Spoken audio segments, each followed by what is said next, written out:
I declare open this third hearing of the Senate Environment and Communications References Committee's inquiry into algae blooms in South Australia. We are here today in Ardrossan, and I begin by acknowledging the traditional owners of the land on which we meet and pay our respects to their elders past and present. On behalf of the committee, I welcome everybody here today and thank the local community for having us and the local team for putting on this wonderful spread. We feel very spoilt, so thank you. I'm the Chair, Senator Sarah Hanson-Young, and I'm joined by the Deputy Chair, Senator Grogan, and Senators Cadell, Walker, Blythe and McLaughlin. I'm sure Senator Blythe is here. She's here? She's coming. Okay. This is a public hearing and a Hansard transcript of the proceedings is being made. The hearing is also being broadcast via the Australian Parliament House website. Before the committee starts taking evidence, I'd like to remind all witnesses that in giving evidence to the committee, they are protected by parliamentary privilege. It is unlawful for anyone to threaten or disadvantage a witness on account of evidence given to a committee, and such action may be treated by the Senate as contempt. It is also a contempt to give false or misleading evidence to a committee. The committee generally prefers evidence to be given in public, but under the Senate's resolutions, witnesses have the right to request to be heard in private session. If a witness objects to answering a question, the witness should state the ground upon which that objection is taken, and the committee will determine whether it will insist on an answer, having regard to the ground on which it is claimed. If the committee determines to insist on an answer, a witness may request that that answer be given in camera. As such a request may, of course, be made at any other time. I remind senators of our obligations under the Behaviour Code for Australian parliamentarians to treat all witnesses with dignity, courtesy, fairness and respect. I also ask witnesses to remain behind after you've given your evidence in case we need to chase anything up in terms of references or terms that need clarification by our Secretariat staff. And I remind all people in the gallery watching today, wonderful that you're here, but could you please make sure all your phones are turned to silence. Answers to any questions on notice are due Friday the 26th of September. So we now welcome representatives from the South Australian Professional Fishers Association and Burston Fisheries. We were going to have a representative from Pacific Estate Oysters, but there's been a medical complication, so that witness is not able to attend today. I understand that information on parliamentary privilege and the protection of witnesses and evidence has been provided to you. For the Hansard record, I'd like each of you to state your full names and the capacity in which you appear, and then I'm hoping that you'll have an opening statement or something you want to put to us, and then we'll go to some questions. So we'll start with you, Mr. Barnes. Ben Barnes, Chairperson of South Australian Professional Fishers Association, also a Spencer Gulf marine fisher for the last 30 years. Wonderful. And I'm Bart Butson. I'm a commercial fisherman from Port Wakefield. Great. Do you both have a short opening statement for us? Yep. Go ahead, Mr. Barnes. South Australian Professional Fishers Association is a recognised peak body of the marine scale fishery which was formed in 2022 following the marine scale reform and has members in both Gulfs and the southeast. My involvement with the HAB has been working with the members of SAFA to help work with getting relief set up and effective members working with the government and research and stock assessments for the setup of the HAB. SAFA is a member of the Seafood Industry Australia and is supportive of their submission made on behalf of the broader seafood industry as a part of this process. From my perspective, the number of items that need to be considered to understand the impact of the HAB on the fish stocks and on our industry. The rapid assessment needs to be on a the rapid stock assessment needs to be on a larger scale, including areas not affected by the HAB. The recovery plan needs to ensure that we don't lose the skill set of the fishing industry and the processing capabilities. Industry and government need to continue to work together to ensure that all involved can be viable into the future. Thank you. Thank you. And Mr. Buston. I'd like to thank you all for coming. It's wonderful that you're here and giving us a chance to be heard, and I value that commitment. First and foremost, the fishers need and want a healthy ecosystem. It's vital to us, and we've just really brought that home of late. But I would like to speak about the fishing mostly and the challenges involved with that. There's lots of others that are more qualified in the science community to talk about the actual causes and ways to mitigate the algal bloom. Our catches in GSV now are very low. There's not enough to commercially fish. There's next to no squid. It's like they never existed. It's very strange. There's almost no garfish.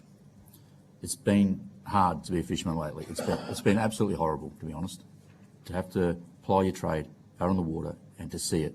I know what happens when we see the footage on the news, we see the beaches, and that's hard enough. But to actually have to go out in it and with it and see the fish dying has been heartbreaking.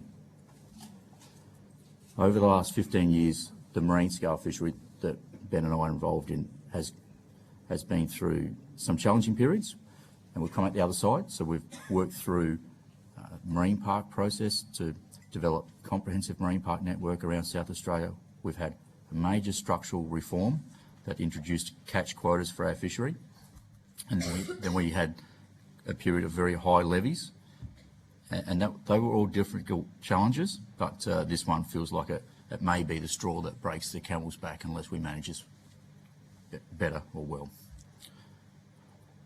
It's so disappointing to me because we worked so hard to have the fishery in a really good place. Our fishery was in a really good place, and we worked so hard to get there, and now with just destruction. It's terrible. I'm very grateful that the government has put some support programs there. Without that, there'd be even greater hardship for the fishers. There are some issues with how easy they are to access and the eligibility criteria, and I understand that, and perhaps that's something that we can work through. I'm really looking forward to helping with the data collection. So SARDI are going to do a rapid assessment of the fish stocks. I wish it was a little bit more rapid, but I'm looking forward to that nevertheless. From my own perspective, I do think it's necessary that we stop fishing, and I think it will be necessary for the government to help us out until the fish become sustainable again. This could be achieved by continuing with a more extensive grant system, or the government perhaps leasing back some quota, or a combination. There may need to be some actual purchasing back of fishing licences to retire some fishers because they just can't see a way through this. And the industry will need help to hold its skilled employees. My son works with me, he's in the second row here, and he hasn't had an income because my business isn't earning any money. I really look forward to working with the industry associations and the governments to see this challenge through. Thank you both for your being here today, and understand you've been dealing with this at a very acute level for months now. Yesterday, of course, we were in Port Lincoln, and a number of the fishing industry representatives there were, I guess, they're dealing with this at a different level, at not such an acute stage is how it seemed to me. Nonetheless, there's still impact in the Spencer Gulf. Mr. Buston, your point just there that we may need to stop fishing, at least in this area, consider what that means for licences, either in the kind of short, medium or long term. Is that a hard thing to say? I mean, how controversial is that amongst fishermen like you in this area? It's very difficult. It may be somewhat controversial. There may be different opinions. I think from what I've seen, and I'm not a marine scientist, I'm not a fisheries manager, so I'm probably not technically qualified to call for that. But from what I see, for the fish to have and the marine species to have the best opportunity to recover as quickly as they can, I think we should give them a break. I think we should stop catching them. Our recorded catches from the government records show very little catch in Gulf St Vincent. There's no catch of calamari. I haven't seen a southern calamari or a squid for 2.5 months. It's like the species never existed. I certainly hope that that's not the case, and I so wish that they're there somewhere safe and there's enough to breed, but I haven't seen one, and that is just incredible for us. It just shouldn't happen. We've heard a number of anecdotes over the last few days while we've been travelling around of fishers going out and either catching nothing or going out and being out for hours and hours and then coming back with very, very little, and not enough to sustain any type of ongoing business. At what point do you say it's not worth it? Well, for me, I've said it today, and it took quite a lot to say that. I was debating whether to say that just an hour ago. But from what I've seen and what I've seen of my colleagues that do the same as me, and again, I say that I'm not a fisheries manager, I'm not qualified to say that. And the government agencies will say, let's do the research, let's assess it correctly, and then make a decision. But I guess as I have my own free will, I can just say what I think, and I might be wrong. Yes, but you've got the lived experience, and you've tried to manage this over the last few months. And this could be a question for both of you.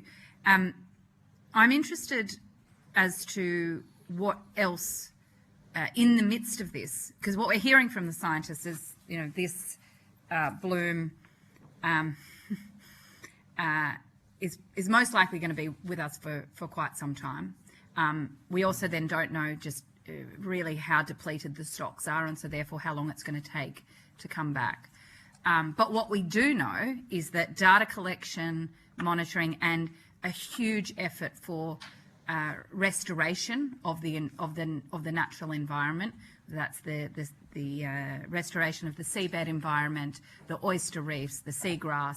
That is going to take that is what is needed to kind of make our this Gulf in particular more resilient, help the fish stocks come back stronger, but also to make it more resilient for the next time, which we're being told is inevitable, that the bloom comes. What role do you think people like yourselves and others in the industry could play in those things that need to be done? The data collection, the restoration of the environment, because we need a huge kind of task force of people out there doing this. Well, your fishermen are the 100% best source of knowledge that goes into this industry. So to not utilise them in a way to make it better, or have that knowledge, is just so hard to come by. So to use the fishermen to get that research fastly and on a widespread basis is the best way forward here. There's no other way, really. So you'd welcome that type of involvement and direct 100%. Access to your skills, your knowledge. Yep. Our fishing industry is the best thing possible for that. It would give us a purpose. The fishermen are lost. There's 40 or 50 guys in Gulf St Vincent that are not doing anything. They need a purpose, and they want to be a part of the solution. So anything that the fishing industry can do to utilise its knowledge and equipment would be welcomed. Has anybody from state government approached you about that practical those practical things that could be done right now? We are discussing with the research branch, SARDI, the practical implications of us being involved with them now. So we're hoping that will happen very soon. The federal government and state government put some money towards a rapid assessment many weeks ago. I would have hoped that that would have already been operational. I think they have begun with some of the other fisheries, but not our fishery yet. So we're really looking forward to that. So those discussions are there. The shortfall is that they've only allocated funding until the end of December, and I think that's just very strange. I would rather see funding for data collection until the end of this cycle, until the end of the bloom, until when our ecosystem is restored to its natural healthy state. Yes, and so that which would give businesses like yours and workers like you the ability for certainty, some type of certainty in what is a very uncertain period, but also understanding the real task ahead is a big one, and it requires more investment. Thank you. I'm going to go to Senator Grogan. Thank you, Chair. Thank you so much for coming along today and sharing your expertise with us. I'd just like to drill a bit further into some of those issues. I think there's a lot of us who believe that the fishing community should be the centre of how we look at data collection and what that sort of knowledge that you can bring in terms of what are we seeing out there, what does it mean, what can we do. Can you give us a little bit more detail about how those conversations are going in terms of what role you guys can and will play in this sort of rapid fish stock assessment? So the fishermen can do what they do. Well, what has been begun to be planned is the fishermen to do just what they do. So fishermen from regions all over the state, but mostly Gulf St Vincent, have been engaged in conversations with their association on their behalf to talk about just going out and doing what they do, but in a structured manner, guided by the science community. So because the fishers aren't actually out there fishing, because there's not enough fish to be commercially viable, there's no data coming in. So it's kind of like a mock commercial industry, but with the purpose of solely collecting data. So we would just go to collect the data, and I would do that by using my haul net in the areas that we usually fish and catch garfish and calamari and whiting. We would just do a sample, and for a portion of those days we would have people from the science community with us to show us how to set it up, to guide us. And then I would suppose after that we would be left to do that periodically, guided by the science community when and where. And report those findings in. Oh, absolutely, yes. Yeah. Okay. And are you seeing, or have you seen over the last number of months, did you see the stock drop off like really quickly, or was it a sort of gradual? And the other thing I'm interested in, are there certain types of fish or marine creatures that you're seeing more resilient than others? That's a good Because people keep bringing calamari up with us, saying they literally just disappeared. It's not that you're seeing a few, you're actually seeing absolutely none. Whereas when people were talking about sardines, for example, there's a notion that because of their mobility and the type of marine predator they are, they're going out further. So you're not seeing them because they're out further, but they're still there. So I'm interested from your observations, from all of the experience you guys have out there in the Gulf, what indicators you might have seen. It's a good question. I'll try to talk you through sort of a word picture from my perspective. So where I fish from is at the top of the Gulf at Port Wakefield, and I heard from my colleagues at the very south part of the Gulf that this horrible coloured water was coming, and that once it come, there was no squid to be found. So it seemed to be that the squid and cuttlefish were the most affected. And then it was like a curtain of doom, honestly. So then I would hear from my colleagues at Edithburgh, Stansbury. I'm hearing from these fishermen, they're saying, oh, you're not going to like this when this comes. This is terrible. The fish disappear overnight and or they move. So the guys from Edithburgh and Stansbury were reporting or just talking to their fellow fishers in other areas, saying that we had to move because we were fishing one day and we caught a bunch of squid and whiting, and then the next day the water was dirty and there was nothing. And it seemed to affect the calamari and cuttlefish first. Where I was fishing at the top of the Gulf was the last place, and we knew it was coming, and we felt just hopeless about it. We noticed that the cuttlefish were on the top of the water dead. We could see hundreds and hundreds. Just one day after a storm, I'll digress a little. The government scientists were telling us that after the first storms it would dissipate and get better. So I wish that had happened. But after the first storm, we've seen dead cuttlefish. And then from that point on, within 2 weeks, there was just no squid, and I haven't seen a squid since. And then the garfish disappeared. They must have been a little bit more resilient. The garfish disappeared a little bit after that. And I guess I'm just talking about the commercial species, but we also witnessed dead white-pointed sharks, dead gummy sharks, dead bronze whaler sharks, dead fiddler rays, dead smooth rays. All of the bottom-feeding fish died quickly as well. Probably amongst the first group of fish to die, and I guess self-preservation's kicking in, and I was thinking, oh, perhaps it's just the fish that can't move will get killed and the garfish and whiting will be all right. But in time we found out that that wasn't the case, because the garfish then died. There's very few of those left. The records showed there's hardly any being caught. And the whiting species appear to be the most resilient, and they were the last ones to hang in there. Okay, thank you. Mr. Barnes, do you? Yeah, it's a similar sort of effect in southwest Spencer's Gulf and other areas in the southern end of Spencer's Gulf. Same sort of thing. Squid went first, and when the dirty water came, then moved on. Not quite to the extent of Gulf St Vincent, but similar sort of story. So, And obviously, I mean, one of the biggest challenges we face is initially we were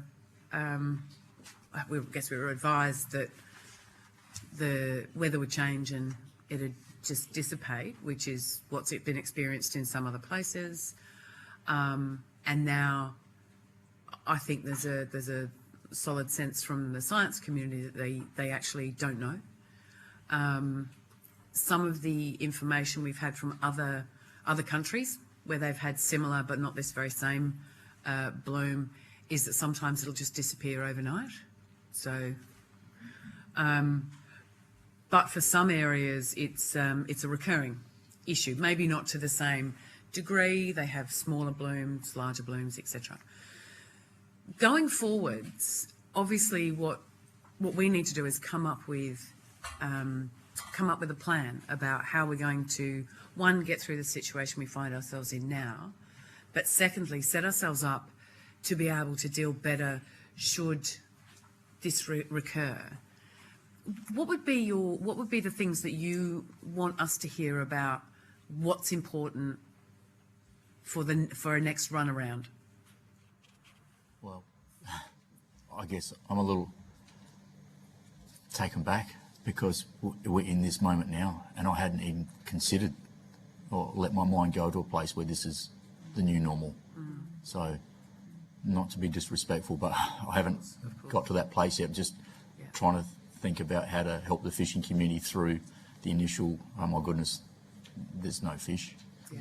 You know, go to the state government to ask for assistance, and then now we're only just starting to think of a way for the medium term now, because we've been dealing with daily survival. So I would love just to know the fishing industry would probably have great confidence if we knew that the government would come up with a plan that was sufficient for now and into the future. Heaven forbid that there's more.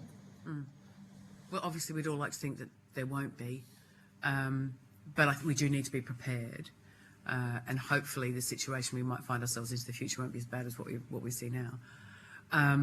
Thank you. Mr. Barnes, anything you want to add there? I think they're putting in place a series of beacons and stuff that brings to light whether the bloom's going to happen again. So I think there's been a bit of work done in that space. But like Bart said, the most important thing to us is actually making it to the next bloom. Yeah. We just don't know if some of our fishermen can even survive that long. So the most important thing for the fishing industry at the moment is how do we get to that stage. So. Yeah. And on that, I know that some of the relief and some of the funding is short term. Now, obviously, that was first put in place short term because we thought we were dealing with a short term issue. And the monitoring stuff, as you say, is through to December. The other thing we need to be doing on this committee is looking at what the next step then is. So, Mr. Busson, you have said that you would like to see that monitoring stuff, that fish stock assessment, be further driven out past December. Do you see any other things that, because obviously the state government is working on the summer plan right now. Are there any things that you think that have been done that could be done better? Some structures that might be in place now that are in that short term that need additional elements to them? Are there any of those sorts of things that it would be helpful for us to weave into the development of the plan that's being put together right now for summer? Well, I think that from my point of view, I'd like to separate the data collection from business support. Mm-hmm. So the data collection, I guess I've touched on that. It's easy for me to finish with that now because we just need that to be more robust. Mm. I would like to see that continue until things return to normal, not just a 3-month block. So desperately, I think we all need better data collection with this. And in terms of business support, I would like to start robust conversations about what can the governments do to help the fishing industry in South Australia survive. So that might be ongoing financial support in the terms of the grants continuing or leasing back of our quota. I've had discussion with Senator Cadell about the possibility of that, and he likened it to water rights issues that may happen, and I don't understand water licensing, that. But there are times, I think, when the environment is not suitable, the government temporarily takes back entitlements and pays for that to keep the businesses afloat. That's so right. I'd love to have a discussion about that. Okay, cool. In terms of the monitoring, do you see, sure, the situation we've got now, but as we move ahead and do you see a role for a permanent monitoring and assessment structure? Now, as you say, we've got something in place till December. Well, I guess I would like to see permanent monitoring in place until everything is normal, however long that is, if we ever have a normal. But I guess what I'm asking is, do you see a role for that in an ongoing fashion, even when everything's yes. going well? Yes, absolutely, I do. And sorry, I could probably keep going forever. I'm sorry, Chair. We do have other questions down this end of the table. Okay, I'll leave it there. Thank you so much. I really appreciate you coming and talking to us today. Thank you. And all the work that you're doing out there. Thank you. Senator Cadell. Thank you. Thank you. I can hear in your voices how you are feeling and what you've done, Mr. Butson. I remember last time I was down here, we were in your yard and your brother was unloading a catch of whiting with, I think, his wife expectantly in the car, due to have a baby shortly after the unloading, I believe, at the time we were going to hospital. How long after that day in June did fish stop coming up to you in Port Wakefield? So I think when you were there, the squid had already stopped. Yes. The garfish was slowing down and the whiting were present until the end of July. Right. So I saw your setup, I saw your yard, your boats, your nets, everything that was there. Are they just sitting there now doing nothing? Yes, I did take some reporter out from Channel 7. I did that last week. Sorry, from Channel 2. So that was the only use my boats had in the last 3 weeks, was to take. I think we saw that footage last night, Mr. Best. I haven't seen that. I hope it come across okay. You came across wonderful. It's fine. Thank you. I'll have a look. We're in the presence of a media star. Senator Cadell. When we came down the coast, we stopped here at Ardrossan, and when you talk about that bloom coming up, when we walked down the pier that was open at that stage, that's what hit it home for me. Either side, you saw the garfish, hundreds of garfish either side dead in the water. We saw a raise, we saw some King George whiting. then we went to Stansbury where it had gone through and there was nothing left. How, I saw your face, I saw your eyes when that was, and it means that much to you. What can we do in the absence of, we can talk about financial aid, we can do that stuff. You talk about fishermen are lost. That is a quote that it's hit me so hard. What can we do to help your colleagues right now in a non-financial sense? What can we do? In a non-financial sense, I think encourage the state government to kick on with the research. We want to be on the water. We want to be doing something. I think the guys would be empowered by being on the water, being productive.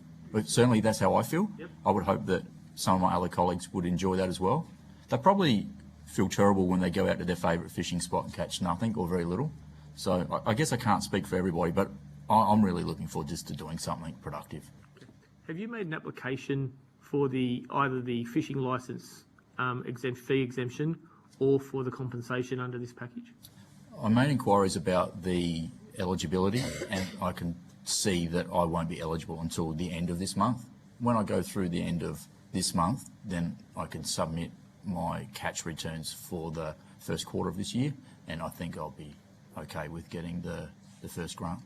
Does that give you enough to pay your employees, your son, these things, or does it just give you something to survive? I think it will for this time round, because we had very good fishing until we had no fishing. So we've still got a little savings there that we're using, and then we'll be relying on the government assistance.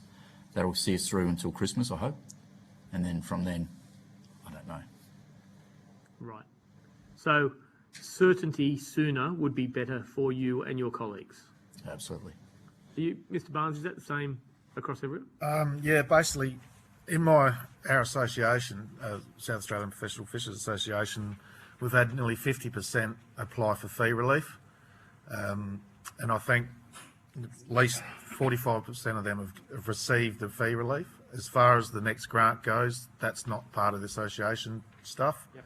So I'm unsure on how many of them have received that. And as far as that goes, to support a crew, deckhand, pay bills, it's a tough gig to say that that's enough. So it's really tough. So. Okay. Some people yesterday were talking about the potential of a JobKeeper COVID type payment for employees to keep them connected to the business, to keep them connected to the industry. We can't say, yes, we can do, this isn't our thing, but it's something we want to consider. Would something like that be of assistance to keep the wider industry and people connected? Look, anything that we can get to keep people in our industry and still focused on the skill set that they have would be a help. So something like that would be welcomed, yes. But the other thing I'm getting from both of you, doing something and feeling productive is better than doing nothing and getting paid. Getting paid doing something is better than getting paid for doing nothing. Is that for a mental health perspective? Is that right? Yeah, pretty much. I think so. Yeah. And I just want to congratulate you. Great thought. When you're, Mr. Buston, when you're here and you're talking about the steps and involving yourself with SARDI and things like this, this is ground zero. We've been to other places and we've had, some fish rock up on beaches and some people get sick, and we've had that. We've had in St Vincent Spencer, where the reputational damage and their fear at coming. To be wiped out like this and come here today, this is why it's so important we're here, because this was Kangaroo Island up here. This is where it was so horrible. What's the effect on the communities you live in? Talk to me about the communities, not just the industry. How does it feel in the Ardrossans, in the Port Wakefields, in these areas? What's going on there? I can just briefly touch on that. Throughout the day, I think you're going to hear lots and lots of information about that. But the communities are devastated, and the people that live in Ardrossan, Port Vincent, Stansbury and Edithburgh, they'll let you know. It's been horrible. Like, a memory that I have is one of the meetings that I went to, a lady was talking about her gift shop was struggling, and I never would have thought that. I'm out on the sea, there's no fish, it's hard for me, but I never would have thought about how far deep into the communities this issue went. So from here, south is very, very tough. They're really struggling. I was going to say, can I just pick up on that? from the community aspect, and thank you both for taking the time to speak to us. How are children in your communities going? Because I think, you know, we've managed to travel to a few places now, but it seems like this is the hardest hit. And I guess it's, you know, we can talk, fishermen are obviously hit very hard, but I guess your families and those in the community, kids along the beaches, how can we potentially support the wider community too? Yeah. Oh, look, I'm a bit further north in Spencer's Gulf, so my community is probably not quite as affected as what this area down here is. So, but in saying that, every second person comes up to me and says, "Oh, we're allowed to eat fish yet? Are we allowed to do this yet?" And I'm like, "Well, yes, it's quite safe to eat your fish and stuff like that." But, you know, when I talk to some of the members of my association down in the affected areas, and they just say, like, people just don't even want to go near the beach. They don't want seafood. They don't want anything. So to live that reality is pretty tough for the guys. How we support that and build through it, I mean, it's nearly above my pay rate to even think how to do that. I'm sorry, but I'll let Bart have a go. I'll have a go. Some of my colleagues from further down Yorks have said that the children can't play on the beach, so they'd like to see infrastructure built inshore. One of the guys talked about a swimming pool that had glass around it that you could see the ocean. I don't know if that was an overreaction, but that was what he said could help. Yep.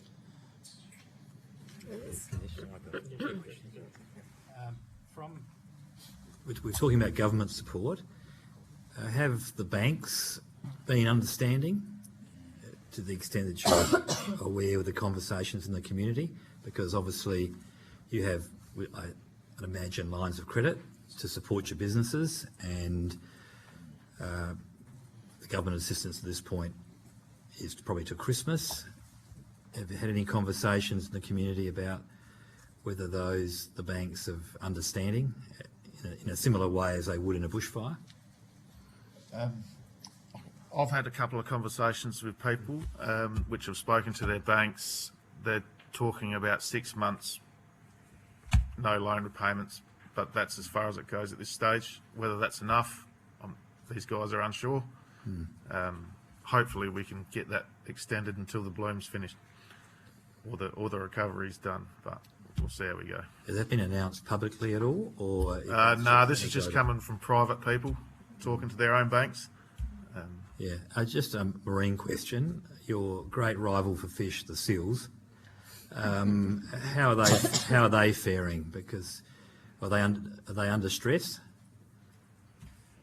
Might be a difficult question, but my friend Senator Cadell saw them frolicking this morning. Down the boat ramp, they were attacking a staff member, so it was fine. Yeah.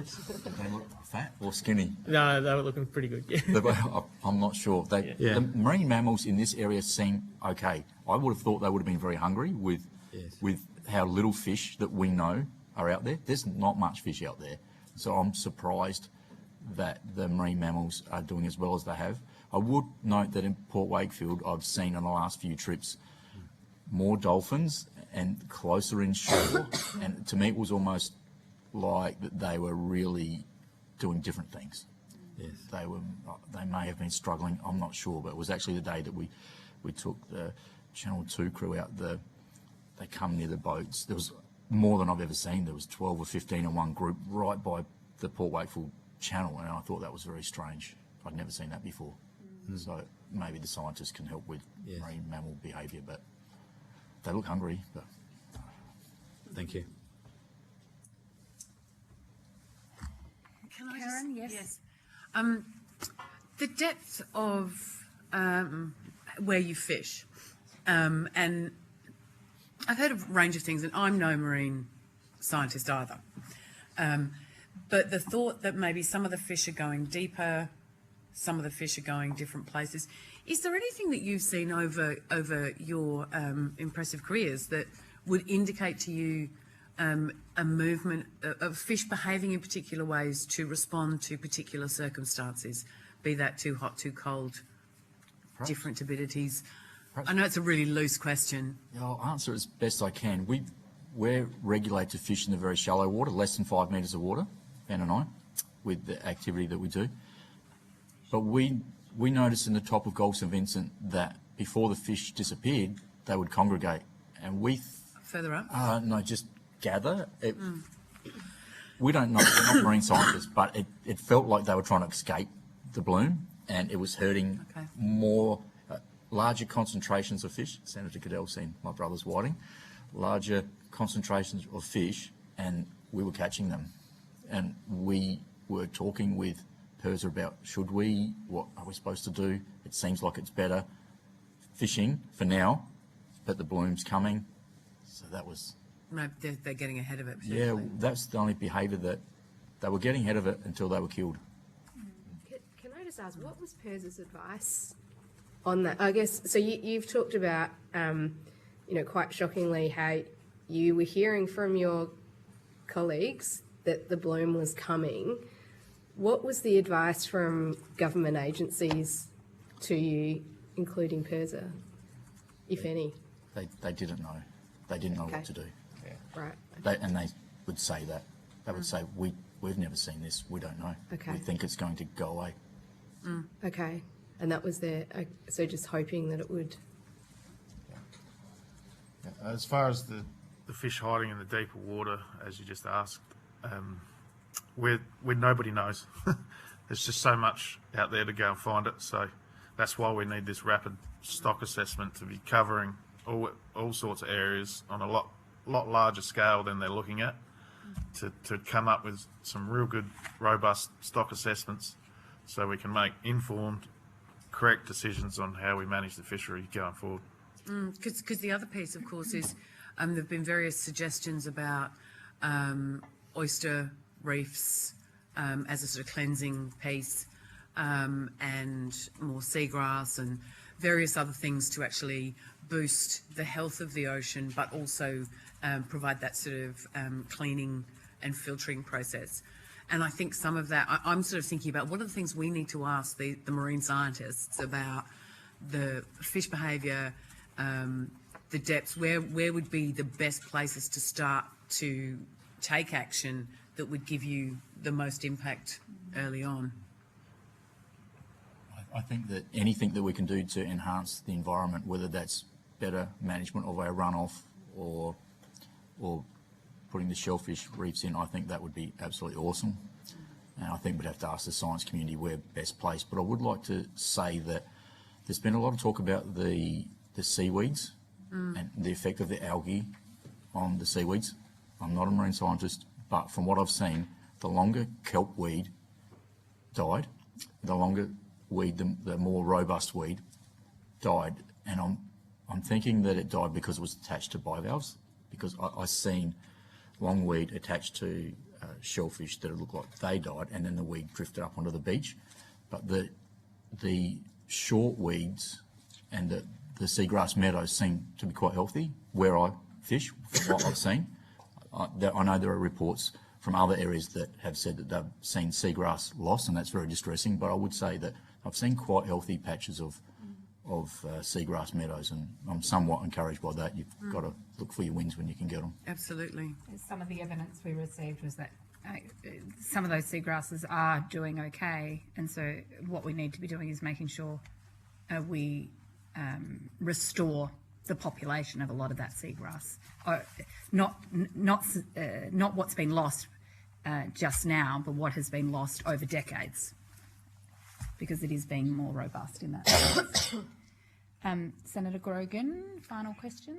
No, I'm good. Yeah. Thank you so much, and really appreciate you coming here. I can't imagine,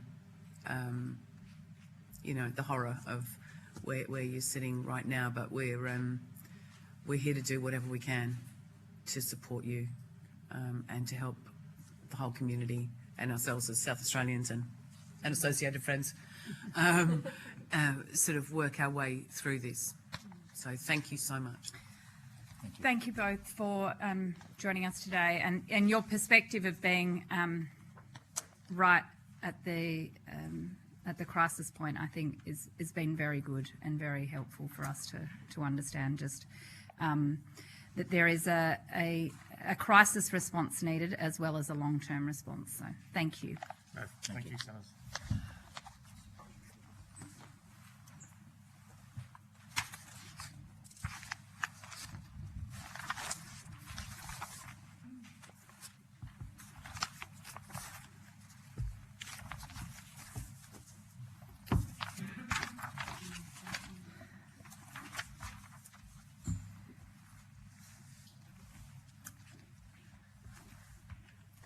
I now welcome representatives from the Yorke Peninsula Council and the Regional Development Australia Yorke and Mid-North.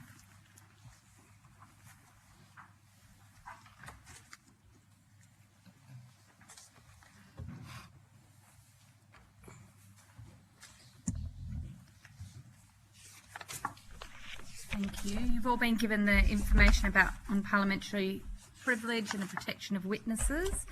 For the Hansard record, could I get each of you to state your full names, the capacity in which you're appearing, who you represent, your job, and then we'll start at this end of the table, go down, and then I imagine there are two opening statements, or there's one? No, so we'll have the one opening statement, and then we'll go to some questions. So we'll start with Ms. Schultz. Thank you. Muriel Schultz. I work for Regional Development Australia, Yorke and Mid-North. I'm an Economic Development Officer. Thank you. Daniel Wilson, Chief Executive Officer of RDA, Yorke and Mid-North. Richard Carruthers, I'm Acting Mayor of Yorke Peninsula Council. Andrew Cameron, Chief Executive Officer, Yorke Peninsula Council. Yeah, Nick Perry, Manager of Economic Development and Business Sustainability at Yorke Peninsula Council. Wonderful. Acting Mayor, would you like to give us a bit of an opening statement? Thank you. Thank you for allowing us to participate today. The Yorke Peninsula Council has dedicated a tremendous amount of time to supporting our community through the harmful algae bloom. We feel strongly that Yorke Peninsula is the single worst affected region. Our community and businesses are heavily dependent upon coastal tourism, which is worth $358 million to Yorke Peninsula annually and supports 2,400 jobs. 89% of our visitors come from within South Australia, meaning that they are looking for low-cost beach holidays. We know that 58% of all our tourists come here specifically for the beach, and over 1/3 come just to go fishing. Our businesses are reporting downturns as much as 40% and are reporting widespread summer booking cancellations. If the bloom persists and summer visitation is reduced by 30%, that represents a $75 million hit to our community just for summer.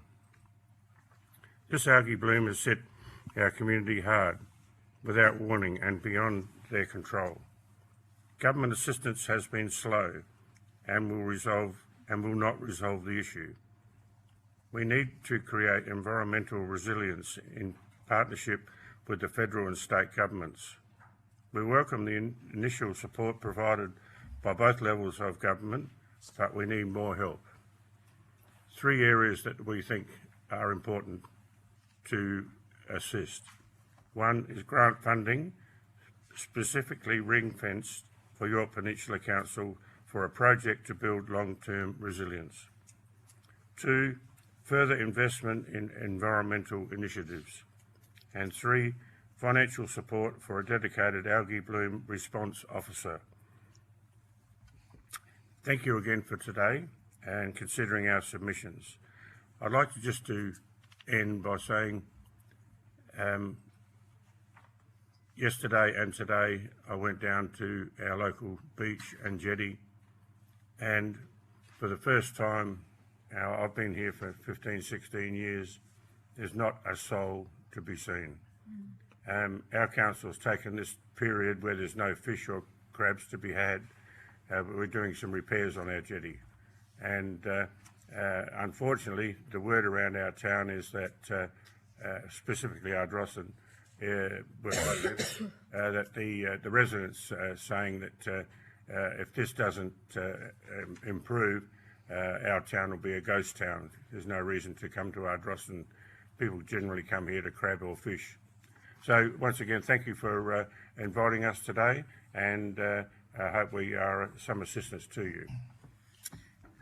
Thank you so much, and it must be very difficult being in those leadership positions in the local council level when this has hit the community so hard and is rippling across all facets, as you say. I'm interested as to, and I heard you very clearly when you said that the government assistance was slow to come.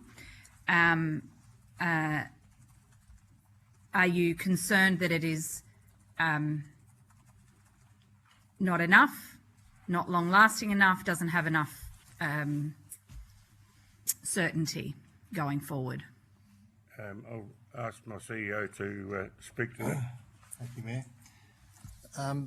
Look, we are very supportive of the government's packages, state and federal, and you know it's being spent where it needs to be spent in research and monitoring. Look, we respect that. The additional $4 million that was announced by the federal government in terms specifically for local government support, in my opinion, seems to be focused on metropolitan areas, probably those councils that have greater capacity and support to them initially. Whereas the regions here, and I'm using us as a specific example, we probably need it most and are not seeing it. What's your understanding of how that $4 million will be distributed? It's a good question, Senator. I am not sure. So there hasn't been a discussion with you about of how that would happen or what you need to do, or? No. No. Okay. Have you got any figures on how much managing this crisis so far has cost the local council? Probably more. Nick's been about full time on that for the last few months, plus a number of our staff. So, Nick? Yeah, well, as a direct impact to council, so we own and operate 6 caravan parks and 19 campgrounds around the place, and they're all about down by half on what they would be this time last year. So if that trajectory continues, we're talking over $1 million hit direct to council, which is pretty significant for a small council of our size with limited resources and very stretched. Yes. And also just one of the things that the mayor just brought up was that it would be great to have some support with like an Algal Bloom support officer or some type of assistance in that regard, because it's been myself and essentially a couple of other staff trying to support our community through this. On top of everything else? Yeah, exactly. So we've had to drop some projects and and just do what we can and work pretty long hours. And in all honesty, the community actually were on the front foot even before us, so I feel like we were well ahead of the state government. But the community had already organised a couple of meetings public meetings off their own back, the second of which was done by Port Vincent Progress, and I was fortunate to be guest speaker there. And then we tried to pick up that slack, and we invited scientists to come and speak at public meetings that we ran. And since then the state government has started holding their own public forums. So I feel like we've been doing quite a bit of heavy lifting, which is what you do, but you're doing it with no extra support at this point. Correct, yeah, and in the background a significant financial hit direct to our bottom line. And we're trying to put our tourism offerings on special. Our campgrounds are half price, all of our caravan parks are offering specials, because we know that financially it's going to be rough, but we just want to get people here to support the wider economy. So there's going to be a long tail of quite a hit to your stable funding and the revenue flow. I could probably absolutely, and the reported impacts on businesses are up around the 40% mark, and that could be a trigger for closure. You know, the local butcher, the local bakery, etc., and that's concerning, Acting Mayor and Daniel, for these smaller communities that really the winter months is the quieter period, and then the summer tourists come and they make their money, and that sort of sustains them through again. But just to put in perspective, as Nick said, with our 6 owned caravan parks, so July, August, on average the last 3 years, about $450,000 a year we would take. The last 2 months is $200,000. So that doesn't sound a significant amount of money, but that's 1% of our rate revenue. So our entire budget's $400 million. It's 1%. But if that continues through, and even at say a 30% drop, like Nick said, it's about $1.5 million. That's a significant impact and reduction in services to our community. At a time when the community really needs that Absolutely. community coordination and facilitation when it's hurting so much. Correct. Yes, Senator Cadell. Point. That's the cost so far. Have you received anything so far from any source of government? No. Not a cent. No. No, we've been supporting businesses to access funding where possible, and the RDA has been a tremendous help with that, because we've had more inquiries than what we could handle, and we don't want to leave people waiting. But even that, I think people have found it very frustrating to access the state government assistance. A lot of questions about whether people are eligible or not, or what the process is. Correct, yeah. And originally, like, we advocated pretty hard for those grant programs to push out beyond the initial end date, because they were essentially looking at 3 months over the winter period. And as you can appreciate, our businesses here don't make a huge amount of money during winter. So it's pretty hard to be 30% down on not a lot. But Yeah. I said if that support continues through summer, we're going to have a lot more eligible businesses, but also the criteria and who is eligible could be expanded for sure. We heard about the gift shop from our previous speakers. People like that who are affected at a secondary level, but still quite significantly, are talking about being 30-40% down and very fearful about summer. And what that will look like might be difficult to capture, because it's probably a few casual staff not employed, or a few people taking less shifts. So it's that hidden underemployment that we're going to be faced with. I just checked on the council, that $4 million. Apparently the federal financial agreement isn't finalised. It's being finalised now, so then it'll be really clear about what it's doing. Still, $4 million when they've already equated for, being down at least $1 million. Yeah, well, I think doesn't touch the sides. Yeah, there's a number of councils that have said this, and I think as I think it's really important to quantify what it is costing various aspects of the community, be that council, business, etc., to, because I don't think it's unfair to say that, given this is an unprecedented scenario, we are sort of building while we're flying, if you will. And I appreciate your concern at the state government's response, but I think they've been very open to adjusting their criteria as things have been brought to their attention and as they get further information. So I think one of the most important things we can do is to raise those things so that we can actually be, because they're at the moment crafting the summer plan, and so we need to be able to feed in as much of your feedback of what it's actually doing on the ground and what it isn't, to be able to make sure that the next iteration actually speaks to some of those issues that you're raising now. But we're also spending quite a bit of time, assisting people with those grant applications. The red tape seems to be horrendous for some people in small business, and it's beyond them. So they're coming to our council to get some assistance with their grant applications. They've put on some case managers now, so they should to try and address that issue we heard the other day. So it might be worth getting in touch with them to actually see what other support they can help them provide, just so that everyone has the best opportunity to get access to the things that they might need. Senator Cadell or Senator McLaughlin? I just have an interest in access to mental health counselling or support in the community. Is that accessible or difficult from your perspective?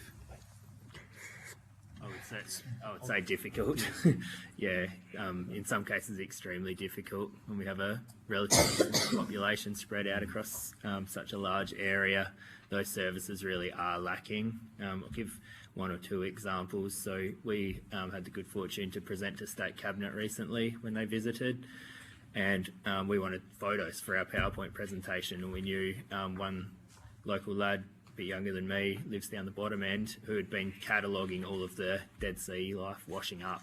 And so we just tried to give him a buzz, knowing how passionate he was about the issue, and ask if we could use some of those photos. And for some reason we couldn't get hold of him, and then we finally talked to his parents, and he had been referred to mental health counselling. Wow. Because it's such a big part of our community down here, and yeah, people's identity is based around the coastline. And when we know of other people who we say we'll see you at the state government forum that's coming up this week, and they just said they can't deal with it anymore. They're going to steer clear for a while for their own well-being. But in terms of professional support services, especially difficult to access, and worse as you go further down the peninsula. Clinician-led services in particular are really hard to access. So counselling's one part, but clinician-led services are very, very hard to access. My question sort of encompassed both, but thank you for clarifying. So they're going to Adelaide? They're driving down to Adelaide, are they? Or we don't know. Wouldn't know. No. Yeah. It's very difficult. Before we started having repairs on our jetty, that we had school holidays a couple of weeks back, and it's really disturbing for our town that there wasn't a person on our jetty, not a person.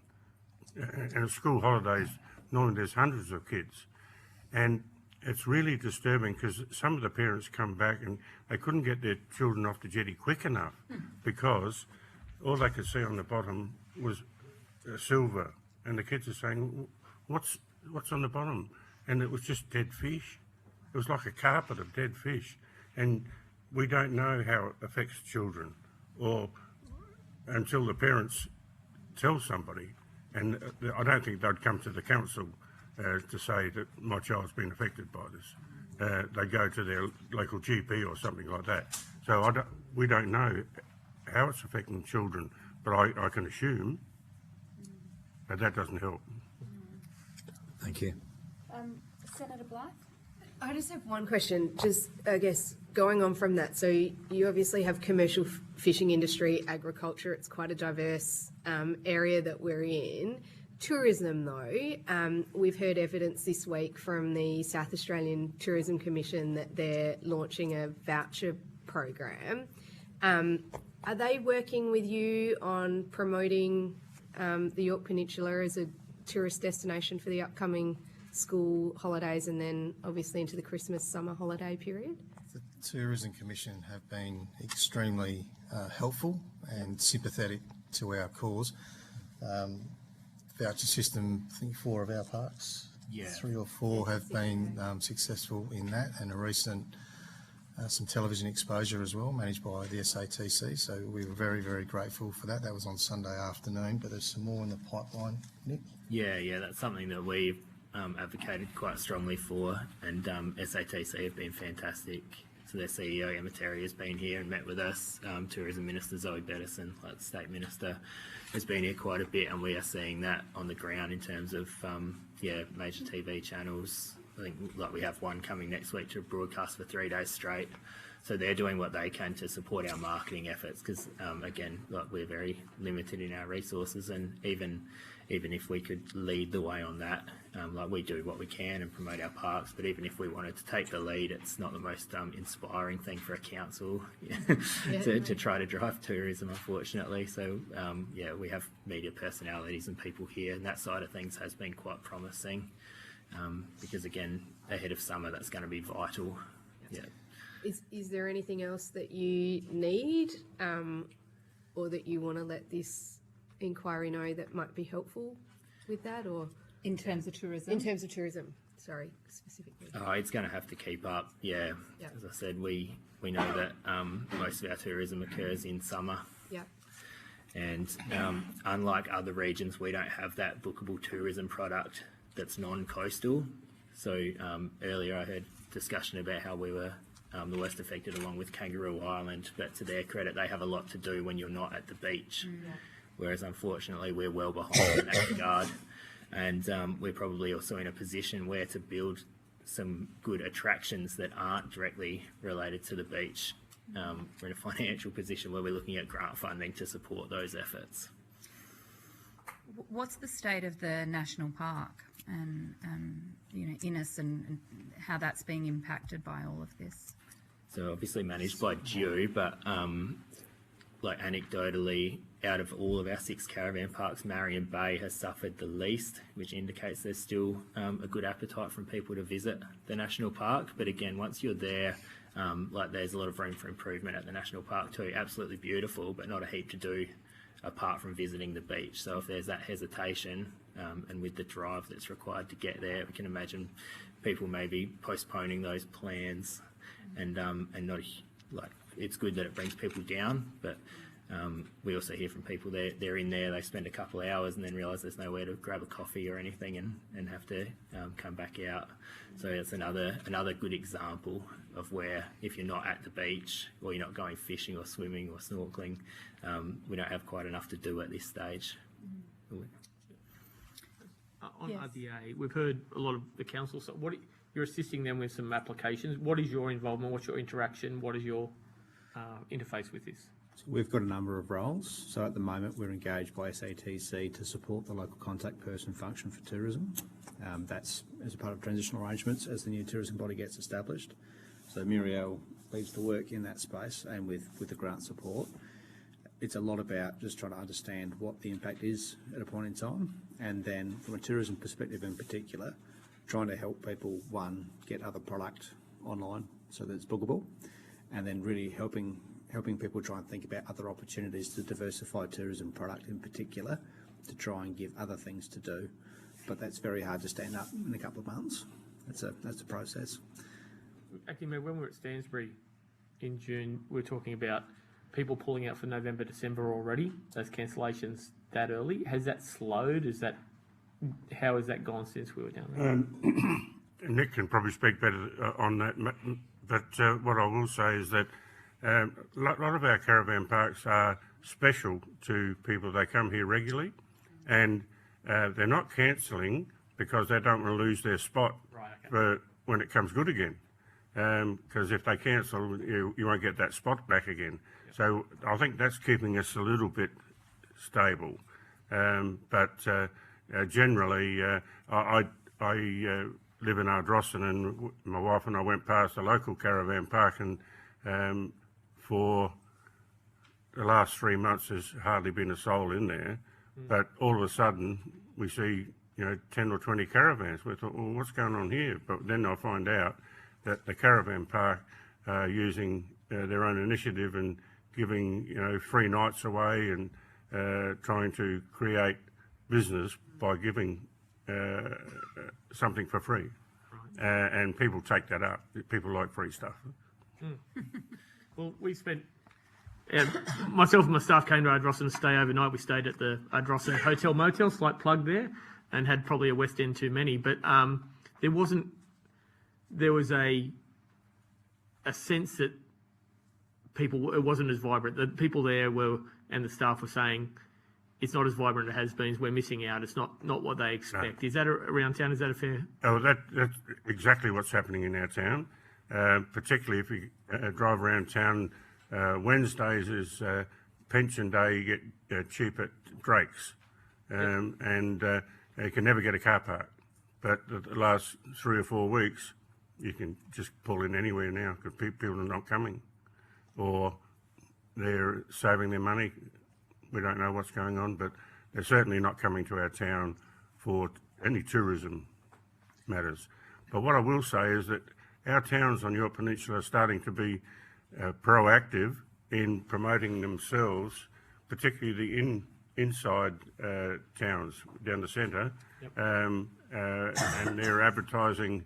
Why would you go to the coast? You can come to us at this time, and which I think is good, and it's getting them off their seats and doing some work, because it's not just fishing and crabbing on your peninsula. I get it as a livelihood for the professionals, but we've got great scenery, and you don't have to just fish. There are a lot of people who just come here for the scenery and just for camping, get away from Adelaide. And we need to promote that as much as we can. But we do know we're a coastal town when on my fridge at the hotel it says strictly no crab, fish or bait in the fridge in the hotel room last night. There you go. But if I can just elaborate a little bit, that I think the government was really slow on the health issue. And even to today, people still say, can I walk along the beach? I said, well, of course you can walk along the beach, but then only this week they come out and said, well, if you're an asthma sufferer, you probably should take your inhaler with you. Well, we haven't heard that before, you know. Why didn't they come out and say that in the start? And I think because they didn't know. well, possibly. Can I eat fish? Well, of course you can eat fish if you buy it from a shop. Or if you go and catch a swimming fish, you can eat that. But you just don't pick up a dead fish and eat that. You know, a bit of common sense must come into it. But sometimes it needs to be spelt to the public exactly what to do and what not to do. And I don't think that's being forthcoming. I actually wanted to ask you about the health impacts because obviously it's an issue that's been become quite topical on the Adelaide beaches because people are walking by and breathing in the sea spray and getting the irritations and feeling, you know, I say it, you know, I know for myself, you know, 3 or 4 days you feel like you've got a cold, but then it passes. But in that moment, you think, well, this doesn't feel good, and this isn't right. So I'm wondering, how has the community been feeling about the health impacts here, and are they asking those types of questions? Absolutely. And they're not going to the beach to walk. They understand they can't swim, you can't fish or crab, but they like to walk along the beach. And if you see washed up foam or sea spray, it's driving people away from doing that exercise. So they're going somewhere else to do that. And we really don't want them to do that. But you know, I wouldn't be walking along the beach if there's great sea spray. No. And has the state government sent any health officers up to these local communities up here to talk about any of this stuff, to answer people's questions, or to do an assessment of how people are feeling their health is being impacted? Nothing. We had one representative, I believe, from SA Health come to the most recent state government Red Forum and make a short presentation. But through the various public meetings that I've been a part of or hosted, we've had so many people saying that they're worried about the health impacts. They don't necessarily trust the information. A lot of people saying there is no information, and even though I tell them there is and here's where to find it, and we're trying to share that information as best we can, they're either distrustful or maybe not receiving it as well as they should be, and that obviously creates more problems. And do you have another forum? You have a forum here tonight, don't you? Yes, correct. Yeah, we had one in Edithburgh last night as well, but referring to the Minletton Forum, which was a couple of weeks back when there was an SA Health representative. Yeah. So who's coming to tonight's forum, for example? Yeah. We don't know. You don't know. Okay, so You don't get told. No. We don't know who's presenting. No. No. It's a state government forum, but we don't know who's appearing. Wow. Do you have somebody in state government who is there a go-to person that's been put forward from state government that you can ask questions of? Say, look, this is being raised by our local community. This is, you know. So, Senator, I've been appointed to the reference group. Yeah. I've attended one meeting that was Tuesday last week, in with the Deputy Premier and other ministers. But I've only attended the one. Yeah. But that was one of our requests, you know, for a financial support from the government for a dedicated response officer. So somewhere where we can go, or the public can go. Yes. For answers. For answers on things, or you know, help for. Because sometimes it's difficult to get to the government. Yes, absolutely. I mean, sometimes we find it hard getting answers from them. But you know, we have all the powers of the Senate. I can't imagine what it's like if you're just trying to work out your way through an application. think Due has been appointed the lead agency, but that's not well understood. We've got reps from Due who've asked the question about who's the lead agency, so I don't think it's well understood. Hang on a sec, this has been going on for 3 or 4 months, and we still haven't worked out the communication channels of who's in charge and how it works. Yeah, okay, understood. I think the public messaging from SATC and the working group has improved. There are campaigns out now in the last week and a half, so it's improving, but it's been very slow.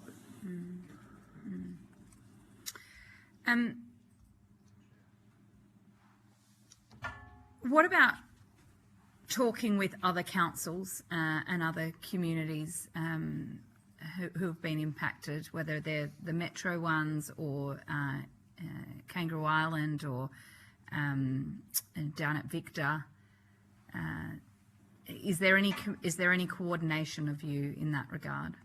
I was part of a delegation that went to Canberra a couple of weeks ago, and just meeting up with the other mayors that are impacted was most helpful. Yes.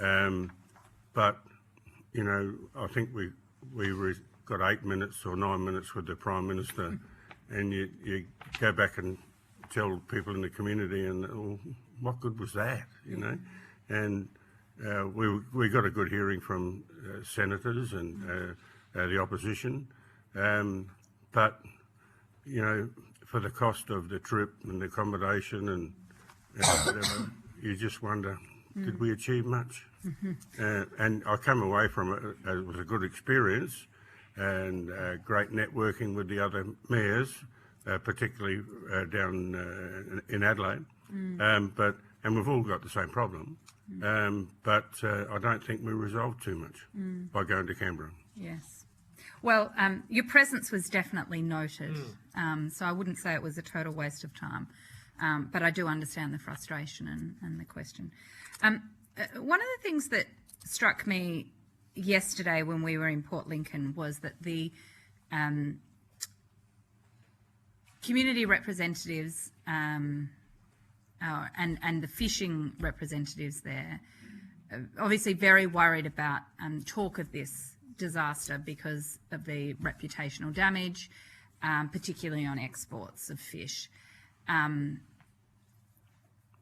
We're here today and we're dealing with the very, very tough end of this crisis. I guess I'm wondering if you have any reflections or comments to make of those who would prefer we weren't talking about this. I found, I was talking to an abalone diver from Port Hughes, which is a bit further up, and what they have found is that they caught their quota that is now in the freezer. They were going to go out again in September. They were told by the wholesaler, don't bother because we're not selling anything. And he put that to the dual thing of, yes, internationally there has been word that we have got an algal bloom and they are being wary. Also he thinks, and that's his opinion, that a lot of the overseas buyers are waiting to see if the price drops down. It just seems to me that actually what you need is the broader South Australian and Australian community to really understand the pain that you're suffering, actually. Staying quiet about it, I don't think seems to be helping. I don't know how louder we can be. Yes. We've had a couple of public meetings, one again tonight, and I just wonder if the community's full of information or they're a bit apathetic at the moment. It's here and they've accepted it. One word I would like to pick you up on that did come out of Canberra was we have to stop using the word disaster.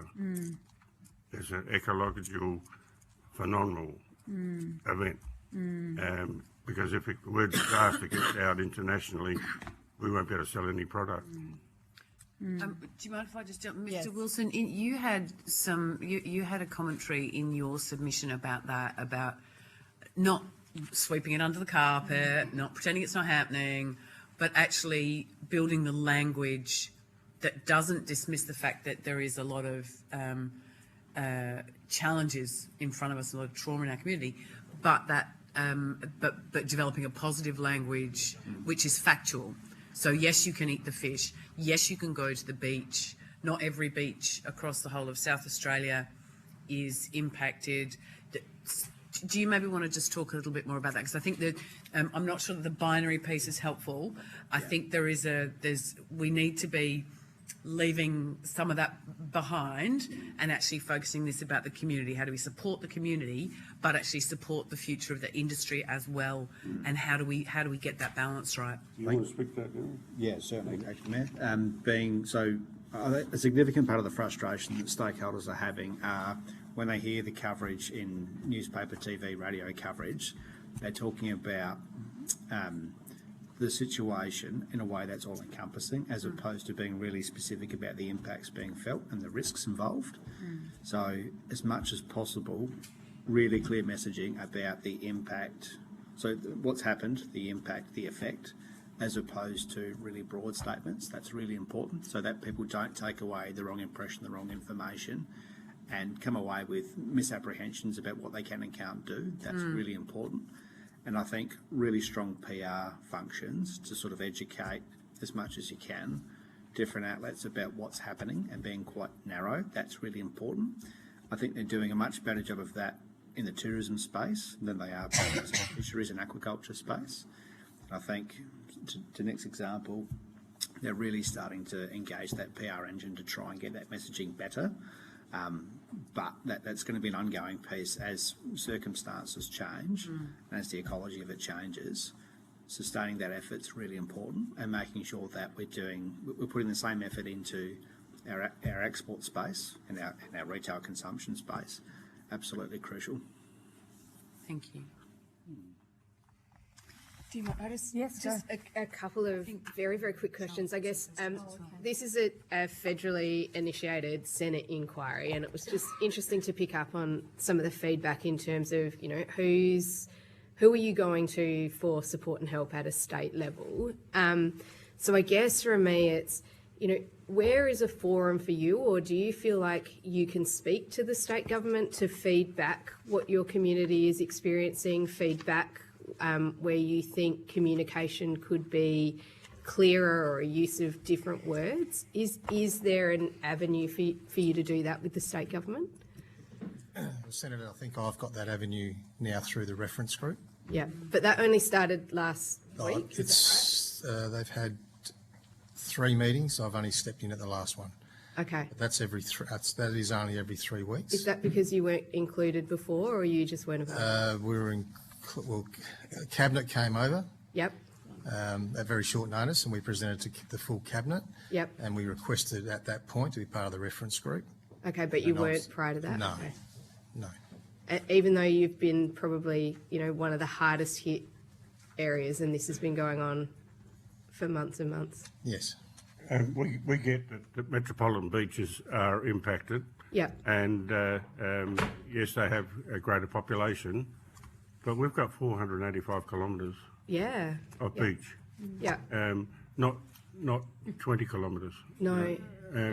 That 20 kilometres has got a great population, excuse me, and their income for those councils is greater than ours anyway, for that 20 kilometres of beach. We're hamstrung by our resources. We can't afford to be patrolling all the beaches all the time to clean up, and we're relying on nature to wash the dead fish out, and whatever happens to them, I don't know. But we don't have the resources to patrol our beaches and clean them up. In your local community, I was down at Port Clinton a few weeks ago, and I think council have put bins down on the beach, and local community are picking up the fish that are washing up. A lot of communities are doing that. Yeah. All right. And we appreciate that greatly. Yeah. But it'd be good if we could assist them in some way. But at this time we can't afford it. No, and that's completely reasonable, I think, because it's a huge stretch of coastline that you've got and a lot of fish that have been washing up. In terms of health advice, or whether beaches are safe, and on the metro beaches, we've got signage that's, I'm assuming, has been provided by state government. Are you getting those same resources to put up on your? Yes, we have. Yep. Probably in the last fortnight. Only in the last fortnight. Just been put up. Wow. Okay. The state government requested that could we do it, and we just said, look, we haven't got the resources available to do it. Yep. So the department did send staff over and went around the entire peninsula and put the signs up for us. So we're very grateful for that. And sorry, just to correct you, Deputy Mayor, that we are getting some assistance from the state government in terms of bins. And so the state government's done those bins? Well, we're working with them at the moment about how best. It's not as easy as going, here's a disposable bin that we can put in and plug it into a PowerPoint. Yeah. When we haven't got PowerPoints down, and some of our beaches aren't really accessible by machinery. So we're still trying to work out what's the best way to deal with that. But the government has been working with us. And I'm guessing that signage, does it include advice for asthma sufferers? Or is it out of date now after 2 weeks? Not asthma sufferers, no. Okay, interesting. Thanks, Senator Blythe. Senator Walker. Thank you. Just going back to what we were talking about before in terms of communication, I know you've spoken generally about how big generalising statements haven't been helpful. Just wanting to go into that a little bit more, in terms of what you've heard from, as in you're probably be aware, the government's running a campaign around, the fact that seafood's safe to eat. What are your thoughts so far on the communication around the algal bloom in terms of ensuring that we're, as Senator Grogan touched on, giving the situation the credit for what it is, as in it's absolutely very saddening what we're seeing, but looking not to catastrophise it. What have you seen so far? I'm really interested to know your thoughts on what's working and what's not working, and sort of further from that, if there's something that's not working, what would you like to see changing around the messaging, not only just from government, but also what you're hearing in the community as well? I'm happy to speak to that initially. So in terms of government communications, the messaging in government comms is generally quite good. It's measured, it's properly informed, that's useful. It's more that PR function of, as things are covered, statements through media outlets, that's where things are really unhelpful, as opposed to government communication specifically. So as much as possible, really trying to dial up that PR function to try and shift the way it's being covered, as opposed to the messaging by government specifically.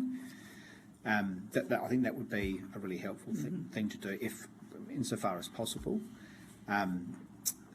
Probably the one other aspect, and we appreciate this is very difficult, given how widespread and how localised different impacts are across two Gulfs. As much as possible, where there's information in place around activities being safe to do, not safe to do, if that can be maintained in a way that's as current as possible, that would just help people who are travelling to different beaches, different places, just to understand and have current advice. That would be really helpful. We appreciate that's a big ask. I mean, it's inconceivable that councils can support that constant update to communications, but if state government can assist or facilitate that with support from others, that would be really helpful, just to try and improve the experience that people have when they do come to the coast, and try and do what they can. Does council have an input? Yeah, I can certainly appreciate the difficulty, because with our advocacy we've been trying to walk that same tightrope between speaking to people such as yourselves and expressing the seriousness of the matter, versus publicly trying to tell people to still come here and support the peninsula from a tourism perspective and from a community perspective. I think the messaging has been good in many ways, in terms of, Premier Malinowskis consistently telling people it's safe to eat the fish, things like that have certainly been successful. But on the whole, as Daniel alluded to, the PR side with tourism is picking up. and we won't be able to measure that success just yet. That'll be told as summer progresses. But I think it's the science side of things where the messaging's been more difficult to convey, and there's maybe some mistrust, or people have heard one thing at the start, and now asthma's included, and it can be really difficult to gain people's trust when you're learning on the fly essentially as it goes along. So it's going to be a concerted effort. One good thing that we've supported is the state government originally had every department had different information, and they have condensed that into one website, which really helps us as well, because we can then keep pushing out that one single source of truth website. But there was some damage probably done in terms of community relations in the early days, where the messaging was not as consistent, or maybe people didn't know where to find it, and they didn't know, they maybe filled in the gaps themselves. The vacuum. Yep. Just one more question. Something else that I'm interested to know, we've spent, the week talking to local government from across the state, and we've found that, the response is really varying depending on what the region's seeing. You have touched on the resource burden that this algal bloom has been for council. I was wondering if you'd sort of step that out for us. I know some of the metro councils are having to dedicate more resourcing to clean up, whereas other councils where less is coming up, resourcing is going elsewhere. So I'm wondering if you can step out for us where those resource burdens are. So could I just wind back to where you started there? My understanding is the Metro Beaches, and Senator Grogan, probably going back to the comment you made earlier, the additional $4 million that was announced by the federal government. My understanding is that the $4 million has been allocated to the beach cleanups,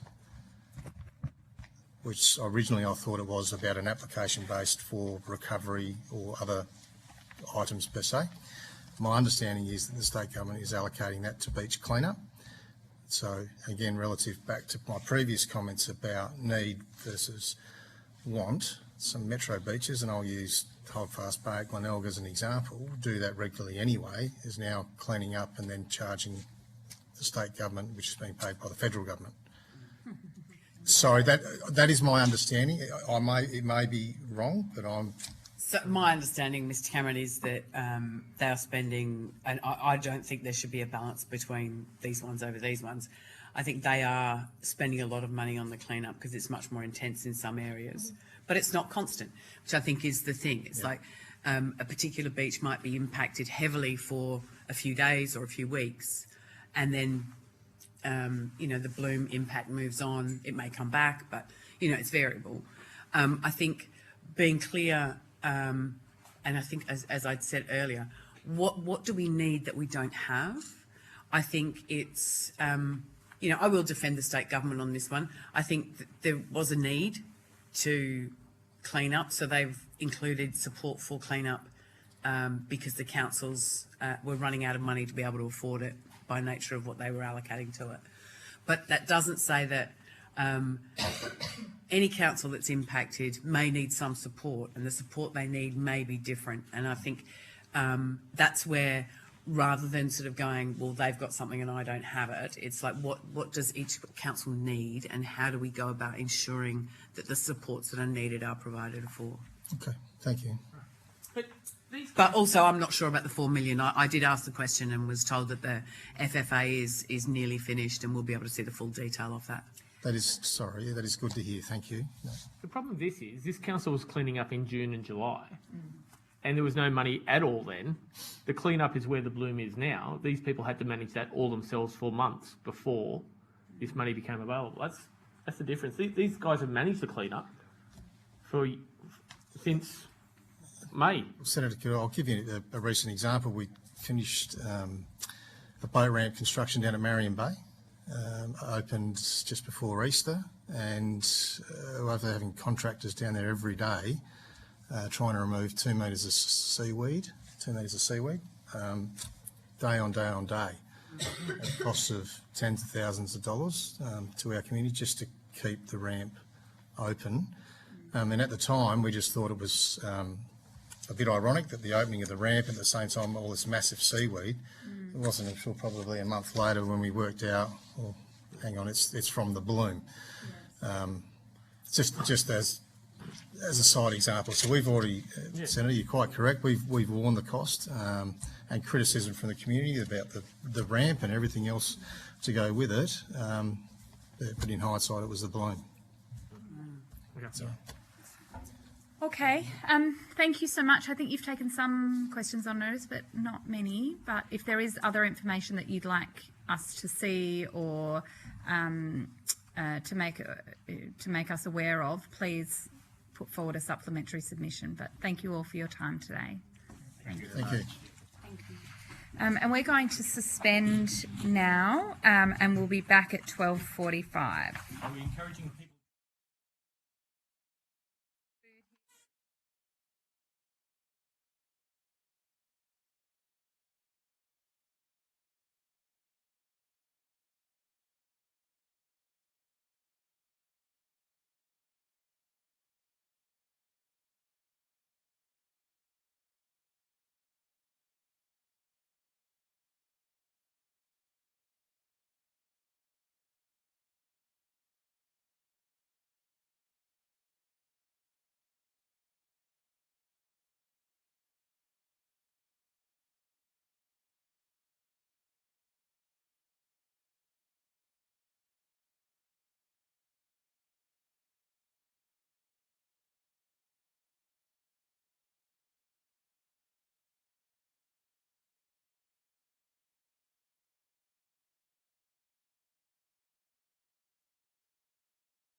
commence our hearing. In fact, our first witness is actually needing to join us via telephone conference. So we will just need to make sure that is all working. Can I ask Mr. Toos, can you hear us? Hi, yeah. Can you hear me? We can. Thank you very much. So I now welcome Mr. Max Toos from Neptune's Surf Coaching. Understand information on parliamentary privilege and the protection of witnesses has been provided to you. Mr. Toos, could you please give us your full name and the capacity in which you appear today? Yep, sure thing. So thank you very much for the opportunity to speak. My name's Max Charlie Toos. And I run Neptune Surf Coaching based down in Corny Point. Thank you. Mr. Toos, do you have a short opening statement you'd like to give us before we ask you some questions? I'll try my best. Yeah. So while we've been quite fortunate down here in Corny Point that the algal bloom hasn't had a direct environmental impact compared to a lot of other regions, the reputational damage, that's been quite significant. So a lot of media coverage and word of mouth. It's led to a lot of assumptions that the entire York Peninsula coast is unsafe. At the moment, we're still operating as normal and we're not having any human impacts. So that's, good and bad in a way. But we've had a lot of school bookings cancel and tourist numbers have significantly decreased. So, yeah, that's about my key points. Okay, thank you, Mr. Toos. Can I ask, in relation to school bookings, what schools would you normally be taking bookings from? Are these schools from Adelaide or around York Peninsula, or where are these schools? Where would the school groups normally come from? Yeah, so we have about 20 different schools. I'd say probably 90% of those come from Adelaide. So we tend to service the private sector of schools, whereas something like Port Vincent Aquatics tends to do more of your public schools. And are they telling you why they're not coming, even though you're saying it's the conditions where you are at Corny Point are fine and not affected? Yeah, so the reason I'm usually getting is that it's part of their risk management that they can't come down, although reading between the lines, I think they're getting a lot of complaints and questions from family members, parents, assuming that it's still unsafe down here. And so the school's just looking at alternate options. Okay. And have you applied for any of the relief grants from state government as yet? I have not at this stage. I have to wait till the end of September. I didn't qualify because I didn't make enough during that period last year, earlier in the grant funding. But now that they've expanded it, I'll be able to, get that at the end of this month. And I imagine that most of your business is during the warmer months anyway. We sort of kick off start of October, up until the very beginning of winter, sort of more so August, we sort of slow down a bit. Yeah, okay. Senator Grogan. Thank you very much, Mr. Toes, for joining us. We do appreciate you taking the time. So if you're saying sort of 90% of your, is it 90% of your business or 90% of your reduction is school bookings? Sorry, when I said 90%, when I'm referring to, I'm sorry, the echo.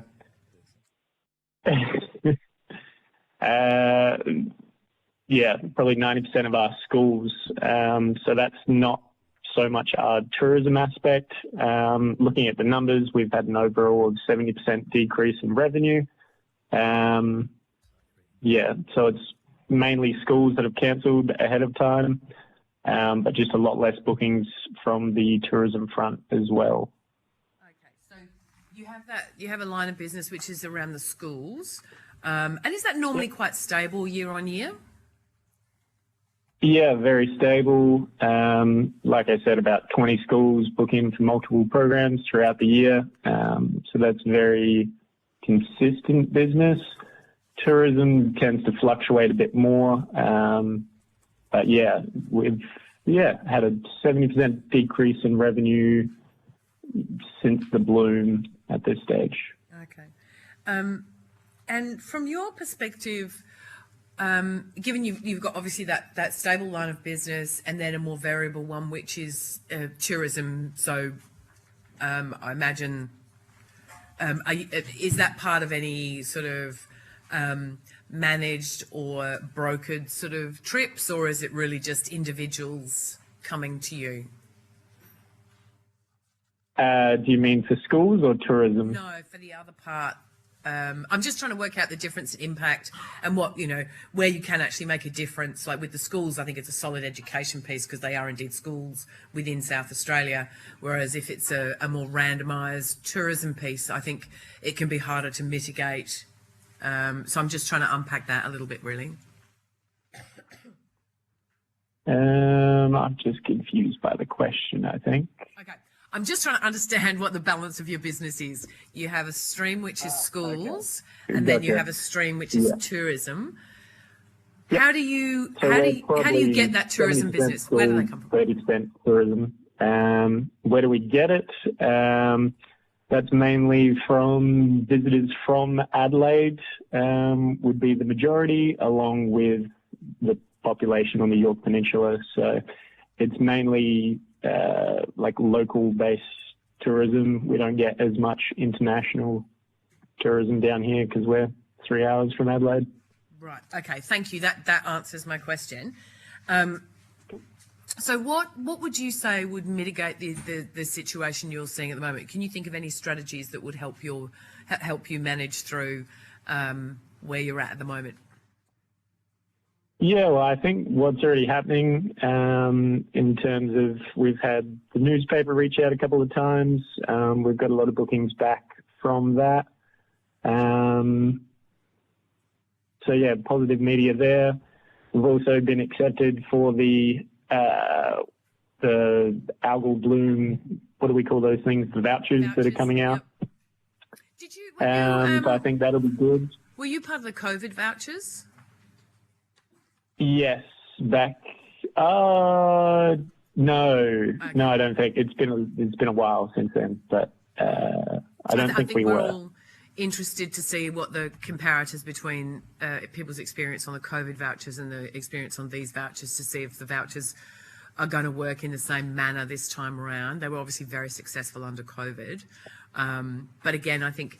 As we've been talking with people this morning, it's what's working, what do we think might work, how do we manage this situation as we go to get the best possible outcomes. So I'm really just interested if there's anything else you can think of that you think would be valuable to small businesses like yourself in areas that are actually not actually wildly impacted by the actuality of the algae bloom, but are more impacted by people's anxiety and misconception that the entire coast of South Australia is impacted. Yeah, well, I don't know if it would be possible to have some sort of up-to-date map that sort of charts where it is and where it isn't safe. I know there's articles out there and maps out there, but whether or not they could be more publicly available or integrated with Tourism Australia or Tourism South Australia, so people have got a really clear idea of where the bloom is, where it isn't. Yeah. Aside from that, though, I'm loving every other bit of support that we're getting. Yeah, great. Okay, thank you so much, Mr. Toes. Thank you, Chair. Thank you. Anybody? The other questions we had, so we're good. That's it. Mr. Toast, thank you for your time today. We appreciate you dialing in, and we will factor what you've said into our report recommendations and advice. Thank you. Good. Should I hang up? Yes. All right, thanks. Bye. Thank you. I would like to welcome our next lot of witnesses to the table, Ms. Coleman and Mr. Hall. Oh, and Ms. Carter.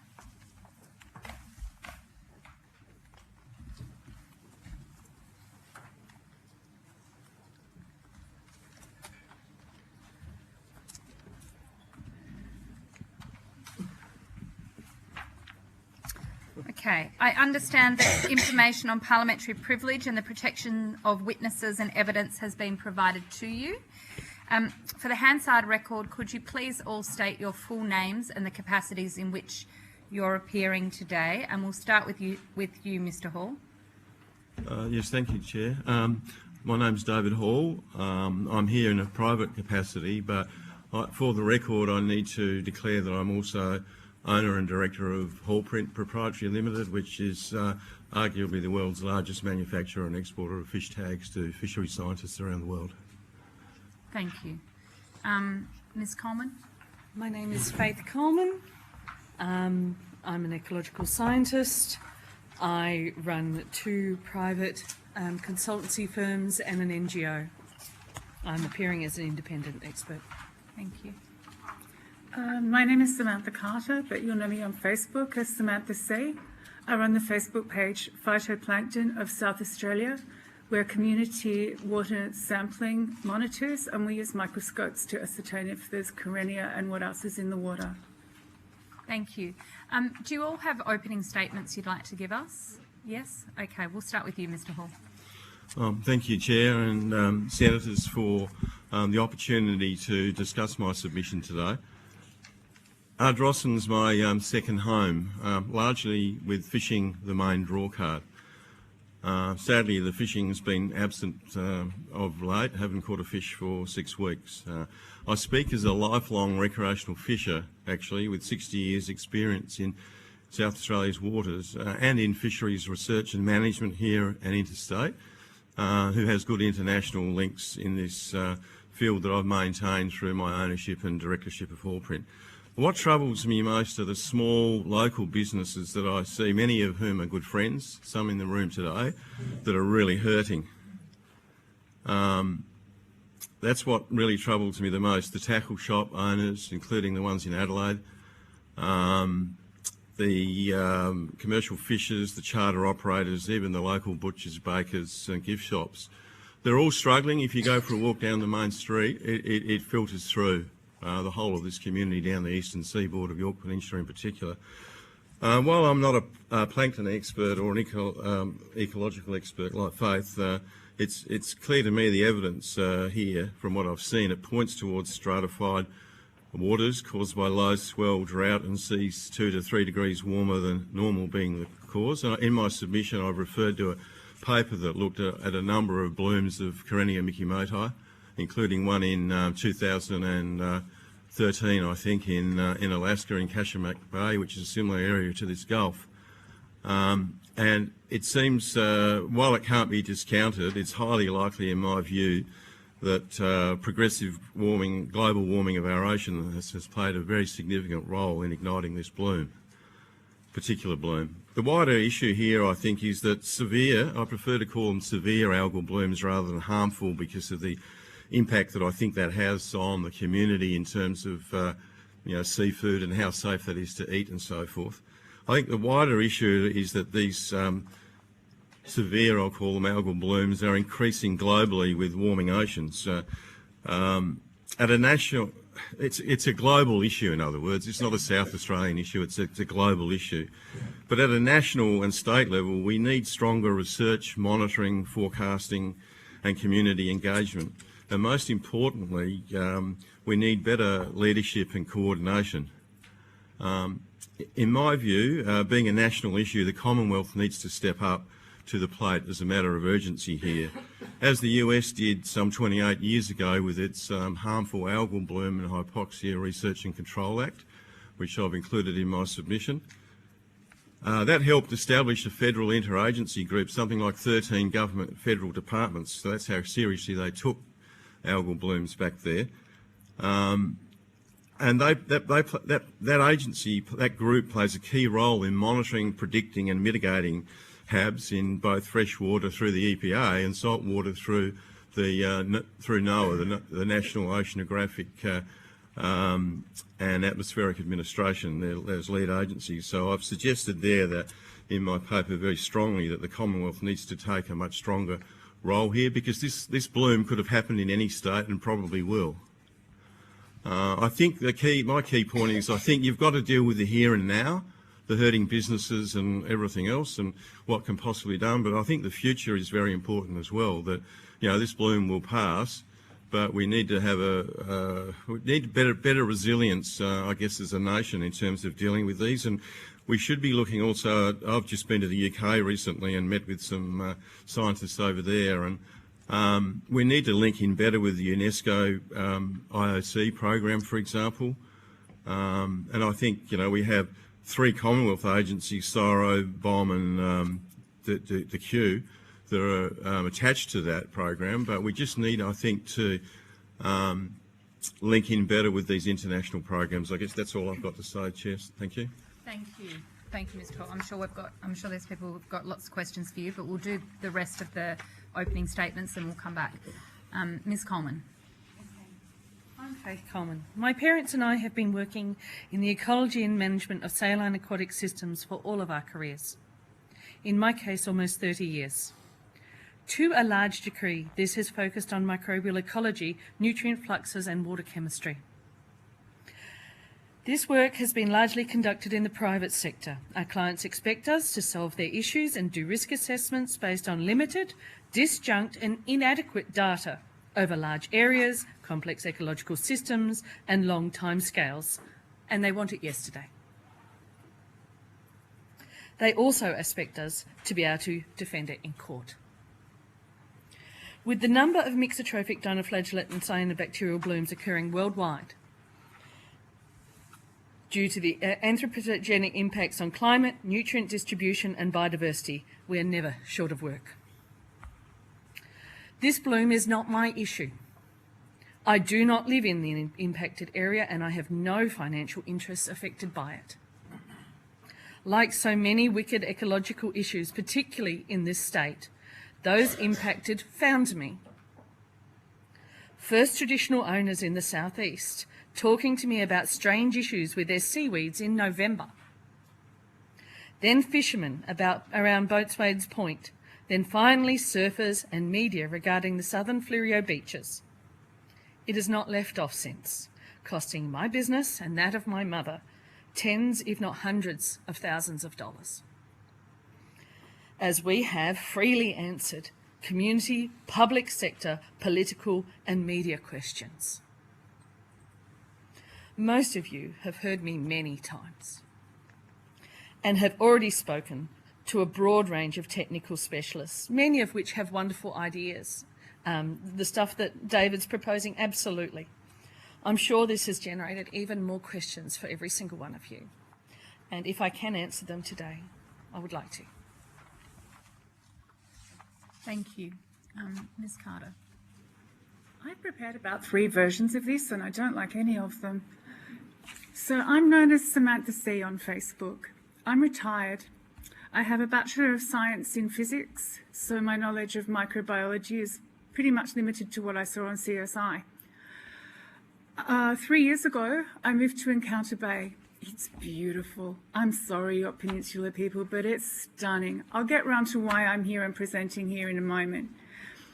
But part of my reason to go to Encounter Bay is there's rock pools out the front of my house. They are stunning. You go scuba diving. There's a little zebrafish family that come and talk to me.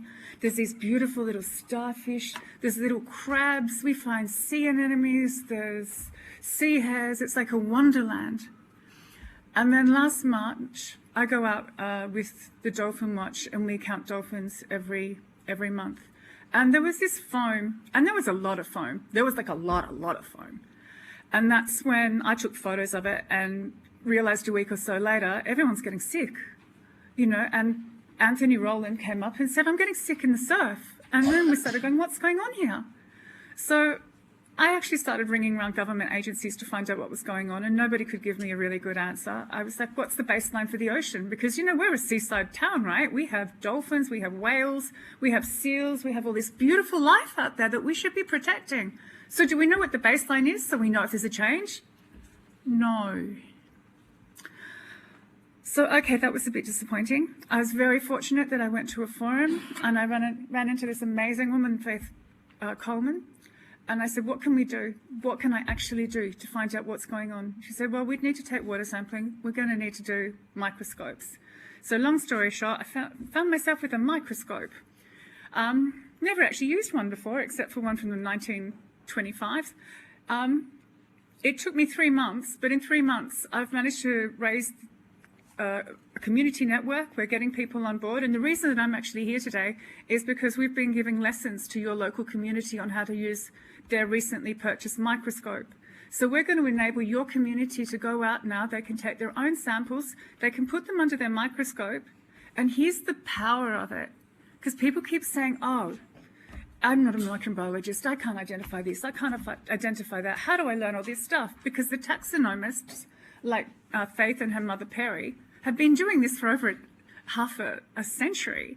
So we don't compete with that. What we do is we take this wonderful device that you have in your pocket, and you can use one of these or your microscope camera. You take a photograph of your sample, and we can help you do that. What you do then is you put it onto iNaturalist, or you put it onto our Facebook page, and we have a number of experts, and they're getting a bit tired, so we need some more experts. But what they do then is they can identify it. They can tell you us if there's a problem, or they can take our counts. They can start monitoring. They can get in before summer and get all of our monitoring data, as David was asking he wanted to do. And we can get into places that SARDI can't get to. We have local experts because we're using the community on the ground to say, hey, what spots do you know? Like, because you guys have been fishing here for 30 years. I rocked in 3 years ago. What would I know? But the guys have been, and women who've been here for years and years and years go, oh, I've seen weird water over here. Something strange is going over there. We can get a water sample. We can tell you what's in it. And because we don't hide our data, it's all over Facebook. Anyone can go and look. It's all over iNaturalist. We actively go out and look for specialists from around the world who can look at it and say, what do you see? What can we help with? So that's... And we'd like to work with the government. Sorry, this is where I didn't really end that talk. Because I think we can actually be a key component for them.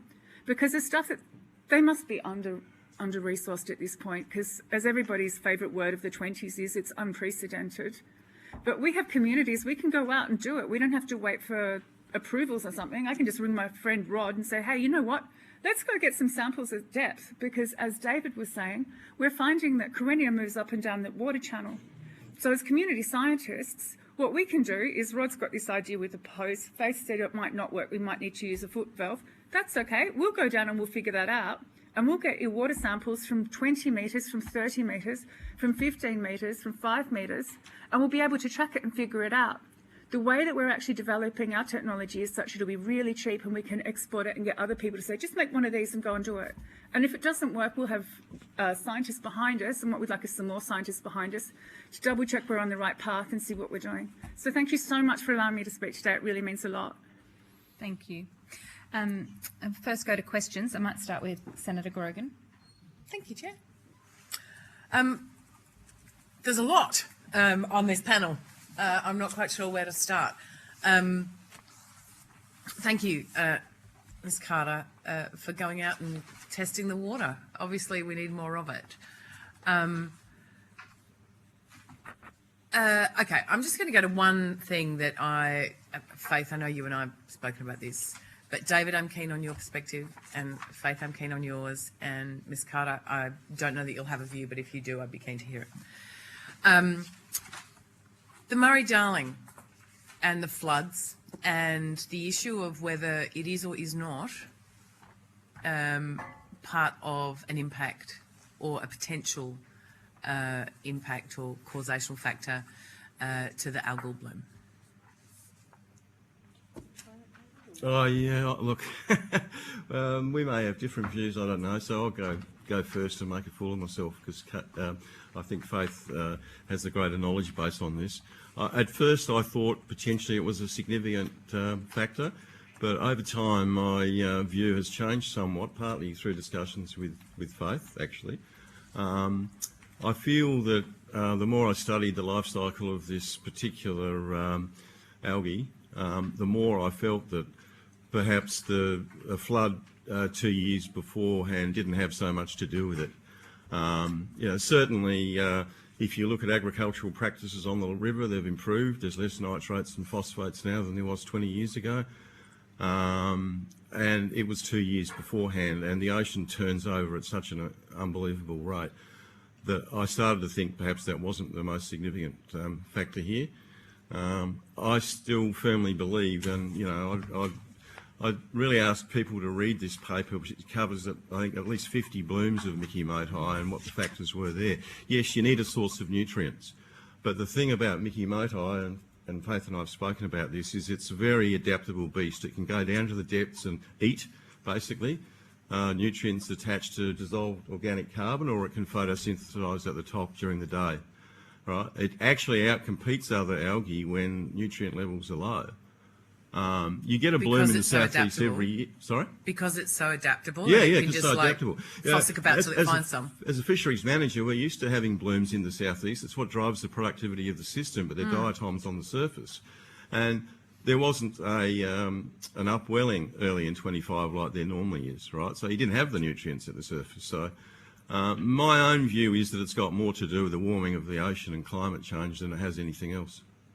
And would in your knowledge, would this kind of bloom be able to develop just from the heating of the I don't know. And like Mark Dubell, I think, said yesterday, who's Sardi's oceanographer, we don't know. We don't know what the source of nutrients is. Anyone that says they do is lying. Right? We don't have the database over space and time of nutrients at depths, right, and the source of those nutrients to be able to say that, in my view. What we do know is that the water was 2 to 3 degrees warmer than usual to the west.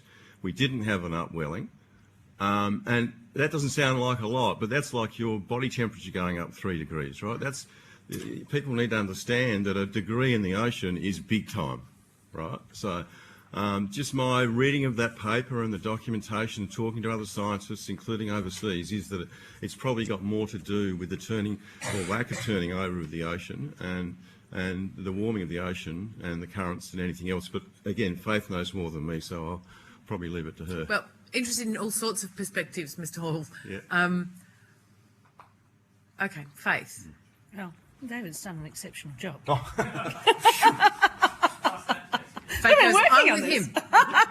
Okay, so there's a few really important things when we look at potential causes of blooms. One is looking at where these blooms occur and how they function. We know that mixotrophic dinoflagellates benefit from dissolved organic matter in the water. And we know that whenever we've had these in places like the Adriatic Gulf, river flows have brought in inorganic, so like fertiliser, nitrogen and phosphate. And in those situations, we've actually turned dinoflagellate blooms to diatom blooms. So quite the opposite. We've seen river flows stop these blooms. So that's a really important part of that conversation. Okay, so worldwide it's worth looking at. We know that Carinia species blooms occur in pristine waters. Okay, and they almost universally occur in oligotrophic, low nutrient waters. And they bloom when they're eating other things and dissolved organics. So when they start blooming, they effectively switch from being the grass to the cow. You don't pour fertiliser on your cow, you pour it on the grass. Okay, and so when they're blooming, they're eating other things and dissolved organic matter. And so when we look at the theory around the River Murray coming down and going out there, water does that all the time down the River Murray. It wasn't flowing very well this year. It's a really major issue. There's some big issues in the river and in the Coorong. And land-based management does have an impact. It reduces our resilience as a whole. It makes us less able to bounce back. It reduces the filter feeders. It makes the seagrass less healthy. So you know when you're run down, you're more likely to get sick. And it's the same with the marine environment. So we can't discount things like dredging of harbours, and we can't discount things like River Murray flows and how we manage them in the long term over 10, 20, 30, 40 years. But did it cause this bloom? The answer is there is absolutely not a single scientist who has a single piece of evidence that they have been able to provide us, or even a theory to see how nutrients from 2 years ago in one of the most active patches of coast, that's all sand, so not sediment, stayed around for 2 years without causing any other bloom and suddenly decided to bloom this year. What we do know is the area around Boatswain's Point, when the upwelling did not occur, the rockweed, you look at the aerial photographs and it looks like it's melting off the rocks in November. There is just these huge plumes of rotting dissolved organic matter. What we do know from the traditional owners and the divers and the fishermen, anecdotal evidence, but we're collecting it in vast numbers, is both gulfs got really hot because the currents didn't occur that would normally occur because the heat waves stopped them, amongst other reasons. So the Gulfs got a lot hotter than the open ocean did. And across those areas, we've seen vast loss of algae and seagrass, some due to the bloom, some before the bloom. And we know that when they rot, that is something that Carina benefits from. And right around the Australian coastline, from Ningaloo, and I will do the naughty thing and include New Zealand, we can see mixotrophic dinoflagellates, all different species, blooming in embayments and frontal zones, and in areas up near Ningaloo, we are struggling with the water being too hot, so hot that they're not getting blooms, they're getting coral bleaching. When we go down further, the seagrass is dying and the dugongs are starving and they're going to Barrow Island. You know, the impact we got in South Australia is unique, but it's not alone. It stands at the edge of a connected stream of warm water that was unusual. And so to pin it to anything else as the single causative factor seems counterproductive against the evidence. So, when you say to pin it to a single factor, are you talking about the idea of the Murray, or are you talking about the increased temperature in the sea? The only one we actually have evidence for is the increased temperature. And things related to it, things like CO2, which are increased due to climate change and so forth. We have no data to tie it to the River Murray, especially if you look at the evidence suggesting this started at Boatswain's Point, not at Middleton. We have no data tying it to last year's upwelling. We do have data that ties it to a lack of an upwelling this year, but that was caused by the marine heatwave. So, would you say that the health of the River Murray and the Murray-Darling Basin system has any impact on the health of the ocean, or any counterfactual to that? Of course it does, as a whole. How we manage our planet, it all impacts, it's all connected. And one of our problems as Australia is we're an island and we often treat our environment as if it's by itself, and we're actually connected to all these other things, especially when we talk about the marine zone. But management of the river so it's healthy means that there's less sediment coming down. And that kind of helps, you know, and it means our seagrass is healthier. And if the seagrass is healthier, we have lots of microbes on them that eat Carina. So that's really good. If we have rivers that are not discharging sediments and heavy metals, we have more oysters that are healthy. There are a whole suite of things that intertie, but that's a sort of a long-term picture. And so when you hear us talking about reinstating large amounts of oyster reefs or large amounts of seagrass, that long-term damage has been done by dredging and terrestrial land use and overfishing and trawling and all sorts of other things in the past. And we do need to fix it. So that's how it's related. And of course, if we have healthy River Murray, we have healthy macrophytes, and they all sequester carbon, and we address climate change. And I guess that's the really important thing, is if we manage our land ecosystems properly, we will have less climate change, and that will reduce blooms. But it's a long bow. Thank you. I really appreciate it. Ms. Coleman, you said in your opening statement that you first became aware that this type of algae was lurking. That's my words, not yours. You didn't say lurking. Back in November. I didn't say that the algae was present. I said there was something wrong. Can you expand? Tell me what happened in November and what you did discover. Okay, so I'll tell you two things. One is Carina mikimotoi and several of the other Carina have been present in South Australian waters for more than 40 years. Okay, it is present everywhere in low numbers at all times. And so it's not something that's come in. And I just thought that's important to clarify. Some of the Carina are actually native to Australia. What I noticed was traditional elders talking to me, or traditional owners talking to me about sick rockweed, issues with lobsters. And whereabouts is this? So that was mainly around Boatswain's Point. And the reason we talk about Boatswain's Point is that's where the upwelling comes up. But we've been having issues throughout the southeast due to another warm current that comes down from the eastern seaboard.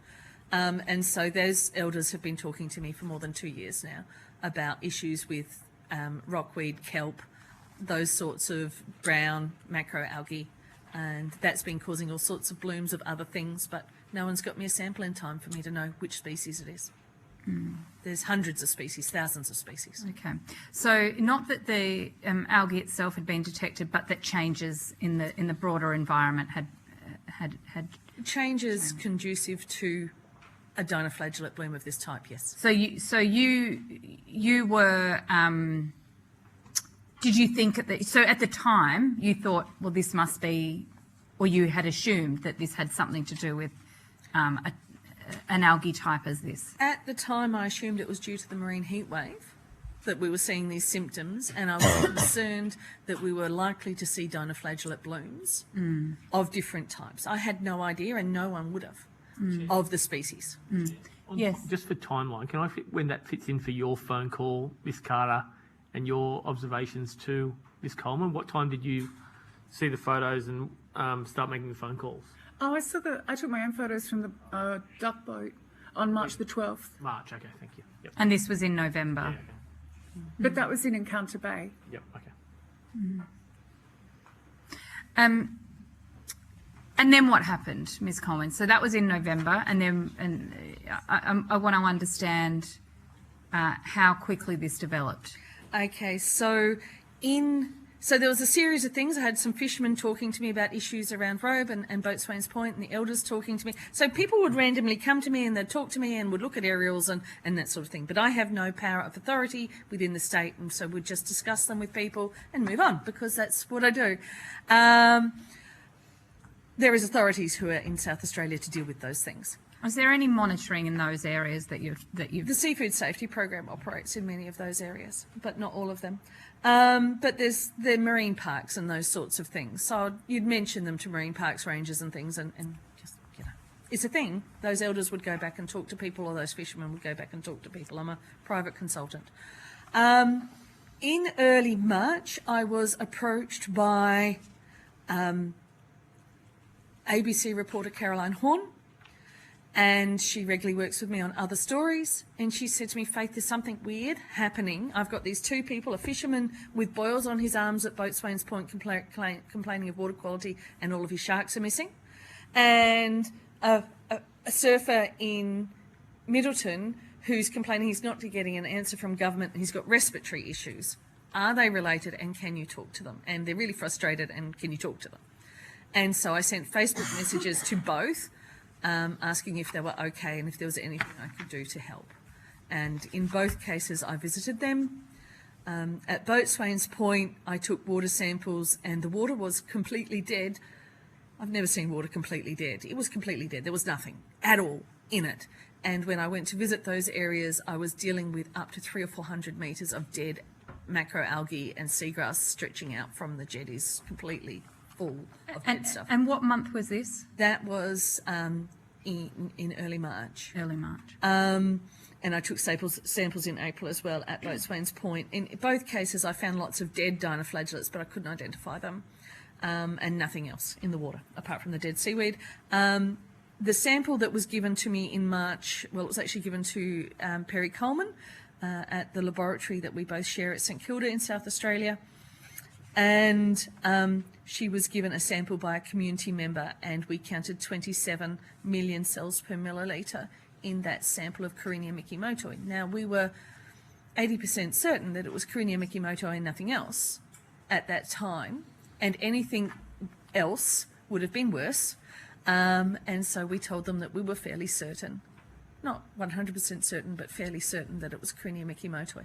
At that time, Anthony Rowlands had been asking government staff to tell him what was wrong and why he was getting respiratory issues for 9 days. And so we told him within 20 minutes of the sample arriving that this was likely the problem. Anthony Rowlands? You will speak to him in Victor Harbour. He wasn't the one who brought us the sample, it was another community member. And but he was having respiratory issues. Yes, he was a surfer. And at that point, 3 days later, the government came out with their ID. And I was disappointed at the time because they were after 100% certainty. Government agencies wanted to know exactly which species it is. And whenever we have these blooms internationally, getting as far as Karinia is easy, really easy. Getting as far as species is almost impossible. So when we had large blooms in New Zealand, it took almost 5 years to determine the species. Okay? And that is quite usual. You'll get a bloom, you put it in the Karinia mikimotoi-like bloom section, and you will say, we will treat it as if it's the worst. We will plan for the worst, we'll hope for the best, and we'll move on. And you'll identify the species as quickly as you can, but that takes time. It can take up to 5 years to determine species. So waiting for species is poor form. You cannot manage according to waiting for species because it's gone by then, we hope. And so this is the challenge, is the department staff were waiting to know the species before they came out and said what it was. And that was an unfortunate thing that our staff were waiting for that. And what was the result of that waiting then, do you think? Well, they determined it was Karinia mikimotoi. But what happened at the time is the University of Technology Sydney actually publicly announced it in the conversation before the government got around to there. So we did it. We were public about the ID on the Sunday, and they came out on the Wednesday with an announcement.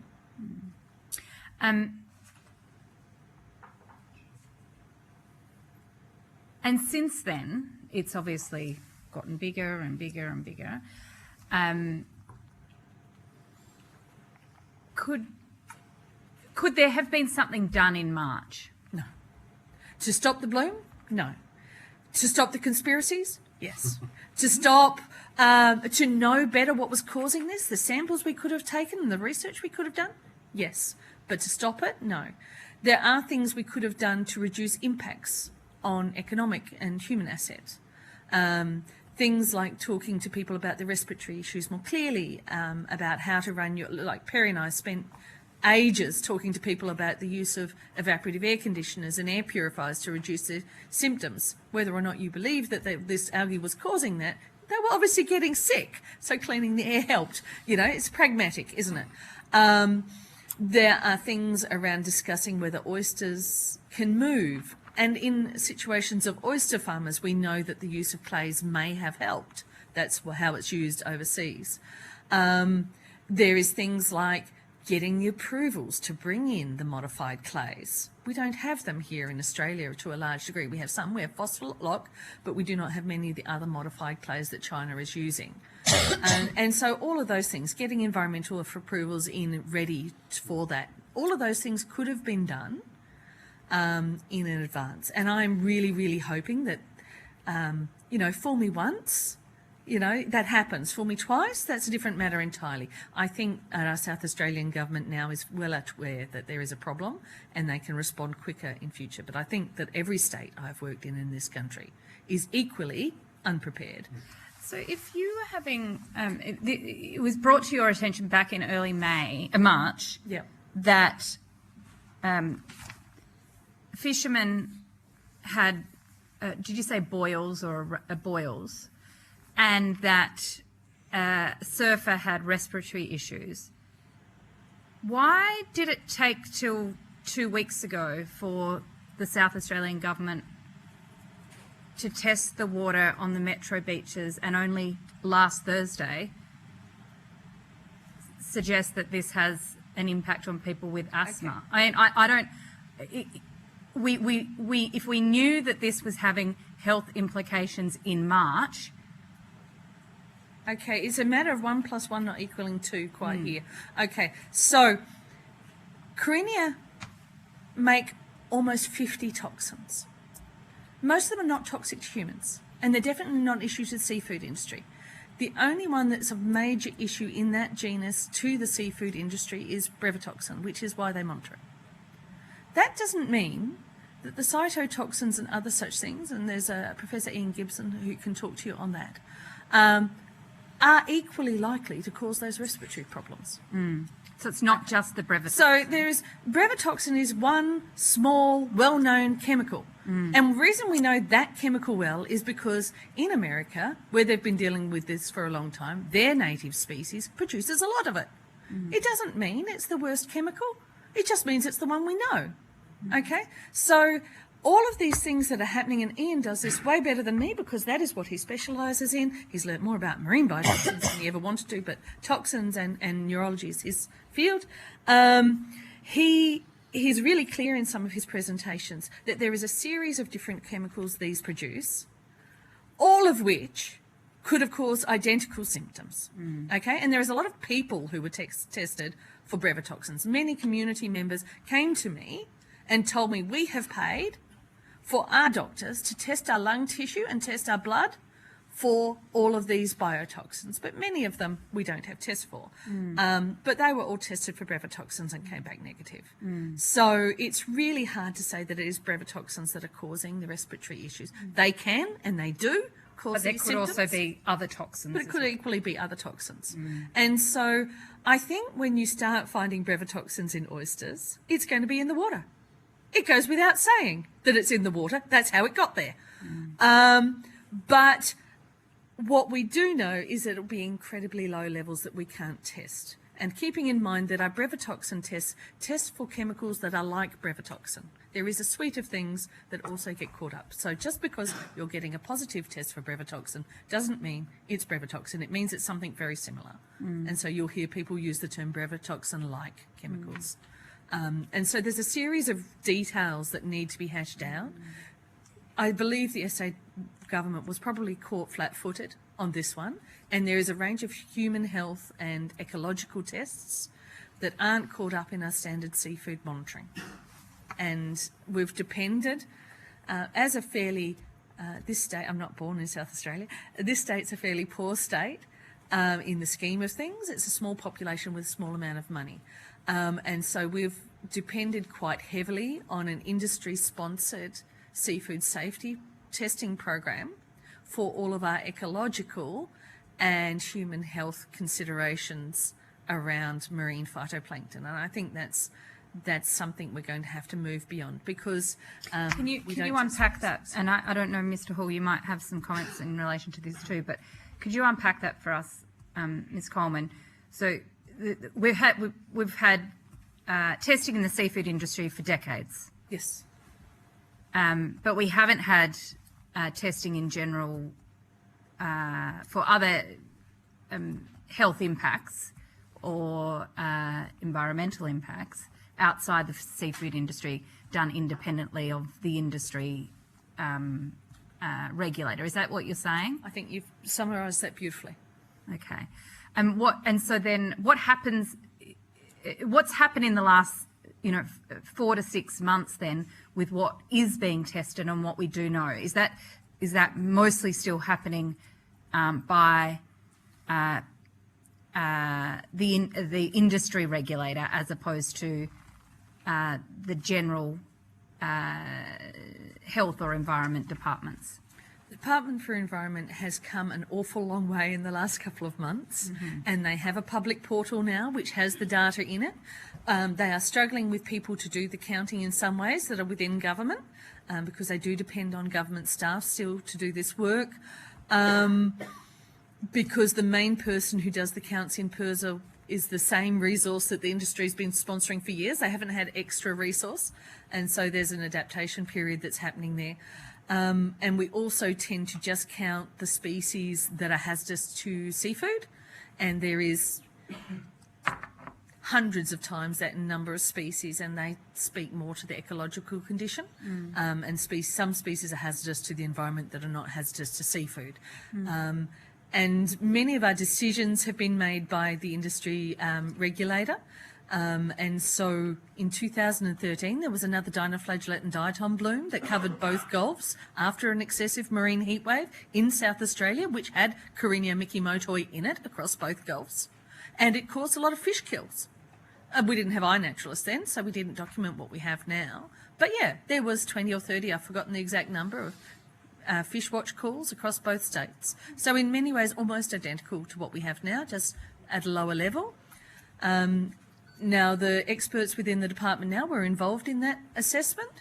They counted the various things. They worked out, but by the time they got out there and counting it, and remember there's always a lag, the dominant species was a hazardous algal bloom of a diatom variety.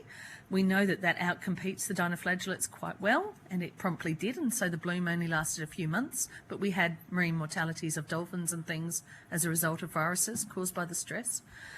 Their paper that they published on this is a public paper on this. I did ask about this bloom to people in the fishing industry yesterday, and they would have skipped over. They would have gone and assumed you were talking about 2014, the Coffin Bay Carina bloom, which is a very different thing. So this one is a publicly published paper, and what they wrote within it was the phrase, Carina mikimotoi was present throughout, but in very low numbers. Now, most of this bloom that you've got now would still class, according to the aquaculture levels, as very low numbers. And the reason why is it turns out we like breeding things that are tough. I guess that's no surprise. And so the levels of concern are around, I'm just trying to remember the exact numbers for you. They're written in the thing that the aquaculture guys use. I'm an ecologist, not an aquaculture specialist. Around the 500,000 cells a litre of Carina mikimotoi before an aquaculturalist would even get out of bed. Right? Can I just, do you mind? No, that's fine. 500,000 cells per litre. Yeah. And what are we seeing? Well, it varies. So Just trying to get a over sense of 2 the million, quantum over here. 2 million that talk about mitigation and discussion. Okay, so 500,000 they would talk about doing more monitoring. That's what I mean, before they get out of bed, before they even do more monitoring. But what have we got? Okay, so the Coorong was the highest at 76 million cells per litre for 2 weeks before it dropped. Middleton was higher than that. It wasn't measured for quite some time, but by the time I got to it, it was 20, these numbers are going to be rough, 27 million cells a litre. Ardrossan has varied. Wills Creek and up near Price, we're getting up to 2 or 3 million cells a litre. The highest we've got in Adelaide, I think, is generally around the 1 million cells a litre to 2 million cells a litre. So it's just on the level that aquaculture would start doing anything. So, but that like 76 million. that was cells high. The per Coorong litre, was unique. high. The Coorong was unique. Okay. But you generally, said it was an outlier. Yeah, it is definitely. Generally, the blooms are either just above where aquaculture would start thinking about mitigation, or just less.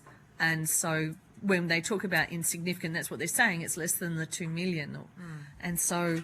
Yeah, it's a problem. But you also said earlier that the state government in March, that you would have predicted the size and scale of what we've got here, but the state government didn't. That's not quite what I said, no. No, that's what I'm paraphrasing. I'm trying to understand what is the bit that we need to get. Yeah, where's the? Why can you look at this and say, "Yep, I knew this was going to happen," and the state government looked at it and said, the advice is that the weather's going to, and the change in season is going to abate this. Where's the gap? All right, that's a little bit complicated. I knew that there was going to be a dinoflagellate blooms in the areas that had dead seaweed and seagrass. I didn't have a complete picture of how big that was. Okay? Right, so you wouldn't have known, I wouldn't have known the exact scale. I suspected that was going to impact most of the South Australian waters in some degree because it was impacting and has continued to impact most of Australia's southern waters. We're having blooms of various things. I couldn't predict which species it was. And because I couldn't predict which species it was, I couldn't predict how long it would last. Corinias are particularly mixotrophic. They particularly eat a lot of things rather than photosynthesizing. And I couldn't predict, because I am not an oceanographer, the impact that this heat wave would have had on the currents up the Gulfs. So the department has an oceanographer. I am not one. So there is a series of predictions here that are needed. I knew that there'd be a dinoflagellate bloom. The scale and duration I did not know. As soon as I knew it was Corinia mikimotoi, I knew it was likely to be long-lasting because they usually are once they get into an open ocean environment. I heard the department say they were hoping it was going to go. We all were hoping it was going to go. They were more optimistic than me. Sure, fine. But that is not their fault. They had limited data. They do not have a microbial ecologist within there. They have taxonomists and aquaculture specialists, which are great. They're brilliant staff. The technical staff within the department were doing their job.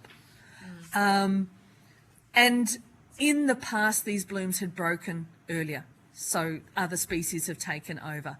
And so what they were hoping was that it would break. Whether I would have had that messaging to public, personal opinion. That's not a scientific opinion.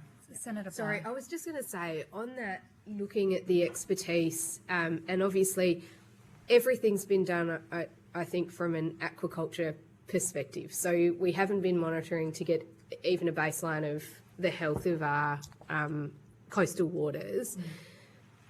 Should the state government have got the expertise that they needed in? So I guess not criticising them for not having the right people, but I guess from my perspective, I look at it and think they were offering health advice, and you were saying that it can take up to 5 years to figure out exactly what kind of species.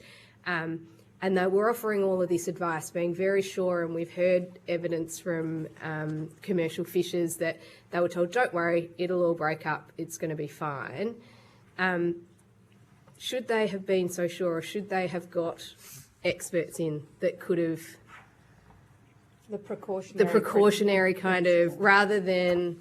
20/20 vision is easy in hindsight. Yeah. Now, there is a lot of things that are not scientific here. Yep. And I am not a politician, you are. The last thing you want to do is scare the horses. Yep. As a public servant or a politician. So a lot of decisions are often made, especially in the health sector, on what is the mass benefit. So is it better to have people still using the beach and still exercising and reducing their anxiety, or is it better that they scare people? Okay. And so they made a choice. It was a political, sociological, all out of my discipline, about the messaging that they broadcast. And I guess in your discipline, knowing what you know and the expertise that you have, were you ever asked to provide advice? No.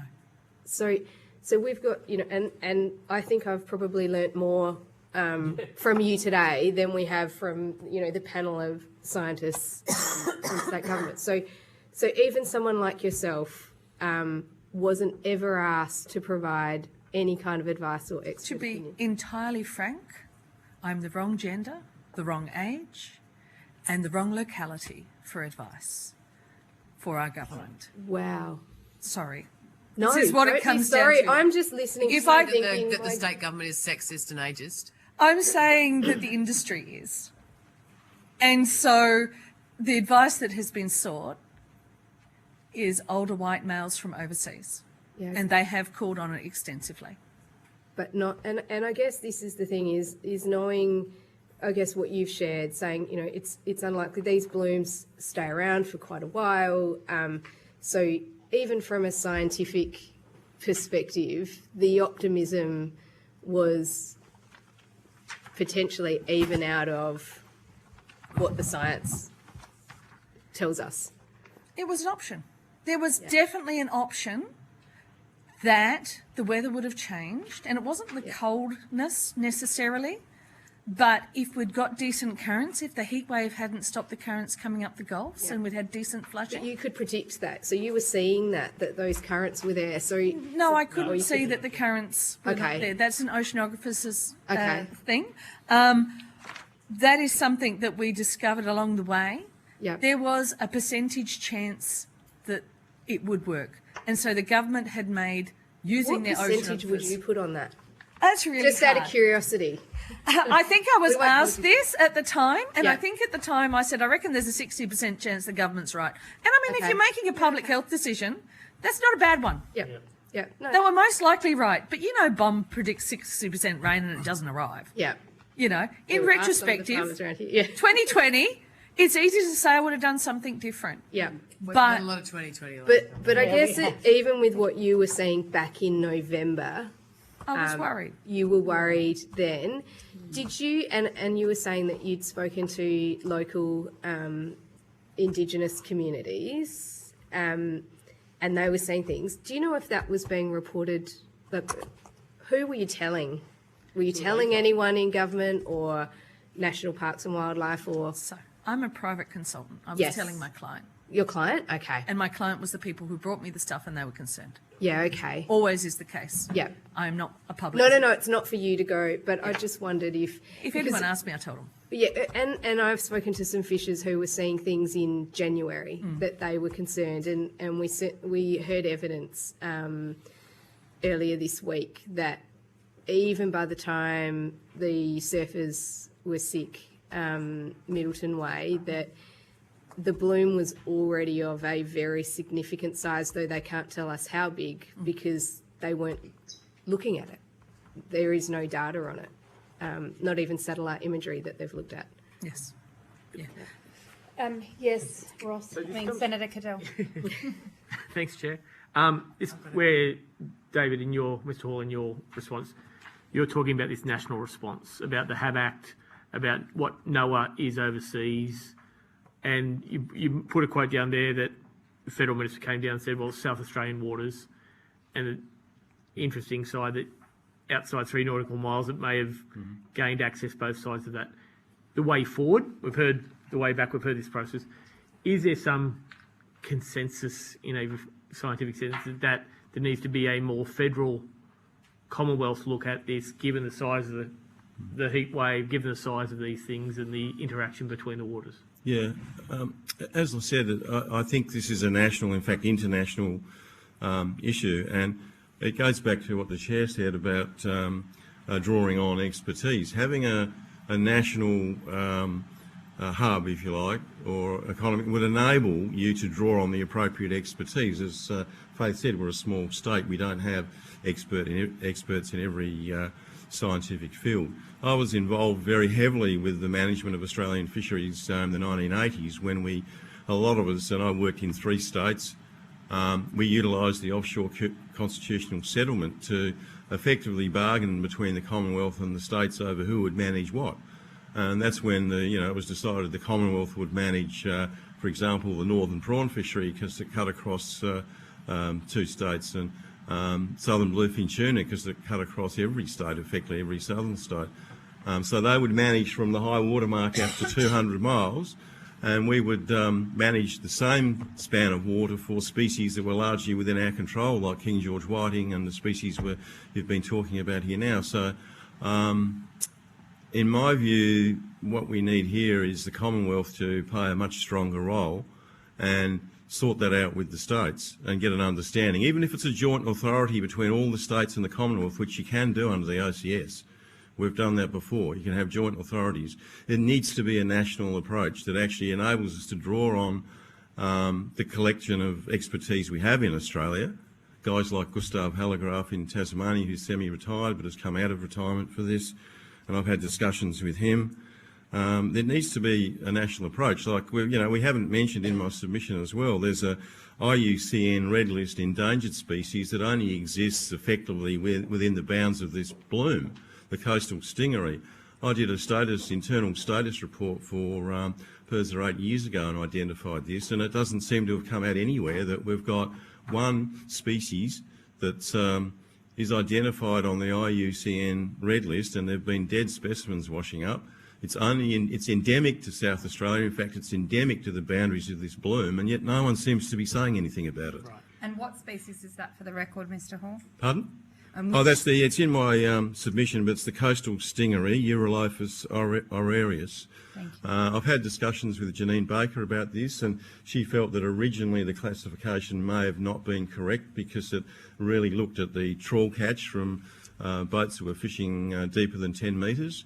But of course that left a little band where there might have been a few more, shallower than 10 metres, and the divers were seeing them there. But you'd have to be very concerned, given it's endemic to waters in the southern or south of the bloom, around this the bottom of both gulfs, and given its status. So I just don't quite understand why there hasn't been more attention given to that, which is why I raised that in my submission. But to answer your question, Senator, I think we do need to see a more collaborative approach between the Commonwealth and the states, but I think that does need the Commonwealth to take a leadership role.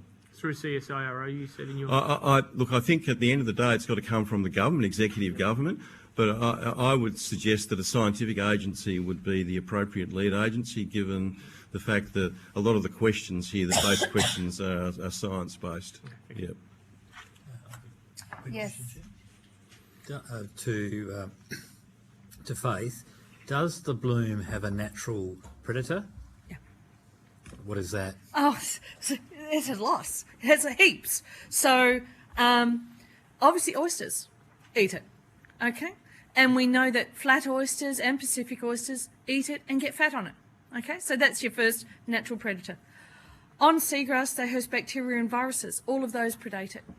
Well, not all of them, but specific groups of them do.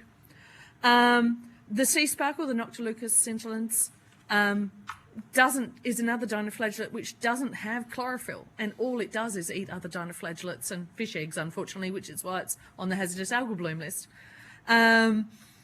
So you start going through the list, there is a heap. So if you have a healthy ecosystem, and in South Australia, one of our biggest problems is that we dredged out 1,500 linear kilometres of oysters, and of course in the Coorong its problem is we got rid of all of the macrophytes that used to keep it at bay. So but in the coastal areas here, if we had ecologically would say that if we had 40 to 60% of those oyster beds back and other shellfish back, our resilience to this would have been far higher than it is now, and it would have broken earlier. So the hand of humankind has upset the balance On many levels, yeah. many levels. Another quick question. Mammals? Oh, sorry. No, we'll come back to... I was going to only on the mammals. Does any maybe for you, David, but any understanding of the impact on our consequential impact on our mammals, particularly sort of seals, I suppose, it's in Ardrossan?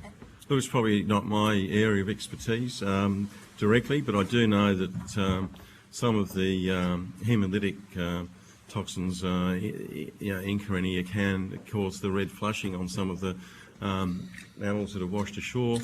I personally, having a second home here in Ardrossan, went down to the jetty during the last school holidays, not a single person fishing there, and observed the seals there that everyone thinks were happy, but this had, I'm not a seal biologist, but it had red scrape marks down its side and looked very irritated. You could see the bloom was near it. So I'm not convinced that it's not having an impact on mammals. It's very unusual to see mammals, it's not been mass strandings or anything, but, I think that the whole dynamics and management of toxins is something that you can't expect the scientists to be on top of straight away, and it's very complex. And as you say, Ian Gibbons knows a lot more than all of us here. But I'm very concerned about the fact that we've never had brevetoxin in Australia, or not been recorded here. And yet this is the first recording of brevetoxins in Australia now, and we still don't know what species is responsible for it. There was a 1992 event in New Zealand that caused 180 neurotoxin shellfish poisoning events amongst humans. And that was the Karenia micomoti bloom. And I think that first they thought the brevetoxins came from micomoti. In fact, it said so in Hallegraff's book. But talking to him, the sample got lost and that couldn't have been proven. But to this day, we still don't actually know what species is causing the brevetoxin, which is where the seafood concern comes from. So I know that scientists are looking at this and trying to culture some of the algae to find out what's happening, but it's a source of concern to me that we don't actually know what's producing this toxin. Can I just jump in with a quick question, just following on from Senator McLaughlin, and then we're going to go back to Senator Grogan.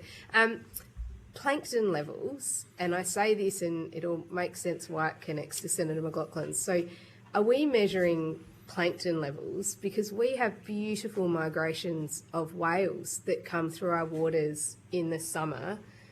Is there concern for that migration, or should we be concerned? Okay, so you're talking about zooplankton for whales? Which is what they're eating, yes, if I'm correct, without being a yes. All right, so phytoplankton is the bloom, zooplankton is the animals. No, there's no active monitoring of that outside of academia at the moment. What we have been finding is the Karenia impacts on it quite severely. Yeah, but they do come back. They come back, okay. But that could, if this bloom is still going in the summer, and we have whale migration, they may be coming into warmer waters and have no or less food available to them. It's really up in the air as to whether it be more, less, or something else. The ecosystem is varying so quickly in response to the bloom that we don't know.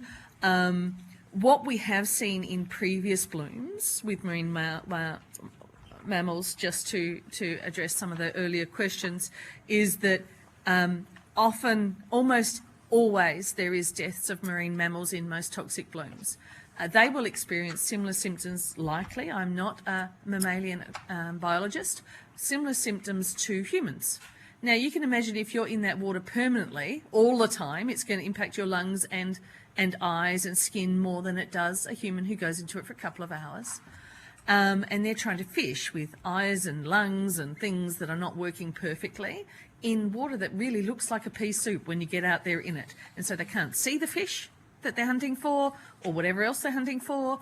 They can't, and they're irritated, and there is less of those populations. Everyone keeps saying that there's 40-odd thousand that are recorded on iNaturalist is what's died. No, millions have died.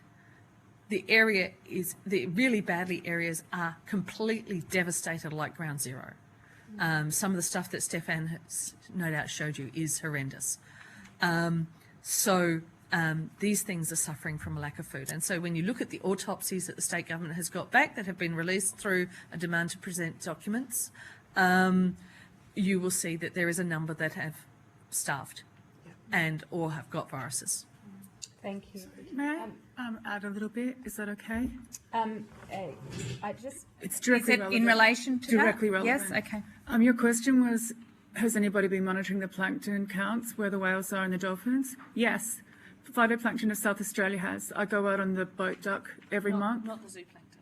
You're not doing Oh, zooplankton. I thought you said plankton. No, my apologies. No, all good. My apologies. We can do Grogan. Faith, you're on the state government science panel and the Algal reference group, which cheap shop I'd say would indicate that the state government does value your opinion. But can you tell me what is happening in those groups about looking forward? We can all sit here with the 2020s and blame and all the things, but looking forwards, what is happening within those groups, those critical groups that you're a member of, in terms of plotting the pathway through here? Okay, so the Science Committee, I believe, has met 5 times for a grand total of 2 hours on a Zoom call. There is 18 members on it. They're chaos. Okay, so you can imagine you've got 18 members in a Zoom call for 2 hours and the government fires a series of questions at you and people randomly answer them and most of us don't know each other. I'm not seeing a lot of clear direction out of that, to be honest. The reference group, I attended one meeting, the rest have been when I've been overseas or interstate. And I was put there as a science expert to advise people. I'm not quite sure what I'm doing on that one, but I'm sure those who are there as references are getting some clear direction, but I'm not seeing You any haven't been forward able to things. attend? Yeah. Okay. All right, thank you. Is there any, we have gone over time with these witnesses, but I think it's been very helpful. But is there any burning questions? Any other burning questions? No? We did have a few from Ms. Carter, but I appreciate we've No, gone no. over. Well, I think we can do another 5 minutes if you've got questions for Ms. Carter. Yes. Yep, that'd be great. I apologise that we haven't got more to you today. I'm really interested to hear a little bit more about your work and your involvement. I know something that we've heard from a lot of communities is people that, you know, haven't really, have come from a science background but have also done a whole range of things, are really interested in getting involved in citizen science. So I'm interested to hear more about how you came to be involved. I also know you mentioned that you've been out and you've been training up locals on how to use microscopes. So if you could tell us more about that, that would be really great. Sure, that would be great. Thank you. As I said earlier, the reason I got into microscopes was Faith basically said we need more water samples. And as a little bit of an example with Senator Blight's comment was that, yeah, we've been taking plankton counts from around where the dolphins and the whales were, specifically in whale season, because we want to know, does it affect them or doesn't it? And this is when people sort of say, oh, where's the problem, measure the problem.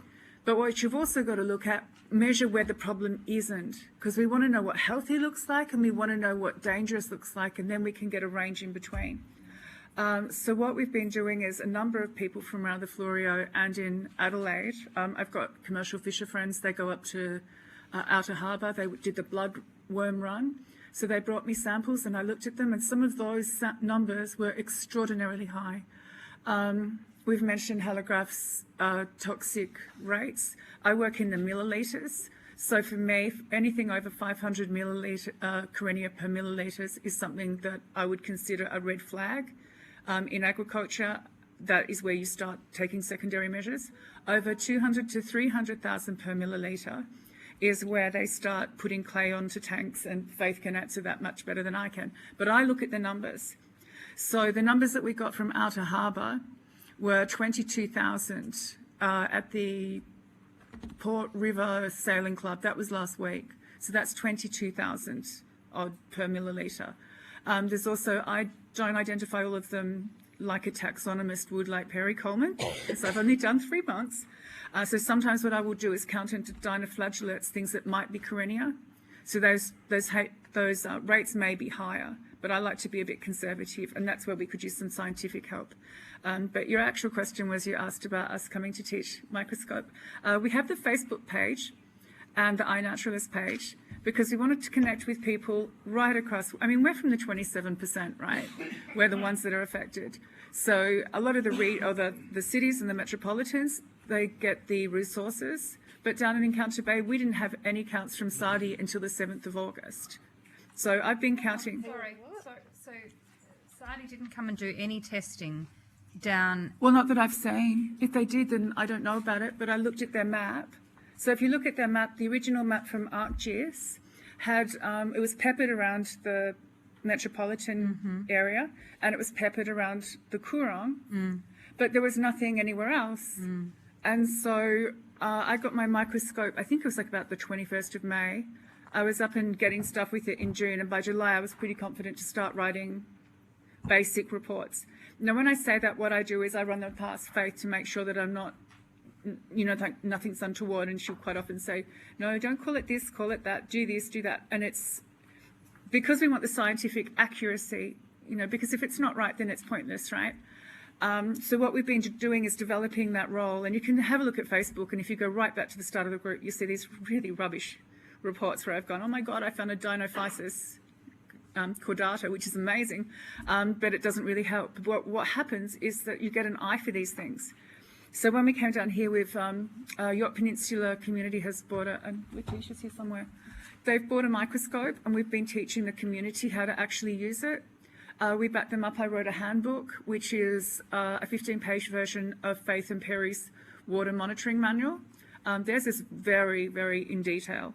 Mine's more of a here's jump in and do it. But what we're training people to do is take a clear photograph and get that photograph to the experts. So if you look at it, the experts can look at it, they can give the idea. But it means that we have data collectors everywhere. Because if you've got I don't know how much scientists make for going out and getting a sample, but we can do it pretty easily and we can give you an idea of what's in the water. And if it looks like something that's a problem, well, then they can react. And an example of that is... It's a triaging process, isn't it? Basically, it's an early warning sign. Yeah. We have an example of it. There was... Sorry, I keep talking. We got one of the samples was from Outer Bay, because it's been a bit exciting up there lately. My friend brought it back. I've looked at it and gone, oh my God, it's in the dolphin sanctuary. It's over 500. It was at 660, I think, parts per milliliter. And I'm panicking because there's dolphins. I love dolphins, right? Anyway, we chat during the day and I'm like, there's blobby things.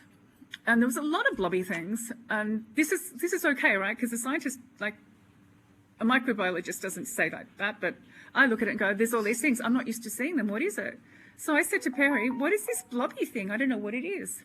So she comes back, can you give me another idea of that? Like, give me another photo. And I'm like, yeah, can you get a live sample? And about 11 o'clock at night, she's got me getting the 1,000-time oil immersion objective out.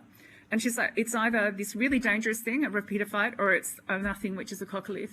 And it's like parallel, like polar opposites. So the thing was, is that my computer, my microscope wasn't up to it, because I've got a student scope. It wasn't Perry's to analyse it and see properly. But what she could do was the next day, she got people to go out, get samples, bring them to her place. They looked at it under her scope. She said, it's coccoliths, you can stand down, relax, you're fine. But had it not been, we would have known right there and then. And that's the power of citizen science, because we know what the water's supposed to look like. I watch foam travelling, like I can see the water from my couch. Sorry, it's really gorgeous when there's no foam. But I watch the foam go down for days. You're asking about how do we know? It's like, oh, that's the not so bad foam because that's the white one. Oh, that's the one that looks like pavlova. Yeah, that's okay. Oh, that's the manky one. Okay, close the doors and windows. And that's where we're at. And so the science is one thing, but when you sit and live in it and watch it every day and you go out on the duck boat and you know, we're getting close to the foam because my friend behind me started coughing. You know, she's our sensor. I get sick. I just start going, oh, God, I feel crap. And this is what happens, and we live there. That's what we're doing, and that's why we got the citizen science, because we want to know, and we're keen to help the rest of community around South Australia deal with it. Thank you. If we've got other questions, we will put them to you on notice. And Ms. Coleman, you gave us a few figures, and you were under, we were asking for some figures. If you want to review them and be more precise, that's obviously helpful. You can clarify anything as you need with the Secretariat. Thank you, Mr. Hall. Thank you, Ms. Coleman. Thank you, Ms. Carter. Thank you. Thank you.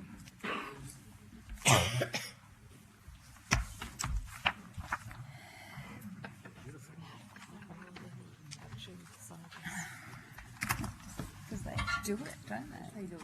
It's incredible. Oh, well, but also...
If you put a cup of algae water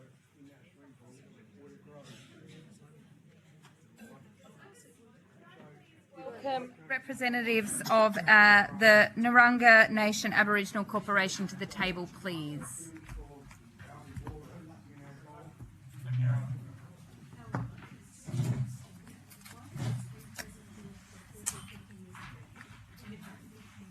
Okay, we're kicking off again. If we could just have some quiet in the gallery, thank you.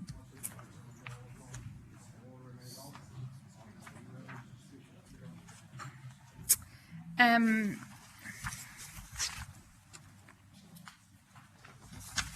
now welcome representatives from the Narungga Aboriginal Corporation. I understand information on parliamentary privilege and protection of witnesses and evidence has been provided to you.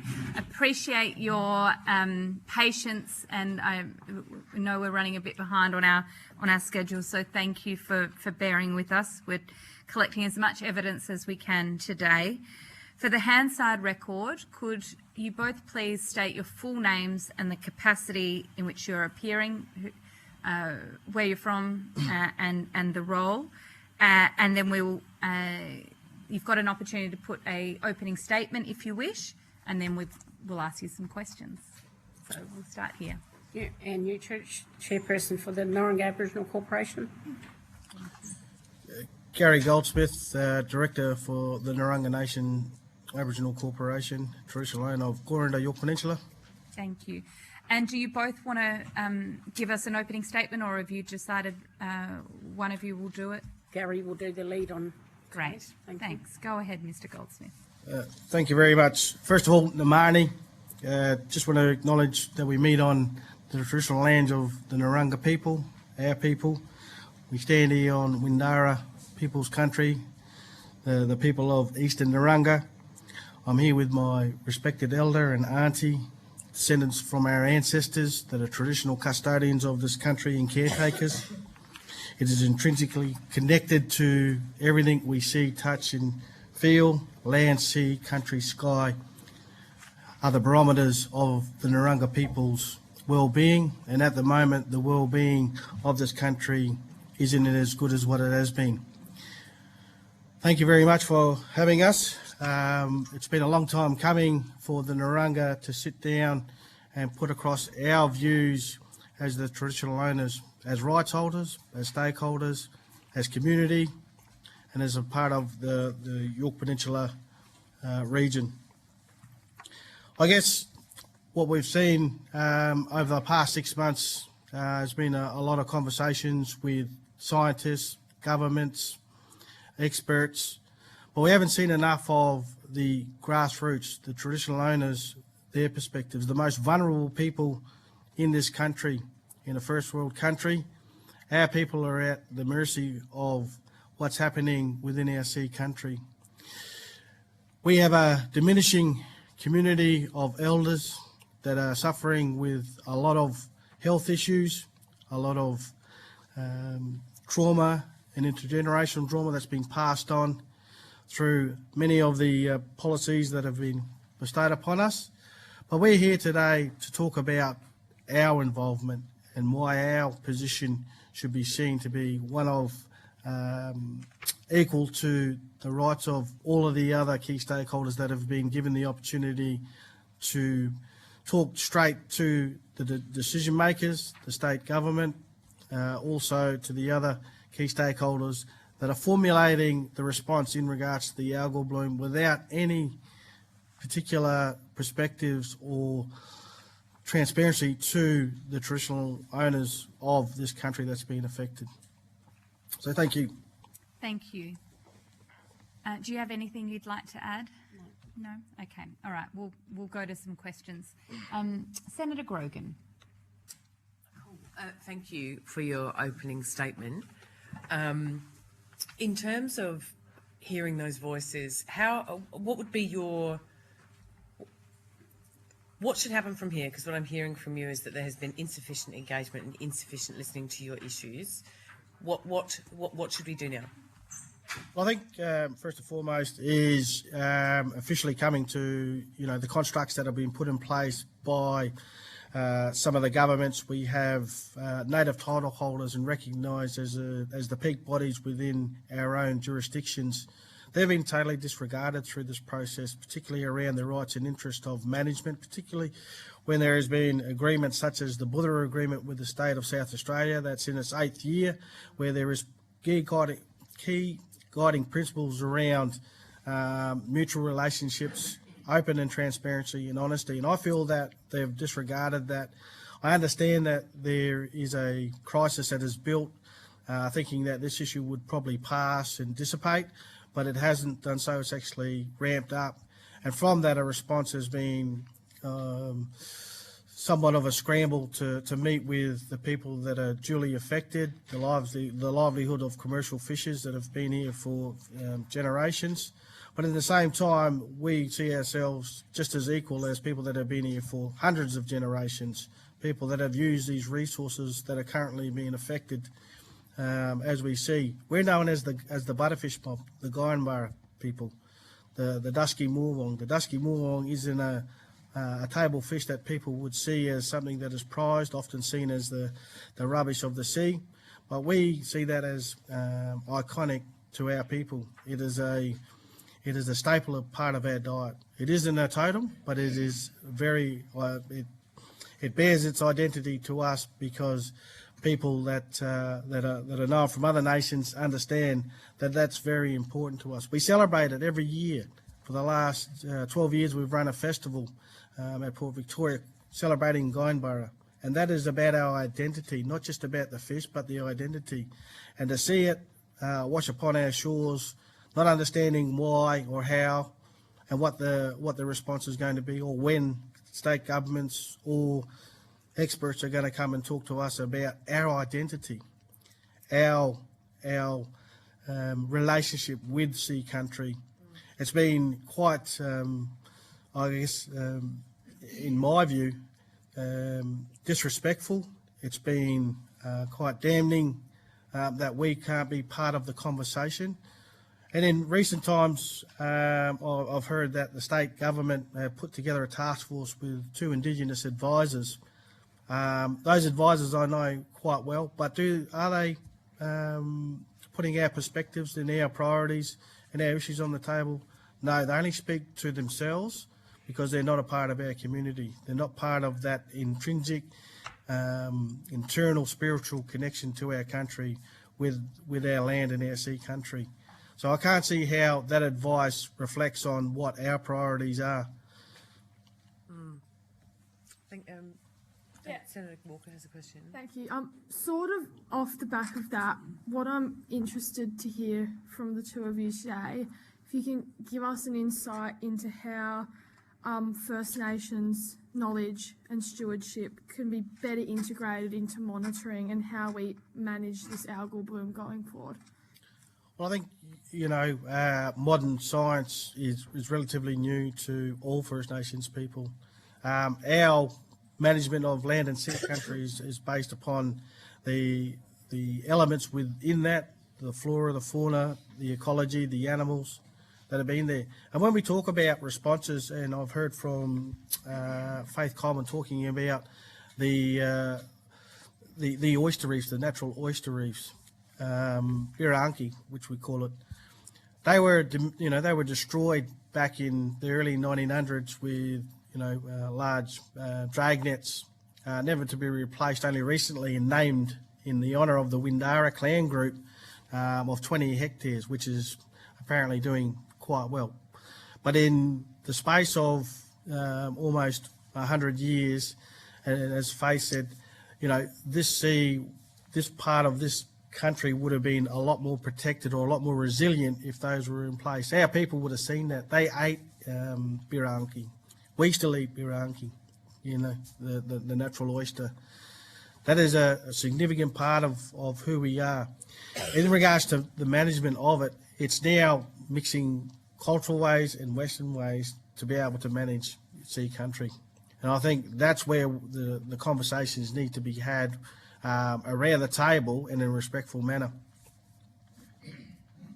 I think from us as Narungga people, that yes, talk about the whole sea, but we have on the coastal areas is our sea traps, fish traps that is affected, and I don't believe that the government has looked at any of that stuff around this process, and it's vital that we need to be involved in it, not just around our fish traps, because there's cultural stories right across the cultural area, estuaries, entries and outlets. They are effective, and there's cultural significance of that, and not one person has come to us as a committee and to our people around any of those cultural aspects of anything. And the engagement, I think, yes, we need to be involved. Not have them identify who the Aboriginal people are. It's us that needs to be is at the table. Yeah. So there's a whole lot of stories, cultural significance to the coastal areas that lead into the sea.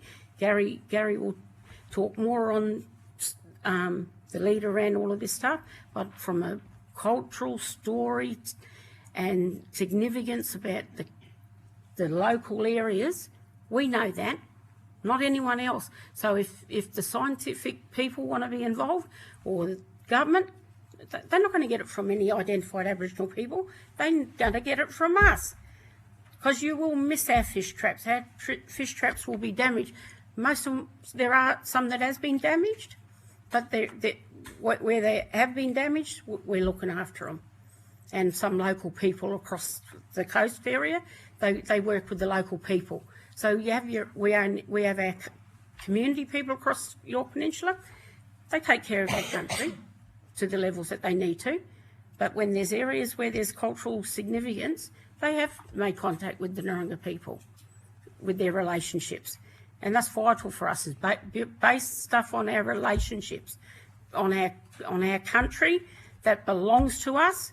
And we know that we don't own the whole country, but to us we do own the country on York Peninsula. But we still we got the relationships with the wider community that has lived on our community, on our land, and they are taking care of it, not just for themselves, but for their own families, their families to come, and they build that relationship with the local community. So without saying, we know that there's a relationship on York Peninsula within the community, but how do we build that so that it's not pulled apart in the silos where the community is pulled over here and then we're forgotten about? So we do not want that. There is relationships in York Peninsula with the wider community and our Narungga community, and we do not want to push that any further. There is their own relationships that needs to be built up through this process, because you know why? It's us that everyone lives on. The people that live on this community, on this land, that's the ones that's going to take care of this country, and the scientists and everyone else will dictate the terms around it. We don't want that. We want to make sure that it's the community and our Narungga community is involved in that, because it's us that has to do it together. So the Narungga Sea Ranger program, how far has that come along? Well, only this year we've received funds, and we all know that, it takes a while for that to be enacted or activated. We're currently trying to push that as quick as we can. We've employed some really good people within our organisation that have experience of putting together a Sea Ranger program. But it's also about providing the local employment for our people. We know that historically, employment over here for Narungga has been very low and consistently low for a long time. Industry hasn't afforded the opportunities for us to gain that. So we've had to find different ways and means to be able to reinstate some of our opportunities back on country. And the Ranger program is there. Is it a really good mechanism and tool to support some of this, this monitoring and management of sea country? Yeah. Of course it is. Of course it is. But the discussions is around how do we resource that? How do we bring those people up to skills? We just don't want to bring in people for the sake of band-aiding a situation that's currently happening at the moment. This is long-term people's investment for sustainable income, for them to develop their own capabilities and capacities to not only work on projects in pandemic and phenomena like this, but also to develop where they have choices.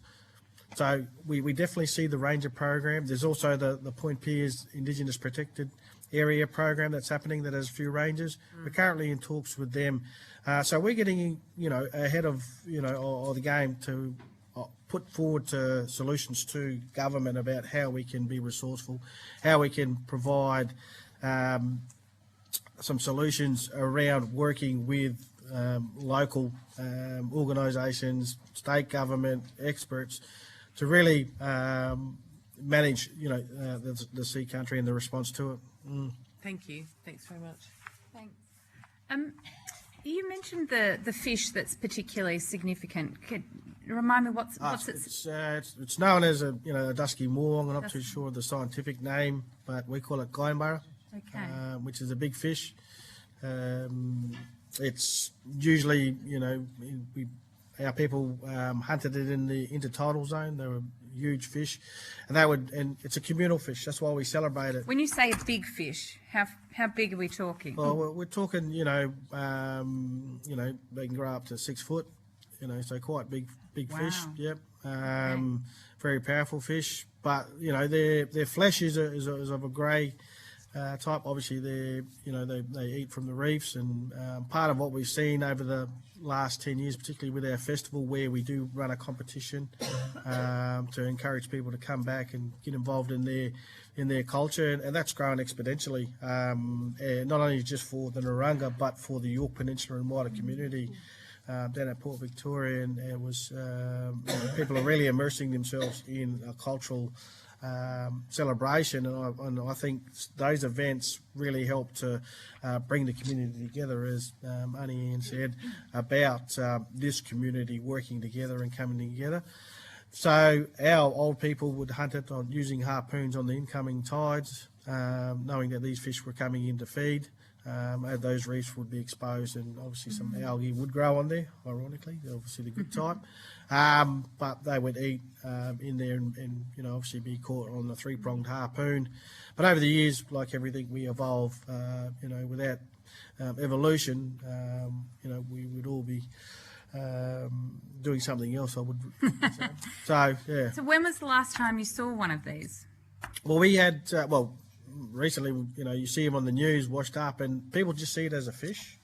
It really tugs at your heart strings, because that fish could feed a community. It sacrificed itself as a community, and now it's succumbed to something out of its own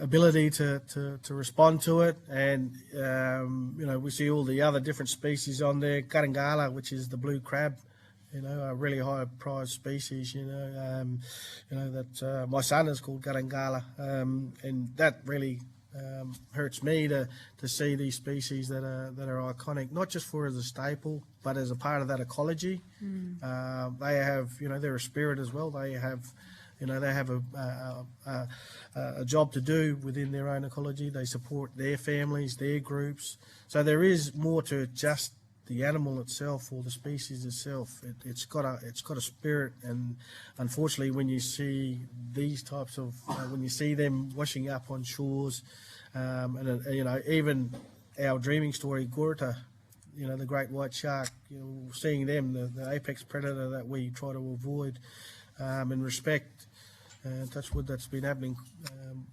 for a long time.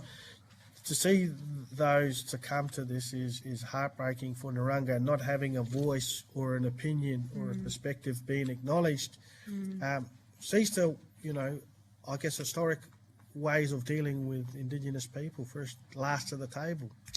We had some fishermen presenting this morning, and it was quite clear from them how devastating and heartbreaking this has been, and seeing not just their livelihoods destroyed, but just, yes, all of the marine death. And what you're describing is, that your community is, of course, feeling and suffering in exactly the same way, or the same way, but there is this other layer over the top of this, which is a generational multi-generational cultural importance to these animals and to the practice of being able to go and fish. Correct. So we hear the public health advice around, you you end up with a sore tummy and maybe a headache. Are we talking about a 20-year-old, 28-year-old fit non-Aboriginal person? Or are we talking about a 75-year-old Aboriginal woman that eats staple diet during this upcoming season is of Guyonbara, Birangi, all of those things that are succumbing to this phenomenon? How's that going to affect this one? Are we going to take the chance and tell our community, which we haven't received any advice, that it's okay to eat, to catch your traditional right? The agreement that we have with the state government, the first of its kind in Australia around a traditional fishing agreement, because that was what we bring to the state government around sustainability, making sure that these resources are there for longevity. They're there for generations to come, long after we've gone. So we want to be a part of how do we mitigate, how do we use our knowledges, how do we use our resources collectively. But if we're not brought to the table, or we're seen to be, left out of the conversation, then I think, we would be frustrated, we would be disgruntled. Can I ask you if there's a public meeting here tonight that's apparently being put on by the state government? Have you been invited to that? I can say I haven't. No. Can I ask one Yes. question just Yes. along these lines? So we have an SA Indigenous voice to Parliament. Has that been engaged as part of a response to the Algal bloom? Because I'm concerned you're saying you don't feel like your voices are being heard, and well, when you talk about a voice, the actual SA voice to Parliament is a government instrument. It was developed, it was legislated, it was put in. We went through the same process under a previous Labor government for our Buddha agreement, which was intended on being a treaty. So my answer to that is that that's probably not our voice. That's probably the voice of an elected few. We, as the PBC, the but even your elected few haven't engaged with you. So the elected, okay. When they the limited resources that these elected members have, I can't see how they couldn't get past their front gate, to be quite honest, to consult and communicate with people. They're limited in their resources, they're limited in their support within the voice. So our role as the PBC is to, being elected members of Narungga Nation's Aboriginal Corporation, our mandate is to protect our rights and interests as traditional owners of our country. Yep. We're not saying that the voice can't be used as a lever to put through, but the crisis is here and now. We can't wait for people to come and through a process that's run by state government, because if it's run by state government, this is the first time we've been heard. So Well, and this is federal government. Federal This is government. federal. I was going to say, and that's what I'm thinking is, you've got local state government, but I was just wondering whether the voice had been used to have your voices heard, and it sounds like it. For this process here, around the algae bloom, yeah, no, the voice hasn't been an instrument or a mechanism to put that on the platform for the state agenda to York Peninsula, which is covers Narungga country, but there's on the other side of the Gulf, we've got Ghana, and then we've got around Nuttingeddy, and then we've got Kangaroo Island, where there's tri nations that share stories around Kangaroo Island. So in the light of the voice, I would say no. In the mechanism and the go-to around where is that platform for this agenda, I don't believe it's been used. And I'm not going to make any excuses for the voice itself. Yep. It is, like Gary said, it's a mechanism of the state government of what it was established for. Maybe that's what they need to. And I'm not going to get into debate here about state government, how they should be doing their job. I think they should be doing it better and using the voice better. So then again, we're not set up as the negativity of Aboriginal people's voices constructs isn't done.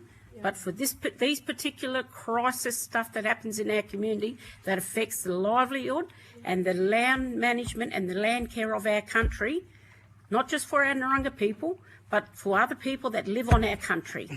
Because it's us that all live together on this country and only us can take care of it.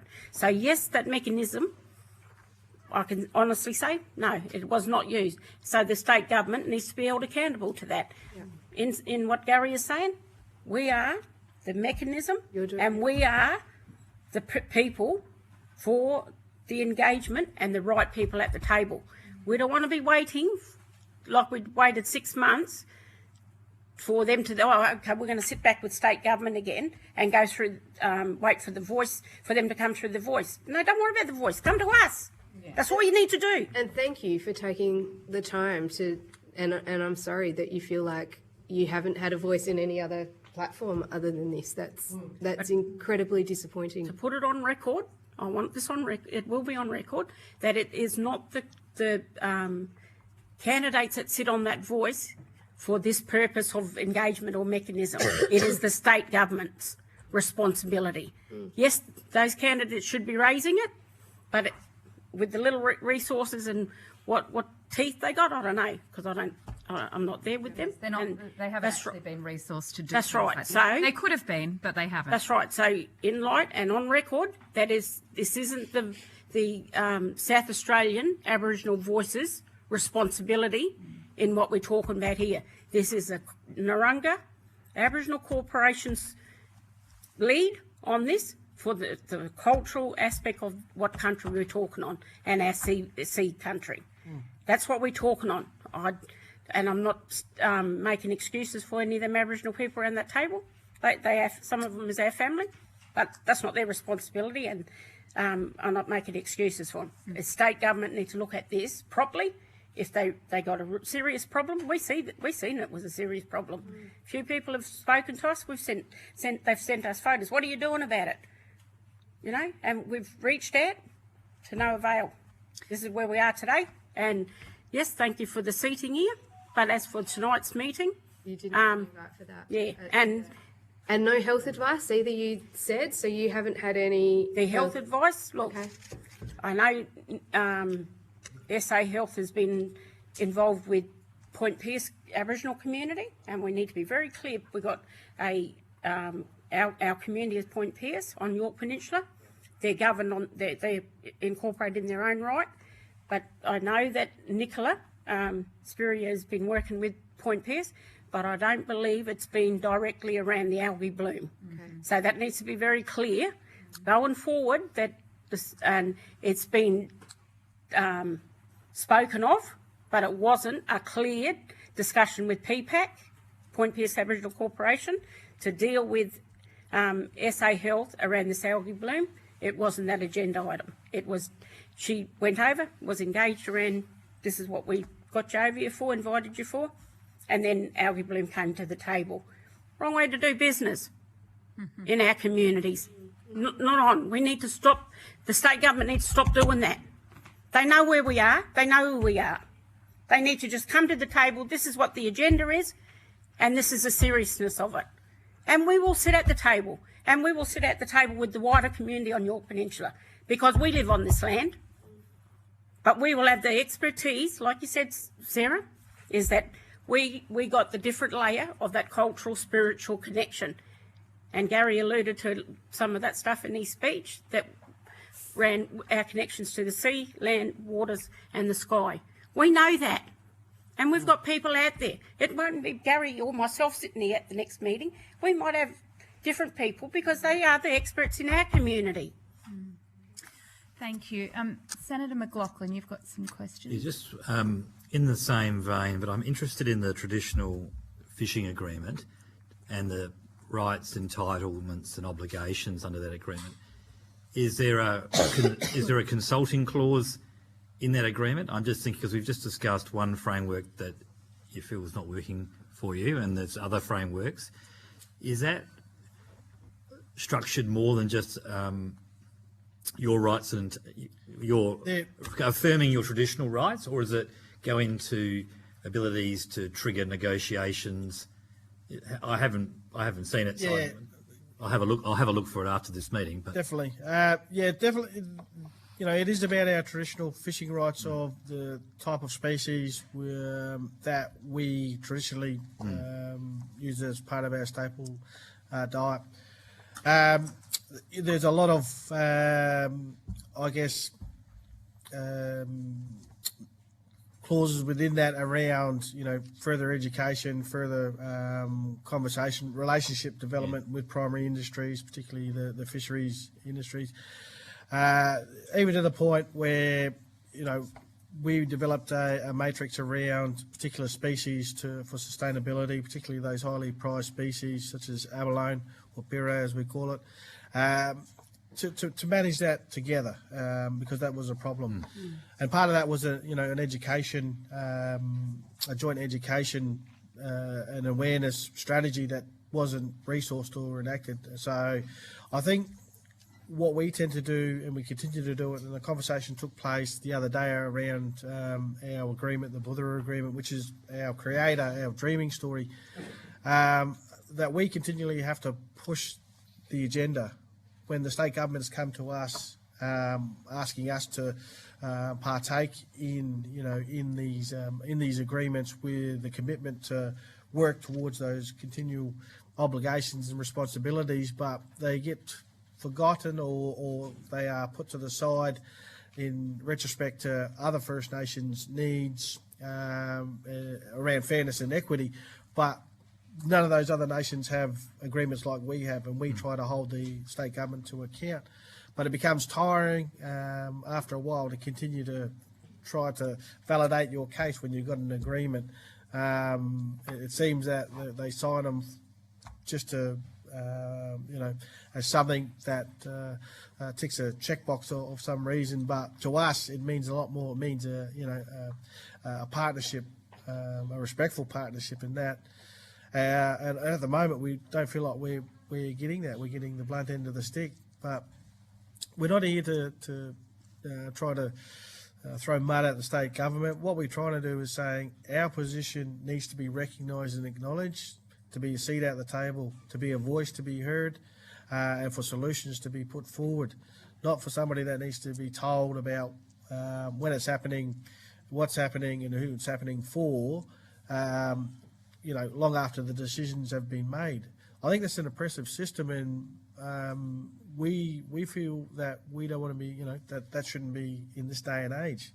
It becomes, after a while, is this more around about the priorities through the hierarchies. Commercial fishers, yes, they have 70% of the TAC. Recreational fishers, the entitlement of accessing the resources. There've been things. We've got traditional fishing rights, but we are still part of the total allowable catch under the Primary Industries, the Fishing Management Act. Yet we haven't been consulted about that, even with a traditional fishing agreement. So, are we, because of our numbers and our minority, that we aren't being considered? We're the most vulnerable people in this country, as I said, and at the moment we're being treated that way. Yeah, my question came, thank you for that answer, from the perspective of that is a framework that's already been set up for consultation, and I would be interested when I have a bit of a look at it, see whether there's clauses in there that allow, for something like a bloom, it should be triggered. Yep. Because obviously the bloom affects your traditional rights, and any consequences from the bloom, this is my thinking, then impact that agreement. But anyway. But I think there's other ways, because that agreement that we have, our brothers' agreement within the state government, yes, we've got that traditional agreement is about our rights, but that's not to say that we can't sit down with the state government, in particular PIRSA and SARDI, to say, well, what is it that we need to be doing with Narungga people around this stuff? Yes, and then revise the traditional fishing agreement. So that is where that agreement is. And we know that we can come with solutions, but we can't even get at the table. So, and hopefully through some of this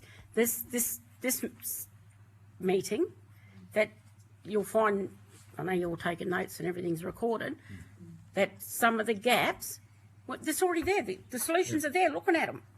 So hopefully that sort of stuff will then bring us back at the table, have the equal parties around us for the traditional cultural aspect of what we need to be doing. And then, yes, with our other people, other residents that live on York Peninsula. Because I can't just say, yes, this is what we stand for, but we know we have to work with everyone else that live and care for this land. That's been living here for a long time and that can continue to live here. And that's our relationship. We have to keep that going. And I'll always keep bouncing back to that because state government will go and do whatever they do and they'll have different candidates in there. But I don't think any of the families on York Peninsula are going to be moving so far unless they sell the whole land off and then they move. So it's important that we have our relationship in our community on York Peninsula. And that is one of the things that we need to not go past going forward. Thank you. And thank you both for being here today. I think you've actually given us a lot to think about. And I'm sure that there's some people listening in at various different levels who might think twice about how they re-engage. So thank you. Really appreciate it. I would now like to welcome collection of members of the local community. Ashley Perkins, Michael Pennington, Paul Germain, Jeff Waite and Paul D.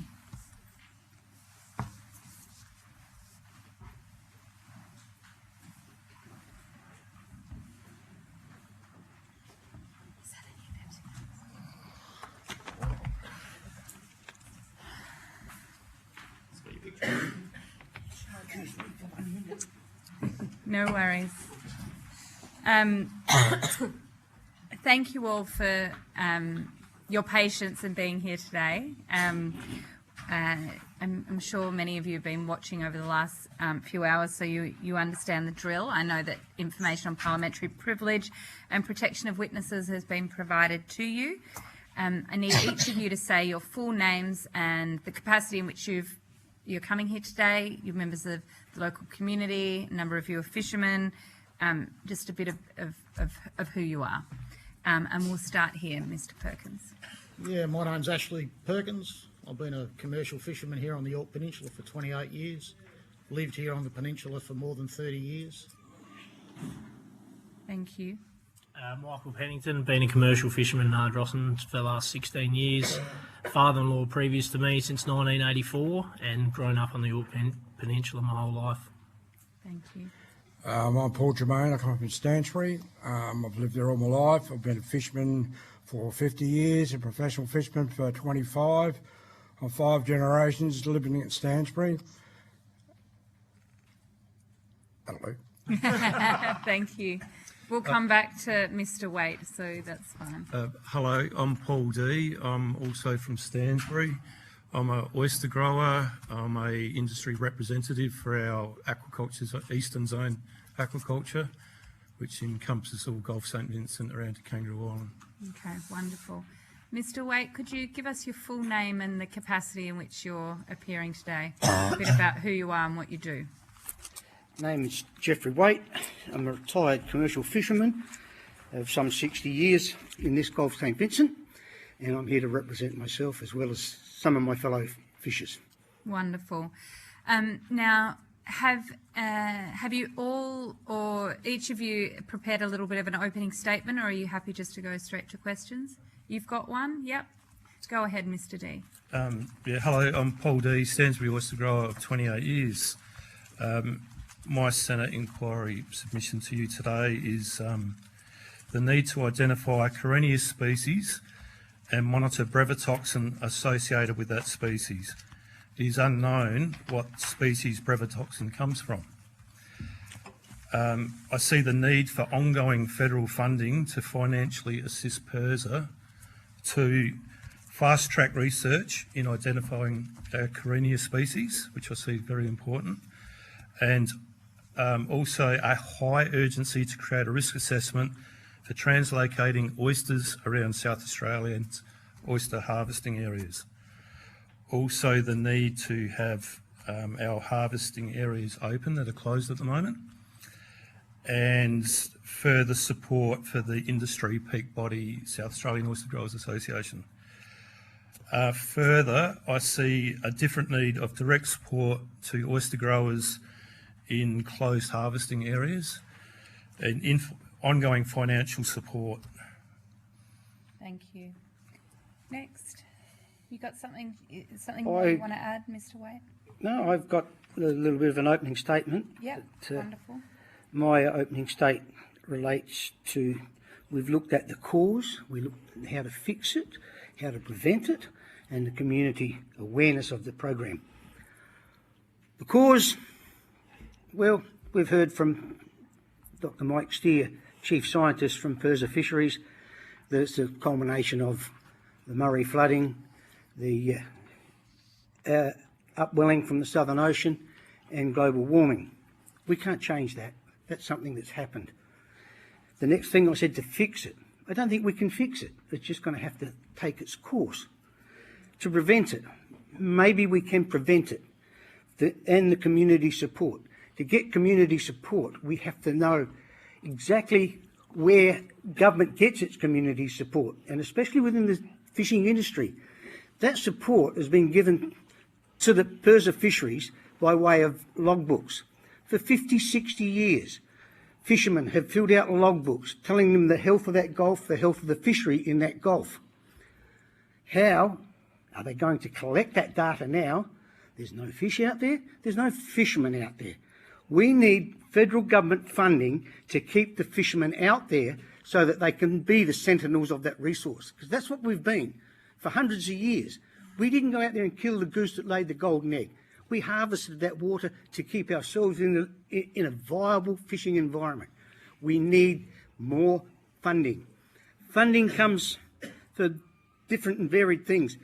I've sat here through listening to other people, and we've talked about data and data collection. I just said, for 50, 60 years, we've been giving them data.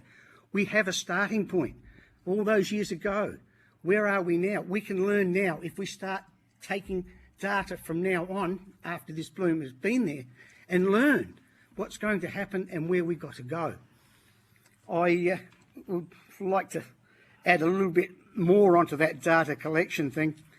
I was approached by Sadi, Aquatic Sciences, last week, or maybe a week and a bit ago, and said, we need to do some data sampling again. We did it 30 odd years ago, but the gear that we've got, the nets, etc., are obsolete now. Myself, I part-time mend nets for other fishers, so my name was mentioned to put a quote in to make these nets for them.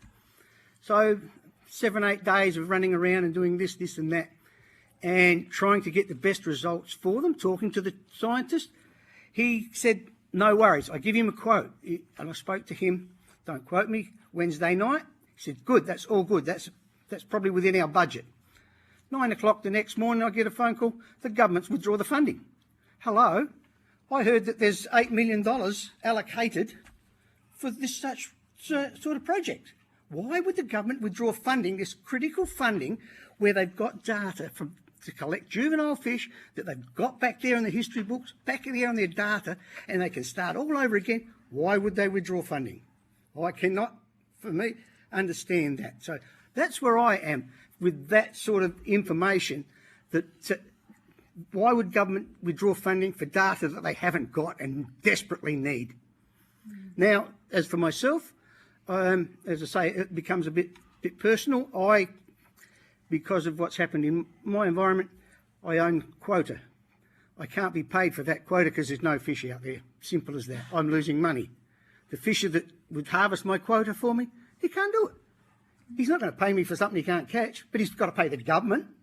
And I'll leave that. That's my opening gambit. You can ask me all the questions you want, but I see bad times ahead if the fishermen are not out there collecting data on behalf of the fishers. Thank you. I'll give you a rundown of what actually happened from Stansbury. I'm the last line fisherman there. I harvest calamari in the wintertime and King George whiting in the summertime. As I said, I have for 25 years. So I've got a pretty good idea on how it all happens and what goes on. So I caught big squid there right up until 17th of April, big male squid. They go there to nest every year. So when the algae turned up, I went from catching great catches one day. That next day I went out, there was nothing at all, and the water had gone mottily green. So I'd realised this algae that they've been talking about, come from Edithburgh, had arrived at Stansbury. So I sat there and thought about it for a few days, and I thought, right, I'm going to travel north. So I travelled north 20 kilometres, where I found more squid and more squid fishermen. The squid we caught up there were all little small females that always travel south to mate with the big males. So for the next 3 weeks, I was jumping 20 kilometres every 3 days, catching phenomenal catches of these little tiny small squid, to the stage where there was 9 of us fishing on a 4 kilometre strip for the squid. It was the only place in the Gulf we were catching them. And I kept warning the other fishermen that were there, the algae's coming, the algae's coming. I tracked it. It was travelling at 5 kilometres a day. That's how quickly it travelled in the water. So I notified PIRSA what was going on. They had no interest in it. The scientists didn't have no interest in it. Nobody came and saw me about what was going on. So I was really upset that they didn't at least come over and have a ride on my boat and see what was going on. They did nothing at all. So what month was that, Mr. Germain? I finished.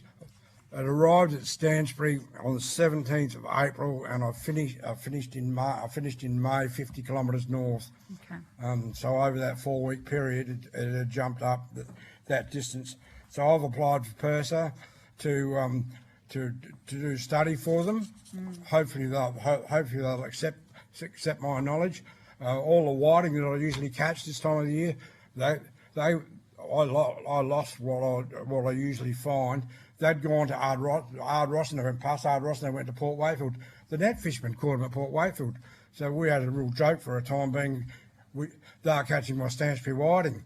So I went up with one of the other net fishermen to have a look at my fish. And then in that amount of time, 3 weeks I went up there, the water had gone green in the top of the Gulf as well.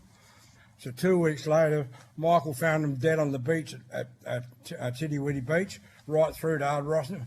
So what I presume was the whiting went north, hit up the top of the Gulf away from the bloom, and the bloom went up the top of the Gulf, and they turned around and came back, hit a brick wall outside of north of Ardrossan, and all died.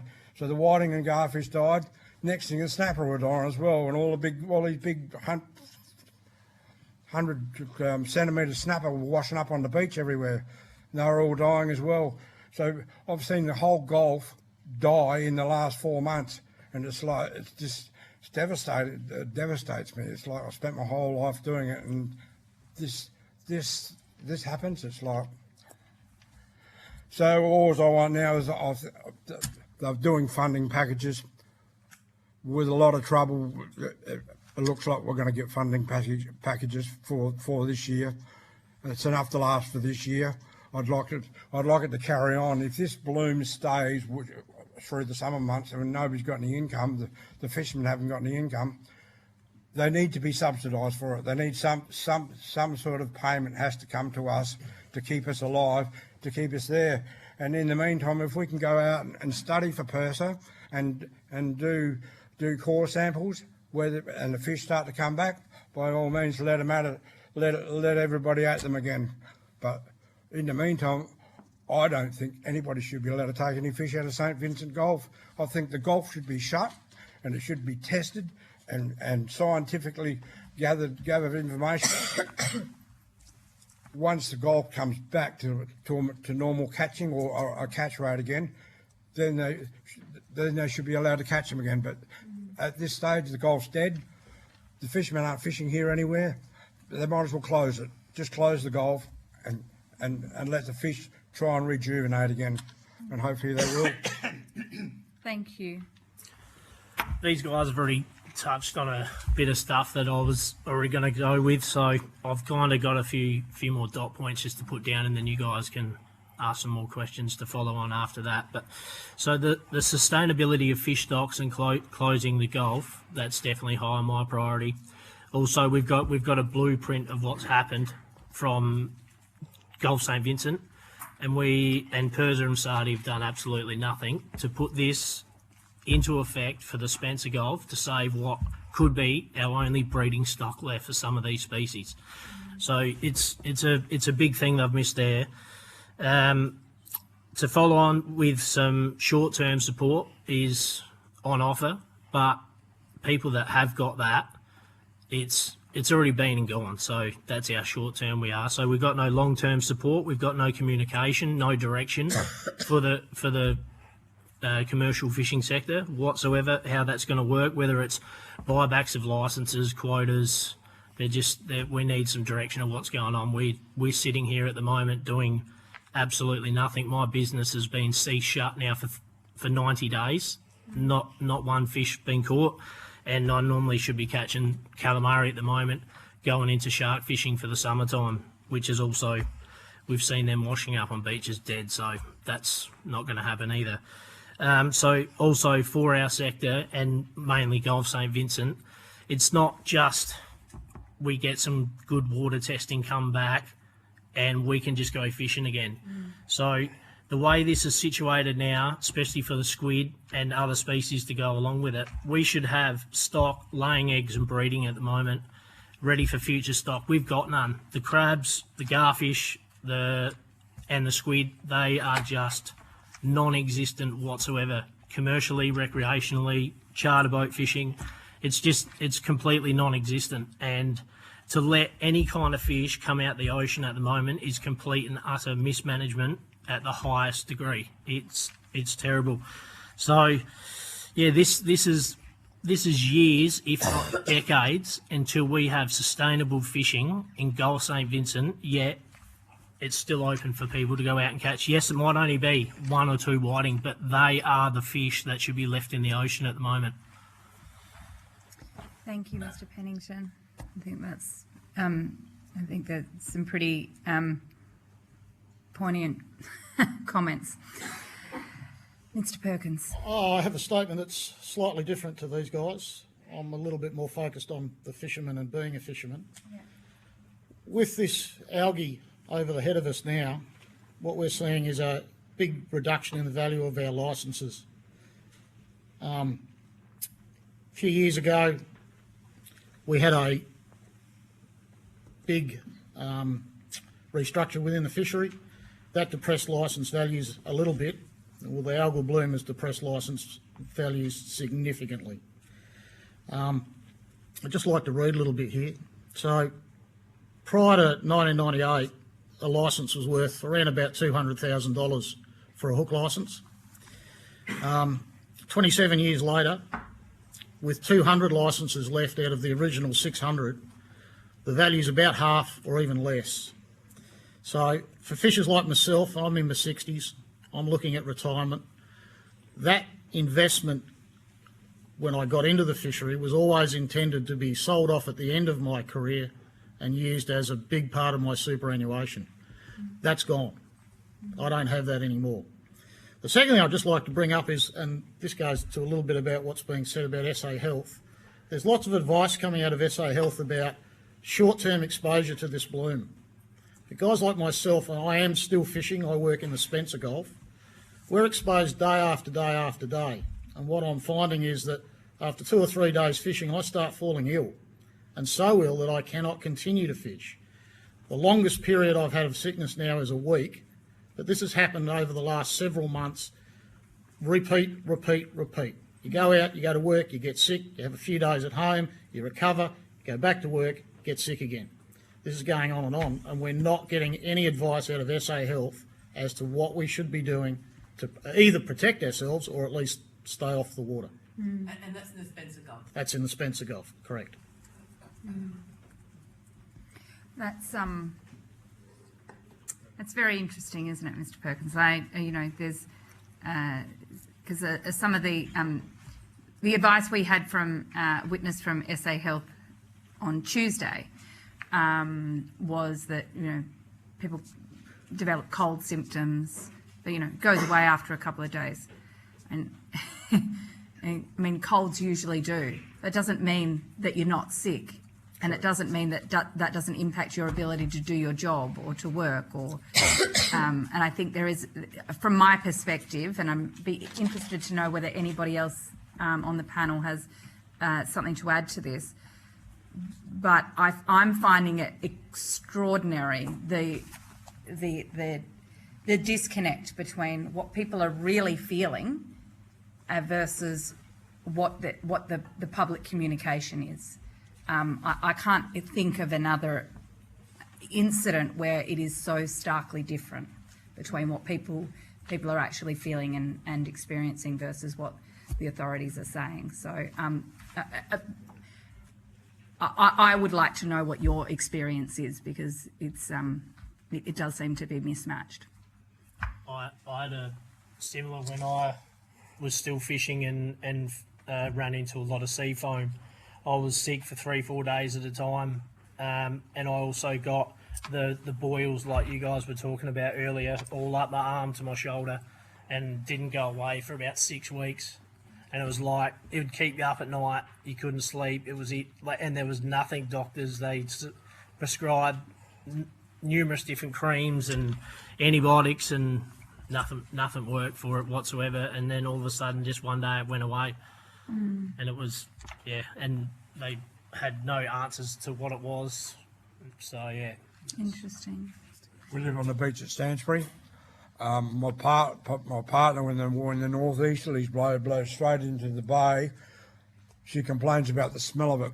I can't smell it that well because I can't smell, but I can taste. So the times that I do go out in my boat to try to fish, because I can't give up, so I go and try to fish. I don't even lose bait when I put my lines on the bottom because there's nothing left there alive.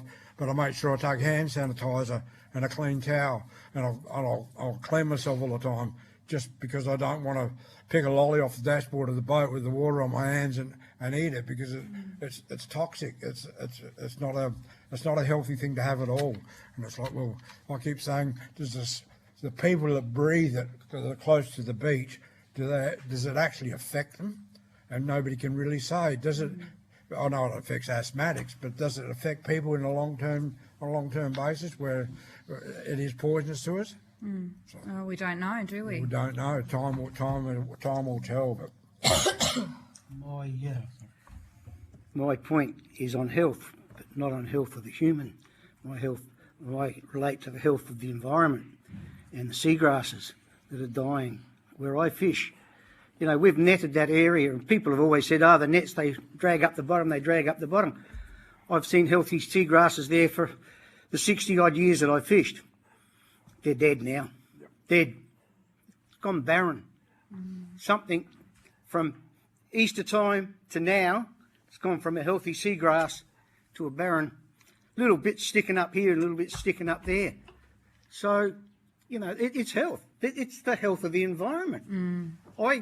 Driving down along the coast road, I've fished here, as I said, for 60 years in this Gulf.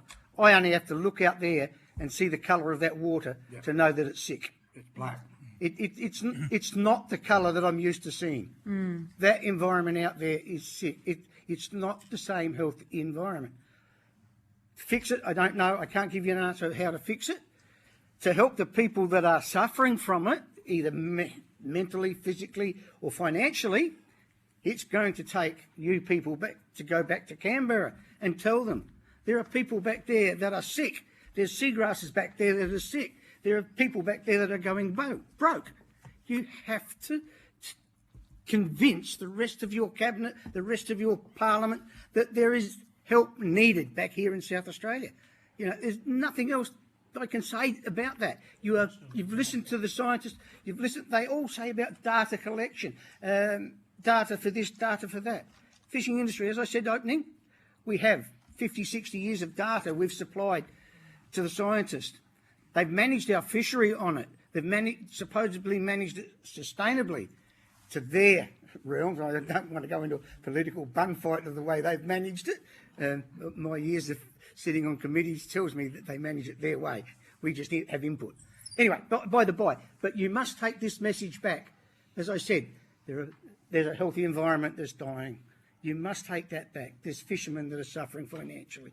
It must go back to Canberra. Yes, well, that is why we're here. So thank you. At the moment, state reckon they're going to be able to afford this algae bloom. If this stays in the water for more than the next year and it goes on in the year after, which I wouldn't be at all surprised, if you don't call it a national disaster, the state won't be able to afford to pay us. Like, they won't be able to give us more funding to stay alive or to do research for them.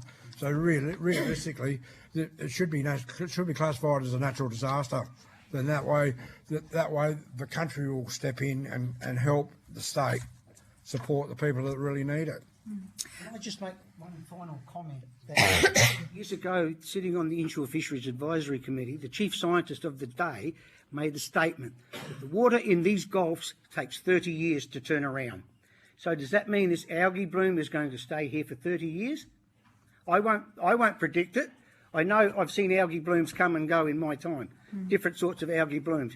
But when a scientist tells you that the water takes that long to turn around, how long is it going to take with a dead environment out there to turn the population of the fish stocks around?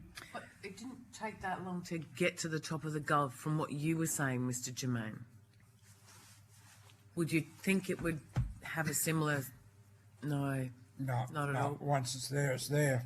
There's nothing to flush it out. Like all the scientists say, it doesn't die. It lays dormant in the sand, and when the water gets enough nutrient and oxygen in it, and the temperature's right, it'll grow again. And it's like we've seen it here. They predicted for a start when we got on this side Gulf here for a start. They predicted that the strong winds and the drop of the temperature of the water will fix the situation. I watched it. It just stirred it up, and then it'd go somewhere that it hadn't been, and there was plenty of nutrient and oxygen in the water, and it just took off again. It's like, well, all of a sudden we're going to have a rise in temperature at the end of this month, the start of next month. The spring summer tides will start. The temperature of the water will rise. If this algae is still here, which I presume it's going to be, it'll only blossom more with the temperature as the temperature rises in the water again. What I'm hearing from all of you though is that even if the algae reduces and let's say is more dormant, actually it doesn't mean you can just go back and fish because there is nothing there or very little, and it's going to need to be it's going to take time and restoration to actually to be able to have it to a level where you actually can sustainably fish again. At the moment with the calamari fishery, we as a commercial sector, we haven't had a fish caught in 2 months, and the previous month to that was 24 kilos. So on a rough average of the years gone by since we've gone to quoted species, that should be roughly 30 tonne caught in that same period commercially, and we're at 24 kilos. That's how non-existent we are. So the garfish are the same. We're at 38 kilos, 36, 38 kilos for last month of garfish. Same thing. Over the years, we've had 60, 90, 120-day closures for the garfish due to sustainability and the depletion of stocks. These are what commercial fishers, recreational charter fishers can't fish, but yet we're leaving this open at the moment. Based on what we need more science done, and we need it done now, on fish stocks, biomasses, and all that data collected now, and until we get that, everything should be shut. No fish should come out the water. Even in the Spencer Gulf, if it should be shut now, and in 12 months' time they say, look, it's great, it's gone, well, that's a win. That means we still have the stock in the water. But if we take the stock out now, they can't breed. They can't breed in a New South Wales bin in Sydney fish market, but we give them every chance to breed and populate while they're still in the water. And it's not happening. Thank you.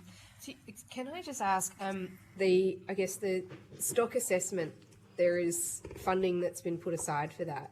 Are you aware of when that's happening? No? We got an email last week from our representative groups about putting our names down to if we can do some data collection, as in go fishing. Yeah. And contract. But only last week, okay. And it was last week, but they were saying that we can keep up to 30 fish a day of whatever species we're targeting. And it's like, if I could catch 30 squid a day at the moment, I'd be going to work. Yeah. I've been out 20 times in the last 90 days, and I've caught that many squid. Can I ask you how much it costs to go out, like to not catch anything? Because I'm get diesel. Well, like for the squid boats, it's quite cheaper to run. So to go up and down the coast to where I normally fish, it might be $50-$60 in fuel. Okay. So that it's not breaking the bank as such, but when you've got no income, it all adds up still. Yeah, definitely. Totally. Sorry. For 90 days, Yeah. got nothing coming in. And I'm that's yeah. I'm 116 days, and this time of the year, we're always catching up to a ton that month of squid when it come to breed. The big squid, as I said before, they're the big males. They nest, and all the females come from north to south, and they nest. So August, September is our primo time where we catch a lot of squid. There are no nests. There has been no breed cycle this year. There's no squid left in St Vincent Gulf at all, not just this side. Over the other side, down the Fleurieu Peninsula, there's no squid in the Gulf. They've all died. And it's like, we'll close the Gulf, maybe some will come back. I don't know where they're going to come from, but some will come back, and let them have a chance to breed again. Senator Cadell. Thank you, Chair. Mr D, oyster is a bit different. You've got them on the racks, but the toxins are still high. I was down at Stansbury with Tom Venning in June, and the numbers were at about 11, and they fell to 9, but I think they're going to be 0.8 to be able to sold. What are your levels at now? They've got to be at the food sense level. It's 0.8 milligrams per kilogram. I got this in last night, about 9:30, so I'm pleased to say PERS were working into the night. So we went from a sample on the 24th of August, we were 10 milligrams per kilogram. Yep. And a sample that was taken on the 1st of September that came in last night.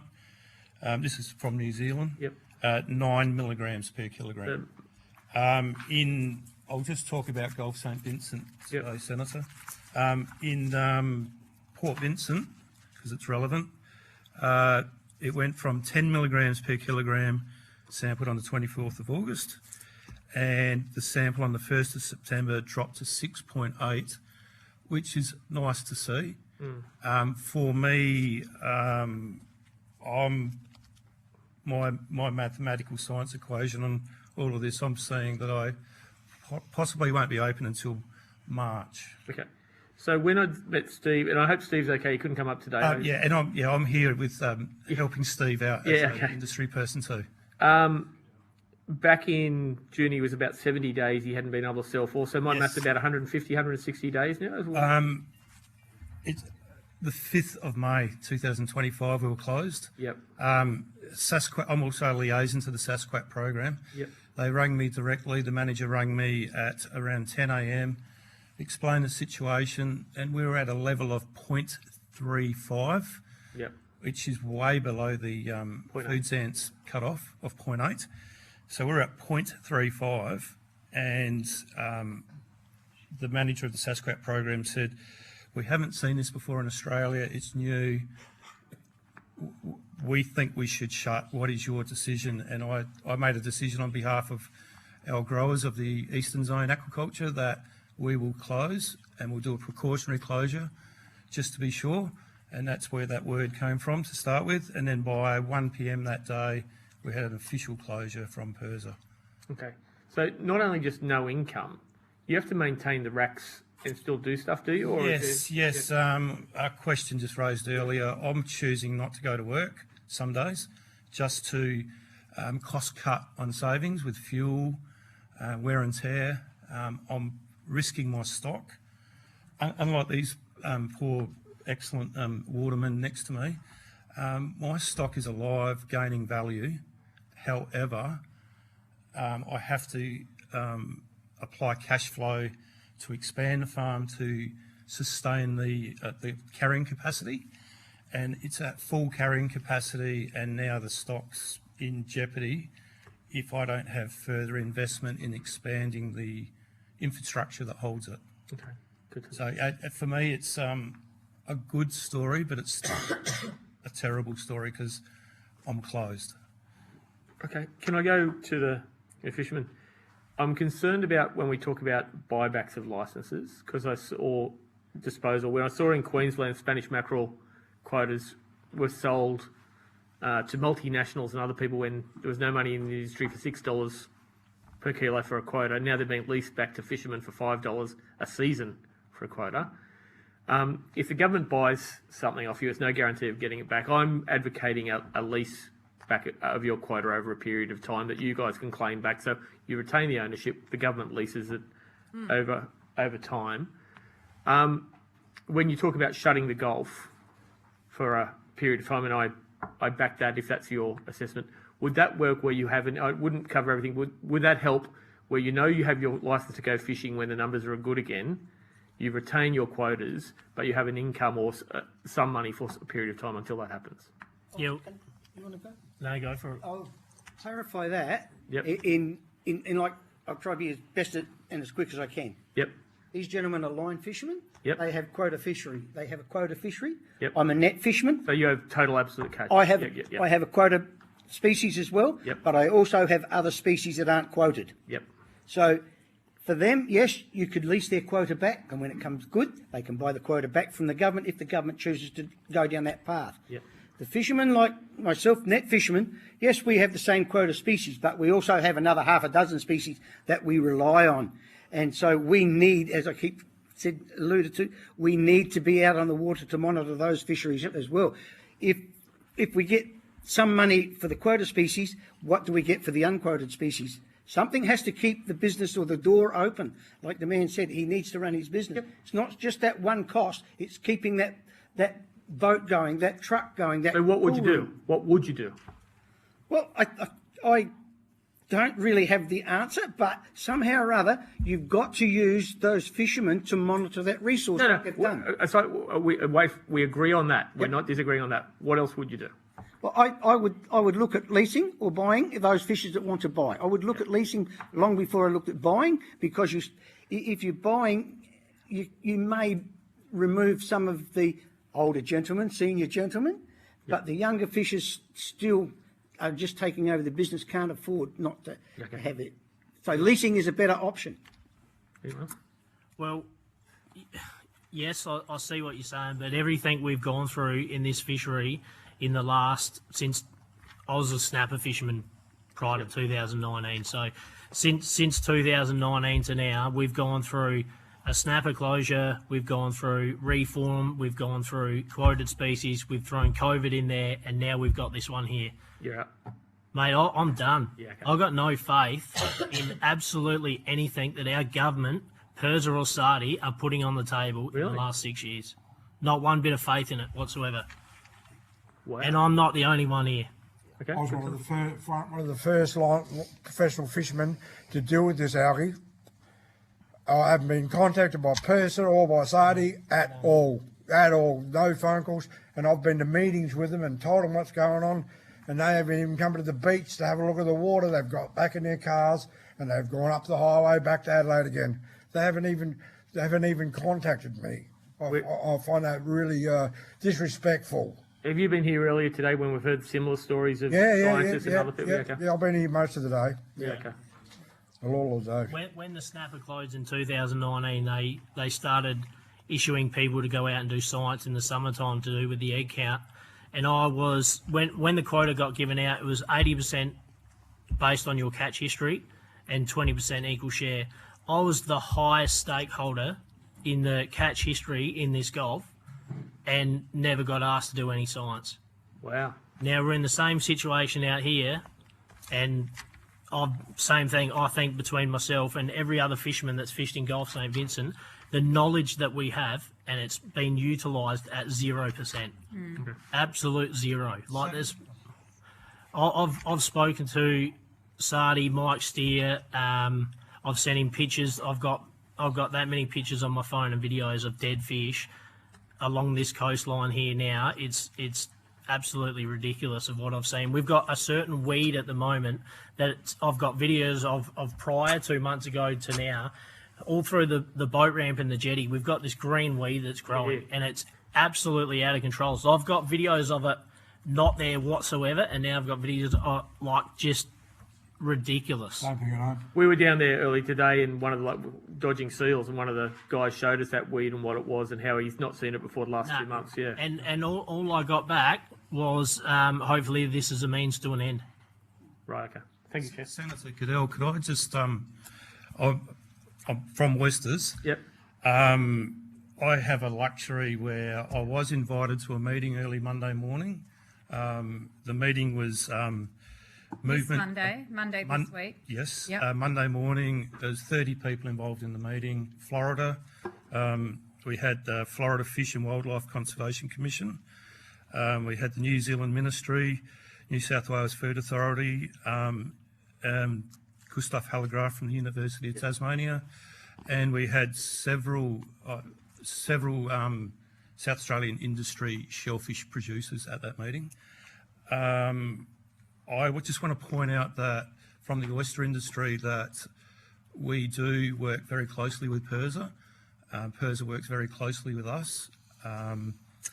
It's a different story from what I'm hearing here, but I just want it to be noted that Senator Cadell, that the South Australian oyster industry works very well with PIRSA, both, and we work in the national world as well. So, thank you. Understood. Noted. Thank you. Thank you. All right. Have you guys got any other questions? I think most of what I was looking for, I've heard, which is good. There's a lot of content there, wasn't there? There is, and there's an awful lot to unpack. So I'm just going to reserve the right to come back to you, because I think there's a lot of stuff that you've put to us here that we're going to have to go and unpack and line up. And I think particularly when we're looking at what's the pathway forward, and you're talking about the differences between the different types of fishing, we're going to have to work through what that means. The worst thing we can do is come up with a bunch of recommendations that give a one-size-fits-all that isn't going to suit your needs and isn't going to... Yes, Mr. Wayne. Wanting to say the last word to you, Ross. You asked me what I would do with re-quota. Read the non-quota ones, yeah. Leasing and things like that. Background is, I think Mike alluded to the fact that we've gone through a lot of upheaval within the fishing industry. We've gone from input controls to output controls, supposedly would have fixed the fishery up. Now, when we went to the output controls, which is quota management, there was a hidden agenda there to come into what we call the fleet dynamics. Everybody was allocated X amount of quota. It was never enough to sustain a fishing vessel. Never enough. So the fleet dynamics became that I would buy this man's quota and remove him from the industry. So you've gone there for that 600 to 200 that we're talking about? Well, whatever the quota was, they worked on, and if I look at garfish in particular, 75 tonne of garfish between 25 fishes, 5 tonne each, not a viable fishery. Now, so if the fleet dynamics, I buy this man and that man and another man, I end up with 15 tonne and 5 boats, dynamic fleet. That's what the agenda was when they went to the output controls. If I thought of anything that could help the fishery, it would be to get that quota to those 5 fishes to make the fleet dynamic again. You understand what I'm talking about? Got it. Can I just ask, how many people fish this Gulf? Gulf of St Vincent, roughly 40. 40 professional fishermen. That's from Kangaroo Island, the north coast of Kangaroo Island, all the way up the Gulf, which is this sector. The upheaval, what I mentioned, and I've been around a long, long time. The last one we had in 1990, there was 180 fishers. 120 of them were net fishers. And they said, that will be the last straw. We won't remove any more. Won't remove any more. We're down to 25 net fishers left. 25. And, you know, we can still get the fleet dynamics to make them viable, like I just mentioned. We can do it. But we need help. It's going to cost money to do that. I'm not going to relinquish, like the man said, my licence for nothing. So there's 25 net. No, 25. I'm a line fisherman. Yeah, so I was just going to say, so there's about 25 net, and then Yeah, the rest of the line. the rest are all line. Yeah. I think there's really, in essence, only about 8 top line net fishers left in this Gulf. That's all that's left. When I started fishing, there was 600. Right, but 25 in total. There'd be 25 licence holders in this Gulf, yes. In this Gulf or both Gulfs? Oh, no, that's in both Gulfs, yes, that's both Gulfs. Yeah. Net fishers in both Gulfs. There's not many. If I may take leave, but how many's left? 30 across both Gulfs. Senator Young, may I, from the oysters, may I just point out that, and I'm sure these fishermen will be similar, my life has changed where I'm now at a desk, no one's paying me, I'm turning up to every meeting, sometimes you just can't switch off at night time. It's a lot of pressure trying to help protect our Gulf, but I'm going back on the board of our Oyster Research Council in October.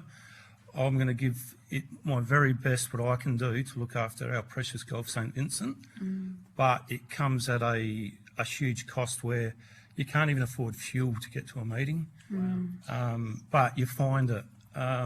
It's amazing what family will do to get behind you, or a friend, but this is what's going on. So we need help in so many different ways. So for me, I'm not getting back out on the water, I'm walking into an office. I'm getting involved. I'm going to protect our Gulf. Well, good on you. I can hear that. And I think you've all outlined just how difficult this is right now, but also that it's not going to get any easier anytime soon is what we're hearing. And so there needs to be a lot more done.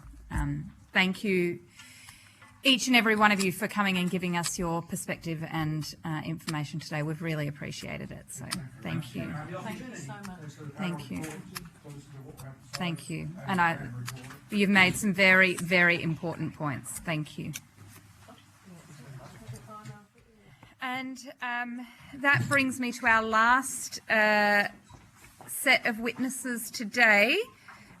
So if I could please ask representatives from the Port Vincent Progress Association to come up to the table, and again apologise for keeping you waiting, but we've really wanted to get as much information as we could out of from the community.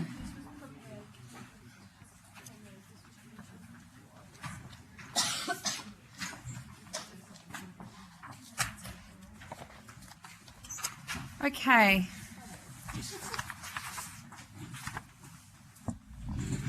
I now welcome the Port Vincent Progress Association. Understand information on parliamentary privilege and the protection of witnesses and evidence has been provided to you. For the Hansard record, could you both please state your full names and the capacities in which you appear? I'm Pam Hickman from Port Vincent. I'll just say I've lived on the peninsula all my life, and I'm here representing Port Vincent Progress and the community. Thank you.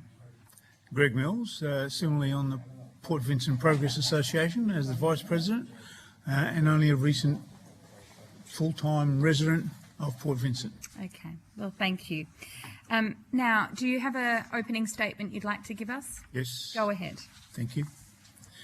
Appreciate the opportunity to talk to the committee, and after hearing the plight of so many other people today, it's a sad, sad occasion. The process that Ms Hickman and I went through was we approached about 9 or 10 businesses in Port Vincent Township to seek the impact on their business of the harmful algal bloom in South Australia.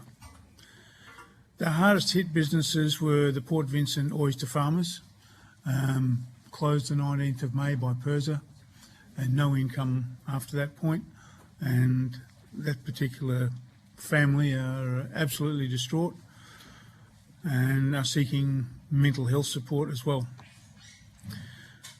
Certainly the township relies upon tourism and summer visitation for its funding, and the algal bloom came along at a time when business was normally slow in Port Vincent, so there wasn't a great variation in funds coming into the place. The probably second worst hit one was the kiosk. They've had to let people go. Fantastic kiosk, I might. One of my favourites. Yeah, well, Joe likes it as well. She owns it. Anyway, she's had to let people go, and I know they've reduced their hours of operation, and they've also had to change their supply chain because they couldn't take on local fish because people weren't game to eat local fish. That's dollars to them.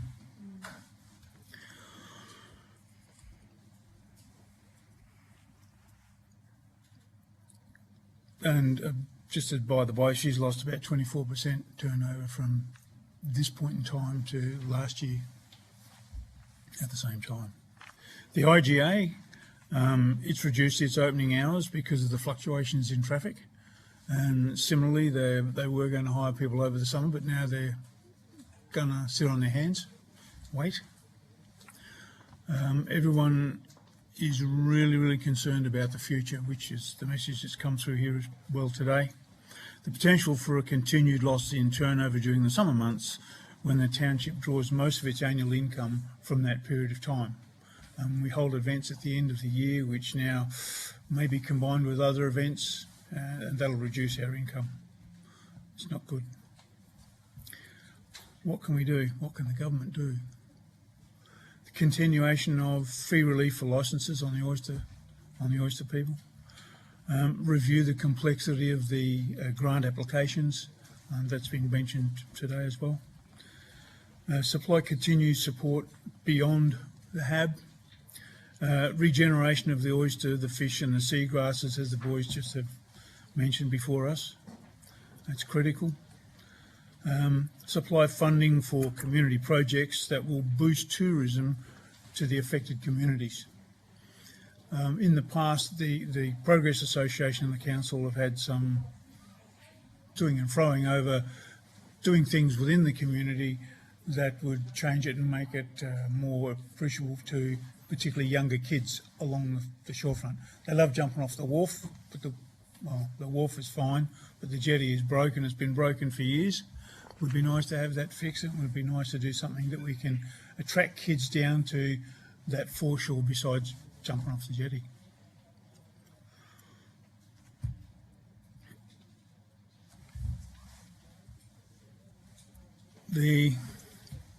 It's sort of been hinted at, but education of the people on the other side of the Gulf, the city dwellers, really don't know the extent of the damage that this algal bloom has created on the coastal townships around Gulf St Vincent. They just have no idea. Even as far as conversations yesterday, they don't know what's going on. I haven't heard that. Well, why not? People who have houses here, holiday homes, have been coming over on occasion to support the local businesses. And that's great because during the cooler months, as I said, their business is low anyway.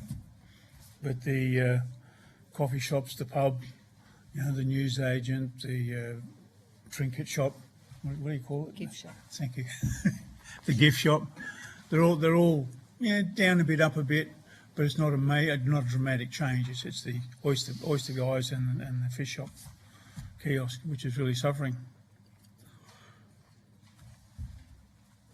Supply funding for community, so I've said that. Educate the city dwellers, have done that. Strategy and plan for situational awareness and methodology for countermeasuring the next outbreak. The guys before us talked about data collecting, and a few people have mentioned it. It is important. What are we going to do? How do we get state government councils and the fisher persons involved in making sure that the right information is collected at the right time, even when things are great, so that they have an idea of what the trend is. And maybe they could use that as a forecasting tool, who knows. But it needs to be done. There's three aspects of the funding allocation, if you like, that we see. One is for the operators who haven't got an income. One is for the restoration of the seagrasses and the fish stocks. How do we do that? So how can that be done? And the other one is forecasting and the projects. It would be nice if the council and state government said, here's some money, you can go and spend that on building a onshore water park for kids that can't go in the ocean, but they can be next to it.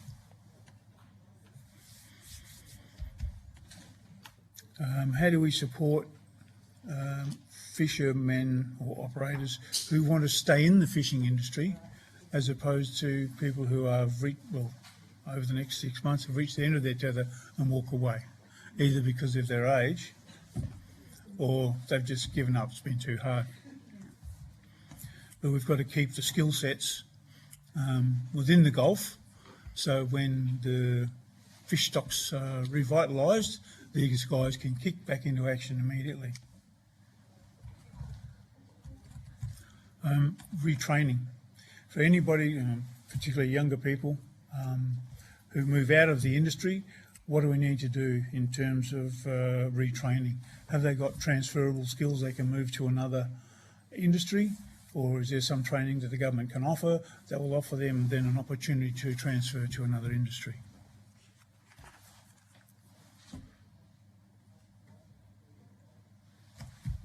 I think that'll do. Thank you. Questions? Senator Cadell. Yeah, I'm from New South Wales. I didn't know about progress associations till I came down, and you briefed me about that. What do you find the pressures on your organisation? Are you being asked for support? Is it costing you financially? What's happening to the Progress Association in this regard? I think from the onset of this, I've been involved, as you know.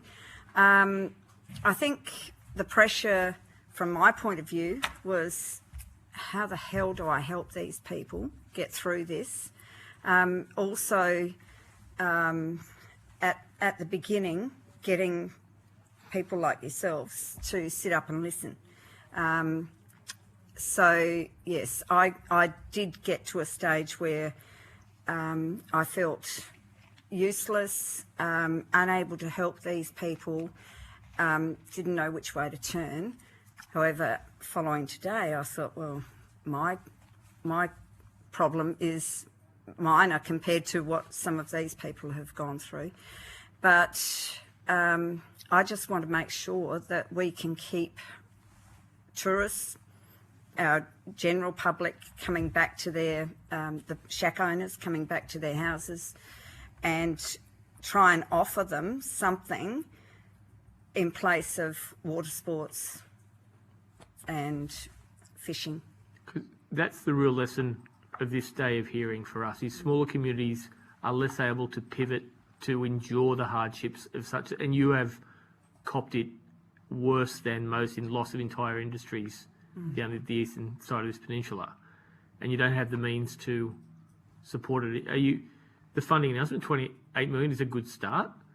Are you hearing any call yet that you'll be getting part of that will be coming to your communities? Have you heard people that applied in your community, like the gift shop for the voucher, or the things for the voucher process for restaurants or accommodation or anything? The voucher side of things, I did hear from a fairly prominent business owner who does a lot of accommodation on the peninsula, and she said the voucher system doesn't help her any, because most of her places that she just manages the places, they are owned by individuals. So most of those places, because they're owned by individuals and they can use them themselves, they are not eligible. So she herself, her business is not eligible. She manages the accommodation side of it. They Yes. own the property. Yep. Yes. So she is unable to access a lot of those vouchers. So even if people come and stay in the accommodation, it will have nothing to do with the vouchers. Our oyster lease people have actually been able to access They got word the other night that they are actually eligible for one of the grants, which will help them immensely. Yeah. It's just going forward, they're very worried about what happens because they can't see in the foreseeable future with the level of toxin in their oysters, they can't see that they will be able to sell them even by Christmas time. And Mr. Mills, you mentioned that business of kiosks down 24% now, but a very low baseline in winter already. Correct. So that's clearly not the 30% loss they need to qualify to get stuff already. But you're expecting in summer that will be below 30%. Yep. I appreciate the question. When I ask the question of the business owners, I don't get to the point where I say, well, how many dollars does that equate to? But you indicate that you're a low baseline in winter. Absolutely, absolutely. Although the chip shop, they have a lot of work with the schools, and as that gentleman on the phone intimated earlier, he does the private schools, and these guys manage the public schools for chips and fish and whatever they want to eat, and they've got no bookings for the rest of this year. So they're looking down the gun barrel. And as are all the businesses that have kept their head just above water, they say if this doesn't pick up over the summer months and the Mickey Motai comes back and all grows and makes a loss for them, they just don't know what they're going to do next year. Have no idea. As we see, there's lots of talks, politicians, we're always careful with words and exploitative with words. There's a lot of talk about emergency management, about national disaster, all these sorts of things. Yep. As we see the effects of climate change happen more, as we see the warmer waters, as we see the droughts that you've had down here, this is on the back of a drought on the inland time at the same time, so you're copping both ends of the pineapple there. But do we need to start looking at a different management of emergency management where there's a sustained hazard program, where we're not looking at acute bushfire, floods, tornadoes? We need sustained hazards over time. We need to look at a different framework for more effective. Would that and help communities? Would that be something that is automatically there, so we don't have to do ad hoc all the time? You know what's available. So I agree. Certainly, if that was in place, and it needs to be a strategic approach that's in place. Say yes, we have a strategy, and then beyond that, you might have different types of industries which require different treatment. Yep. In terms of emergencies or disasters, or whatever you want to call it. So that'd be great at the higher level, and then maybe at the state level, that can happen federally, maybe at the state level they can do the planning. What are we going to do for this industry? What are we going to do for this one or this one? Okay. And then when the clock strikes 12, everybody gets pushed into action. Yep. Yeah. Senator Grogan, have you got any questions for these guys? No, I don't think I do, but I think Senator Walker does. Thank you. Thank you for being here. I think, as in, I grew up in the regions, and I think everyone from the regions understands the importance that these progress associations play in communities. So thank you for the work that you do. I noticed you've spoken about, the impact on local business. I also think progress associations like yourselves are really well placed to speak about how communities are feeling. And I think something that this committee's conscious of is that there are going to be impacts on business, but we're also wanting to monitor the well-being of communities. We know that South Australians are really connected to the coast and our beaches, and we're mindful that there can be sort of flow-on mental health impacts. So I'm wondering if you can provide any insights to how your community is sort of coping with this. I had a conversation with, I've had several conversations with just people that sit on the wharf or go down to the marina and fish, and they fish usually on a regular basis. And they said it's so depressing to come over to their holiday house or whatever, or even the people that live in the town.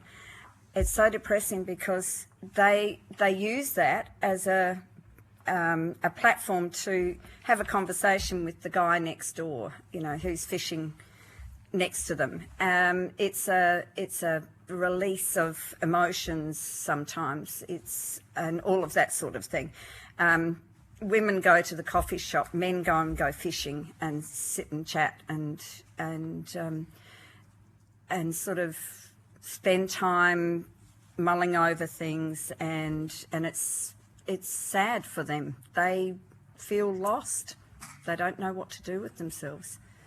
So and the future of the town is also the future of the businesses is also impacting on we're an older community, so a lot of those people rely on the IGA in the town, the chemist being in the town, and being able to walk to those places or go on their gopher or whatever, because they don't drive. So everyone in some small form is being impacted. Sorry, does that answer your question at all? Yeah, it does. Thank you. Thanks. All right. Well, thank you so much, both of you, for being here today and for waiting till the very end. We really appreciate it. That brings our public hearing for today to a close. Tomorrow we will be in Victor Harbour, and look forward to hearing from our witnesses there. Thanks, everyone, and thanks for the local community for hosting us today and for the wonderful spread. Thank you. So much.